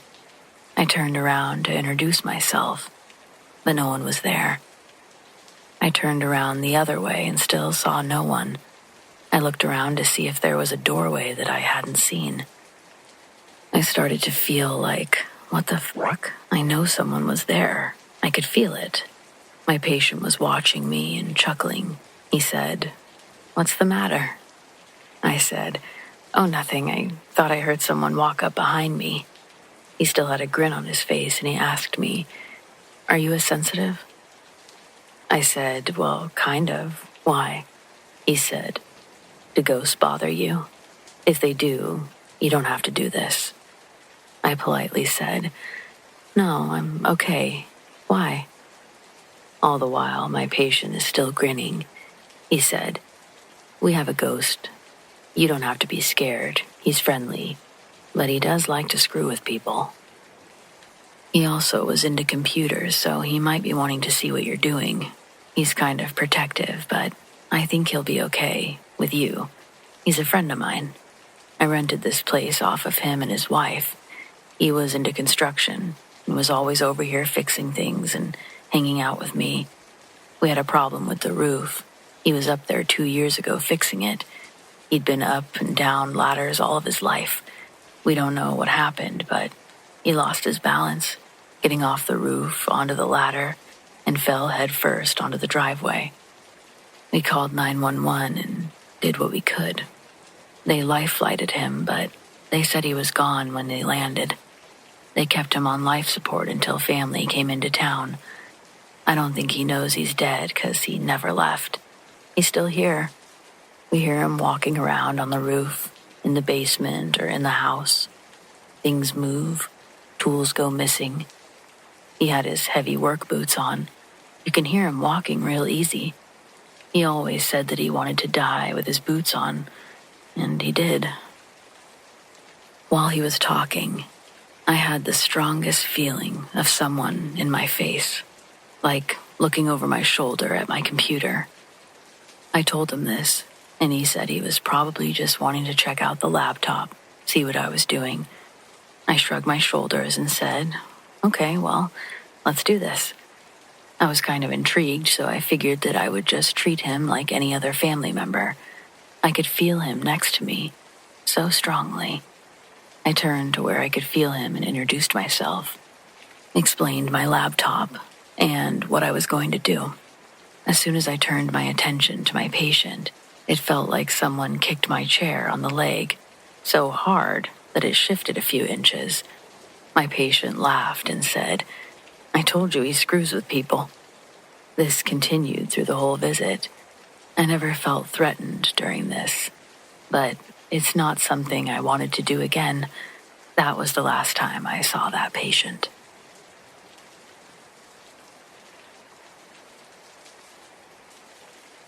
When I lived in Alta, we used to explore an old mine all the time. I practically lived in one of the old miners' quarters for a couple of years as we explored that creaky, drafty place, and affectionately called it the mine. Creative, I know. If you've ever ridden the lift from the Germania side, you've probably gone right over it, though you'd never know it was there unless someone told you. The place had a history, and stories said that miners who worked those tunnels back in the day never truly left. They lingered, trapped in the darkness, their souls bound to the rock and ore that they spent their lives extracting. I didn't think much of it at first. I don't know if many do. Ghost stories were a dime a dozen in places like Alta, but there was something about those mines that made me feel like the tales weren't just stories. One time while we were poking around one of the deeper shafts, something happened that made me rethink everything I thought I knew about fear. We'd been exploring for hours, our headlamps casting these long, wavering shadows on the walls as we got deeper and deeper into the darkness. The air was thick, but also heavy, with the scent of damp stone and something else, something faint, like the lingering trace of old, forgotten things. We were just about to head back, our curiosity satisfied for the day, when the ground beneath our feet began to tremble. It started as a low rumble, barely noticeable, but quickly grew into something more violent. The walls shuddered, and a deep, echoing groan resonated through the tunnel, as if it were in pain. It was a small earthquake, just enough to send a shiver of fear down our spines, but what followed was worse. As we scrambled to exit, up the shaft, the ceiling above us began to crack and crumble. Before we could react, a section of the tunnel collapsed. It sent a cloud of dust and debris crashing all around us. For a moment, everything went dark. Clearly, our exit had just been covered. I could hear the others coughing and cursing through the sound of muffled, thick layers of dirt. We were trapped, buried underneath a mountain of rock, with only a few feet of space between us and certain death. Panic set in quickly for me, then the others. The weight of the earth pressing down on us was really suffocating. The realization that we might not make it out of here, that hit hard. The total darkness really didn't help much either. But we managed to communicate with each other, find each other. Miraculously, none of us were injured, so we began to dig our way out, each of us taking a section of what we thought was the entrance to the cave. We couldn't believe how much rubble had managed to make its way in front of us in such a small period of time. After a while of tossing rocks, I started to feel a bit hopeless. And then something strange happened. The darkness around us seemed to shift. It began to move in ways that didn't make sense. I was seeing darkness move against darkness. And then I could feel it. Something cold, something alive, brushing against my skin, tugging at my clothes. Maybe I was scared and imagining what I wanted, but I followed the direction of the coldness, looking down at my right leg. I saw the faintest of lights. I told the others to head in my direction. We needed to dig where this new light source was. That's our path out of here. And so we dug like our lives depended on it, which they did, really. The tunnel was unstable, and every movement sent more debris falling down. The hustle was necessary. And eventually, after what felt like hours, we broke through. The first breath of fresh air was like being reborn, the sunlight almost blinding after the darkness of the mine. We emerged, filthy, a little shaken, but very alive. After going through something like that, I think I can safely say that ghosts, or whatever you want to believe they are, aren't the scary ones. Not to me. In this case, that was for sure the earthquake. I've shared this story before. Locals don't like to hear this story. They like to say that we made something angry that day. I don't put a lot of weight into the idea that something might have caused the collapse, other than an earthquake. But I'll admit it's interesting to think about.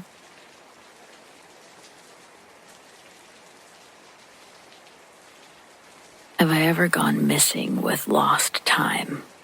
I have. I had been living in the infamous Blue House for 3 years.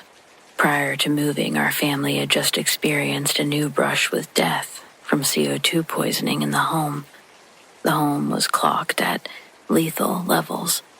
The fire investigator never could find the cause, meaning there was no official leak. To this day, it's still listed as a paranormal event with the city police and fire department. So we decided it was time to move out after that event. We'd moved everything over to a new home, and I was at the Blue House cleaning it for the new owner. There was a knock at the door. I went to look, but no one was there. As I was walking away from the door, I suddenly felt like the wind was knocked out of me. I rushed towards my bedroom where my purse was to get my rescue inhaler, but I never made it. That's the last thing I remember. When I woke up, I was falling from a standing position, slamming into the wall of the living room at the Blue House. I was colder than I'd ever been in my entire life. I was very disoriented with the furnishings all gone. I didn't know where I was. I went into the bathroom and looked into the mirror. I was so cold my teeth were chattering and my lips were blue. I ran a hot bath, climbed in as quickly as I could. My cell phone had been in my bra and had fallen to the ground when I'd gotten undressed. I retrieved it, called my boyfriend while still in the tub. He answered, and I started crying. "I'm confused. I just woke up and I'm so cold." He said, "Where the hell have you been? You've been missing for over 5 hours. Everyone's so worried." While I was missing for those 5 hours, my boyfriend had checked the Blue House several times, and I was not there. It's unknown to this day where I went or what I did in those 5 hours. I'm unsure if I ever really want to know.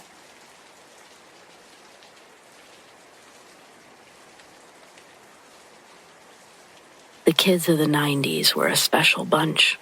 We were right at the cusp of when everything became banned and rules in schools changed. I'm not in any way saying that this is a bad thing. I remember my kindergarten teacher smoking on field trips. I also had the opportunity to grow up in a very small town. The kind of town that just felt smaller after leaving. A true stereotypical town where every teacher gives the athletes a bunch of extra credit work, the same extra credit work, so that they can keep turning it in over and over to legitimize their passing grade in the class. I was kind of a bully, sad to say, and I know I hurt a lot of feelings. I did say stereotypical, right? Well, since high school, I've grown from my bully ways, and I understand why I was the way I was. I'm a spiritually better person since moving away from my small town, but some of the shit that we used to get away with was wild. Though this story isn't exactly something we got away with, at least not me.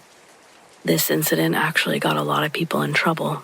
Should have been way more trouble than what actually occurred, but I digress. Here we go. Some crazy shit I saw in high school back in the 90s. Our school had 2 floors. Floor 1 had a gym, commons, library. It also held the 9th and 10th grade classrooms. Upstairs held the 11th and 12th grade classrooms. These floors are connected by a handicap elevator that one exceptionally unhealthy teacher used, along with a tall set of wide concrete steps. It's technically 2 flights of steps to get to the 2nd floor. It's a tall climb that I would make multiple times every day. The second floor is basically a long hallway, with classrooms and lockers on either side. At the end of the hallway is a glass exit door, and the other end is a large open space that overlooks the first floor commons area. Homecoming night. I'm part of the homecoming royalty. The night of our home game, we're supposed to walk out on the field during halftime, where they reveal the king and the queen. They're crowned, then we have to run off the muddy field in our nice suits and dresses, while the visiting team begins to run out onto the field and begin to warm up for the second part of the game. I wasn't voted queen, but my best friend Nikki was, and that means our group's party still got the royal treatment on dance night. 6 coupons for Red Lobster, and a limo to take us from there to the dance. Trust me, for the time, this was epic. Our inflated sense of selves arrived at the dance, thinking we were movie stars or something, hopping out of the only stretch limousine the town had ever seen. The dance was at our school gym, so looking back, it makes me laugh how epic we thought all of this was. Well, that's the innocent stuff. Most of the night we were able to hang out behind the scenes in the commons area. It wouldn't be until later that we'd be walked on stage and do some grand gesture. Another thing we inflated into oblivion. Egos were at full capacity that night. But before all of that, before the grand royal entrance, all of us were hanging out unsupervised in our designated back area. Some of the boys were throwing a football up and down the second floor balcony. Every so often we'd peek out at the crowd and laugh at all the other kids having a good time. Because mean. In reality, they were actually doing what they wanted to, whereas I got to see 2 meatheads throw a football at each other. When I heard Spice Girls come on, Nikki and I joked, pretending to know and lip-sync all of the lyrics and dance moves from the music video. Then in runs a freshman that's also on the football team, but not on homecoming court. He was sent to tell us all that we need to be ready on floor 1 in 10 minutes. He announces to the group, and the homecoming king, a slightly not sober one, I might add, looks over the banister and tells the kid to come upstairs. The kid does so, running up the tall flights of stairs to reach His Majesty. When he gets to the top, he walks over to where Nate's standing. Then Nate points a finger in the kid's direction, and he says, "Freshmen, do a dance for our enjoyment." He starts moving around along with the beat of the music through the wall. After a minute, Nate tells him to stop and face the people below. The freshman turns and looks down to us lounging in the first floor commons. We all jokingly boo the kid. Then Nate comes up behind the kid and grabs him off of his feet, holding him like a baby, and then lifting him over the railing of the balcony. Below, we all think it's the funniest thing ever. None of our combined teen brains could predict whatever could possibly happen. Then, my stomach dropped when the kid's awkward laughing changed to screams for Nate to stop and begging him to be set back down. As Nate holds the struggling freshman over the railing, he calls out to the crowd, asks if the kid's dance moves appeased us. There's a mixture of laughter and thumbs down being thrown in their direction. He tells the freshman, "Well, you heard him." Then he acts like he's going to toss the kid off. This joking jiggle makes the kid squirm so fierce, he actually managed to push himself from Nate's arms while he was still suspended in the air. Nate drops the freshman, and all of us watch in shock as he drops. His legs hit the trophy case, and he spun like a helicopter landing on the ground with a loud smack bounce. The freshman's arm stiffened out in front of him, then he went limp on the ground. By now, I was in a full-blown panic. Everything happened so fast, I couldn't believe we'd just seen that. My first thought was to grab an adult, but as I see Nikki already en route, I decided to see if the kid was okay. Nate stays upstairs, looking down at what he'd just done. He keeps saying, "I didn't mean to drop him. It was an accident," over and over again. The kid was conscious, but I told him not to move. I wasn't sure if that was the right thing to do, but it's the only thing I'd ever seen any medical professional tell someone to do after a fall. Minutes after the kids fall, teachers and chaperones are swarming the area, telling all of the kids to leave. There's an ambulance parked outside the gymnasium, and medics are running through the dance, bringing the rest of the evening's festivities to a halt. Literally, the least cool thing anyone could do, and we did it. We have to tell the medics and the principal what happened, and that night, police arrest Nate. He's out by the next day, and that Saturday morning, police were now at my door, taking me in for questioning. If the kid died, they had a murder case on their hands, and they were looking to wrap it up quickly. Homecoming King Nate told the police that I coerced him into putting the freshman in that predicament, giving the thumbs down and telling Nate, and I quote, "Drop him backwards." This obviously wasn't true. The other kids they interviewed also had stories in line with mine. But Nate was our big football star. He had a game the next week and scholarships to any college he wanted. The staff couldn't very well let him go out like this. When a few of the faculty that were chaperoning the dance were interviewed, it was mentioned that I was a troublemaker and a bully. Nate had been manipulated into fulfilling my orders to drop the child for my sadistic enjoyment. It was absolutely fucked what they pulled on me. Nate was able to walk away from this with his reputation squeaky clean. The kid survived, and it was all ruled an accident in the final report. But I was thrown to the wolves so that freshman's parents wouldn't go after the school any further. They wanted blood for their child, and I was chosen for the chopping block. I wasn't allowed to attend my graduation, and with bullying and hazing on my records, the few colleges I had wanted to attend all turned down my letters of interest I'd written in hopes they'd overlook those red-inked words. One college, last on my list, and probably last on a bunch of lists. They let me in, but the sororities saw me as a risky pledge, and I had to live in a dorm the year and a half I attended. Here I am in my 40s, and still a bit bitter about Nate, but I do have a bit of knowledge that allowed me to accept the balance of the world and move on. Plus, I got myself a whole new group of friends, a whole new outlook on life after this whole thing happened. I was determined to be nothing like I was, and to make sure the company I keep reflects my own values, and so on. That's what growing up is about. It's just that hopefully you learn it without seriously injuring another human. Also, I'm not proud this makes me smile because I'm not a sociopath, but Nate's sophomore year of college, he blew out his knee in the first game of the season. Did it change my situation? Not in any way. Did it change Nate's? Yeah. And somehow, some way, my injustice was righted. Hakuna Matata, but only after revenge.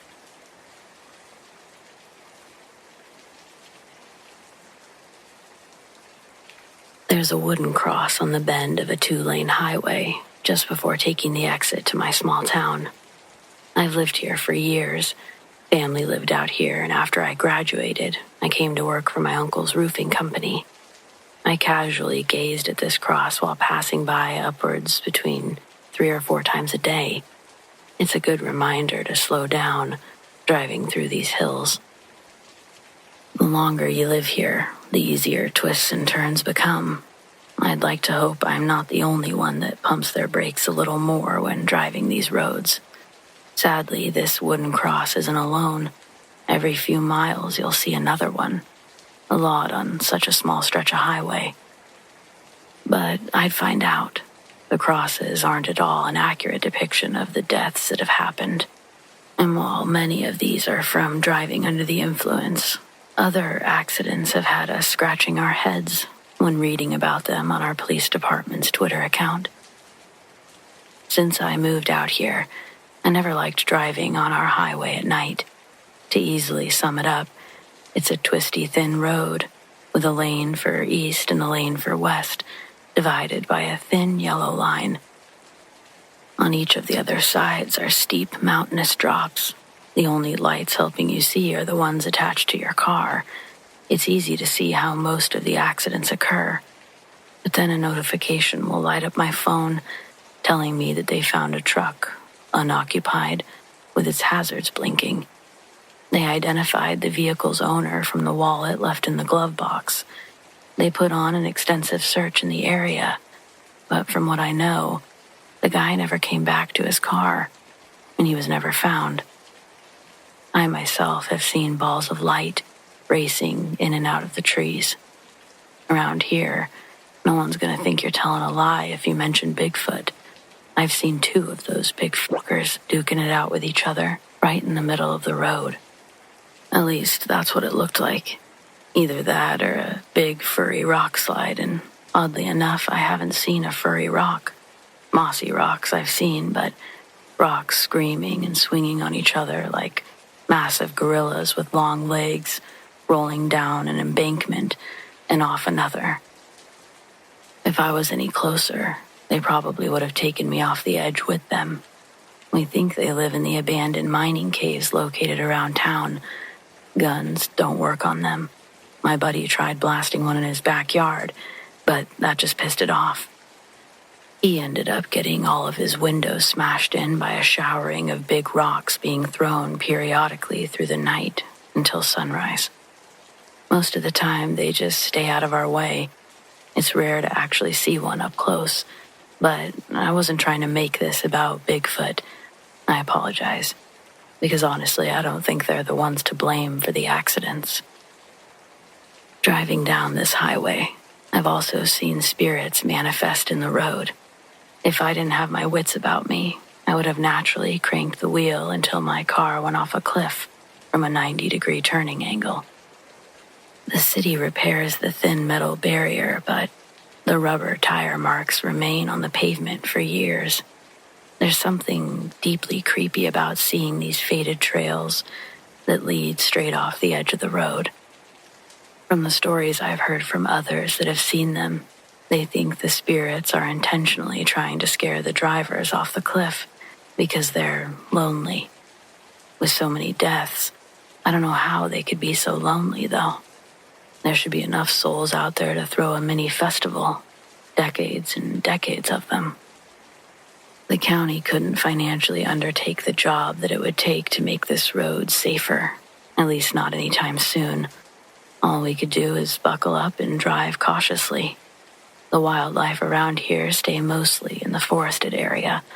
I've only had to slow down for a half full of deer crossing the road. But some people, they'll go as far as to tell you that the deer can't be trusted. This last one I actually heard a couple weeks ago down at the bar. A lady from one of our neighboring towns had walked into the bar, telling everyone that on her drive in, she saw a deer on the side of the road. It was standing up on 2 legs. Its face looked decayed, more skeleton than skin. It had huge black eyes, and it stared at her when she sped by. When she looked in her rearview mirror, it was chasing her. She floored it the rest of the way to the bar. The old pervs were the first to offer words of advice and trade horror stories in line with hers. One going as far as to blame these accidents on the deer. And at this point, I'd be a fool to rule anything out that seems too strange to be true.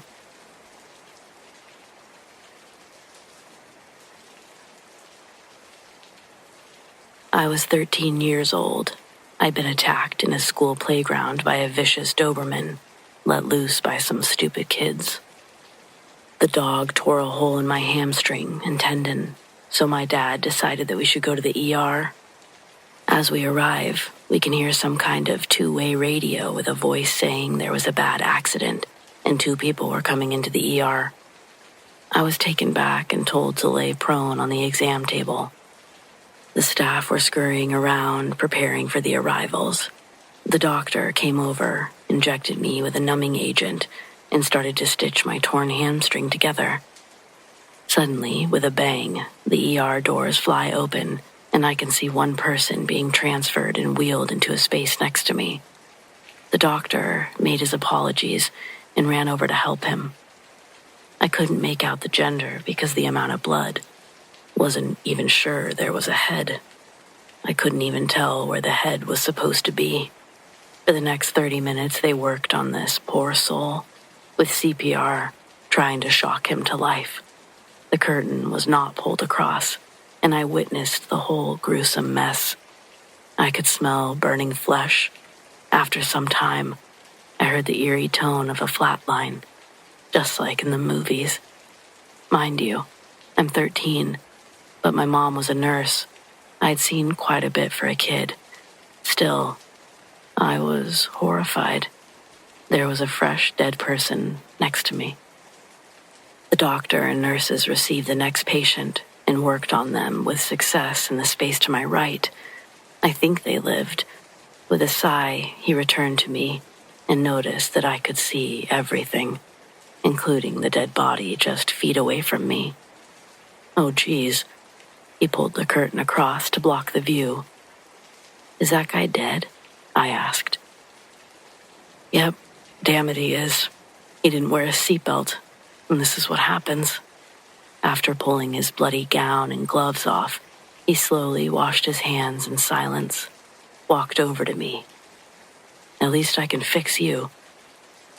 My dad asked how it went in the ER, and I told him I just wanted to go home.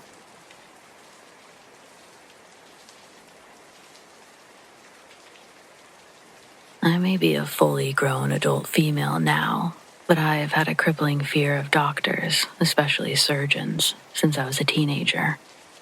I got this fear because my best friend died when we were 14, and my family doesn't believe in therapy, just smiling. Dee was born with a lot of health issues, so she was always sickly growing up, but things got really bad in 8th grade. I was staying the night with her when things got so bad that she had to go to the hospital at 2 a.m. The doctors took a lot of blood and ran various tests, only to determine that she had appendicitis. They took her into surgery, promising the procedure was completely routine, should only take about an hour.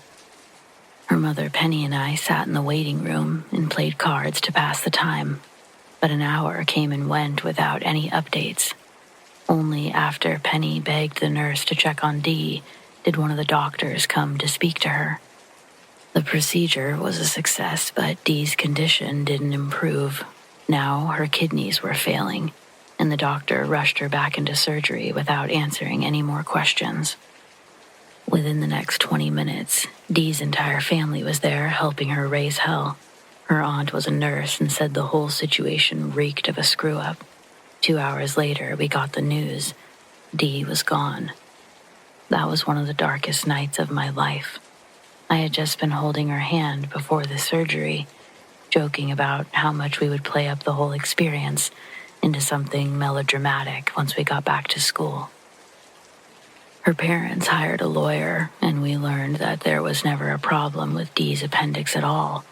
When they opened her up, it was completely fine, but they took it out anyway. The stress her body endured exacerbated her actual problem, her failing kidneys. They removed one and were in the process of removing the second when she passed away. Fast forward a year. I'm in 9th grade, and my arch nemesis is a girl named Hillary.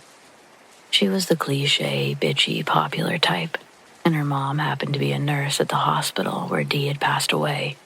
Well, Hillary started telling everyone that Dee's ghost was haunting the operating floor. Her mom saw her. I was pissed. I was a full-blown hardcore skeptic, and no words were going to convince me that Hillary wasn't just using Dee to garner attention. I walked right into the circle of girls, pushed Hillary into a locker, and promised to knock her teeth out if she ever said Dee's name again. She swore she was telling the truth. So I hit her, and then 4 other girls jumped on my back and beat the shit out of me. They tried to suspend me for breaking Hillary's nose. I missed her front teeth, but I was covered in bruises, and my lip was swollen from the other 4 girls, so my parents demanded they also be suspended. Obviously, the school didn't want to suspend their cheerleaders, so none of us were suspended. Instead, we got a stern talking to.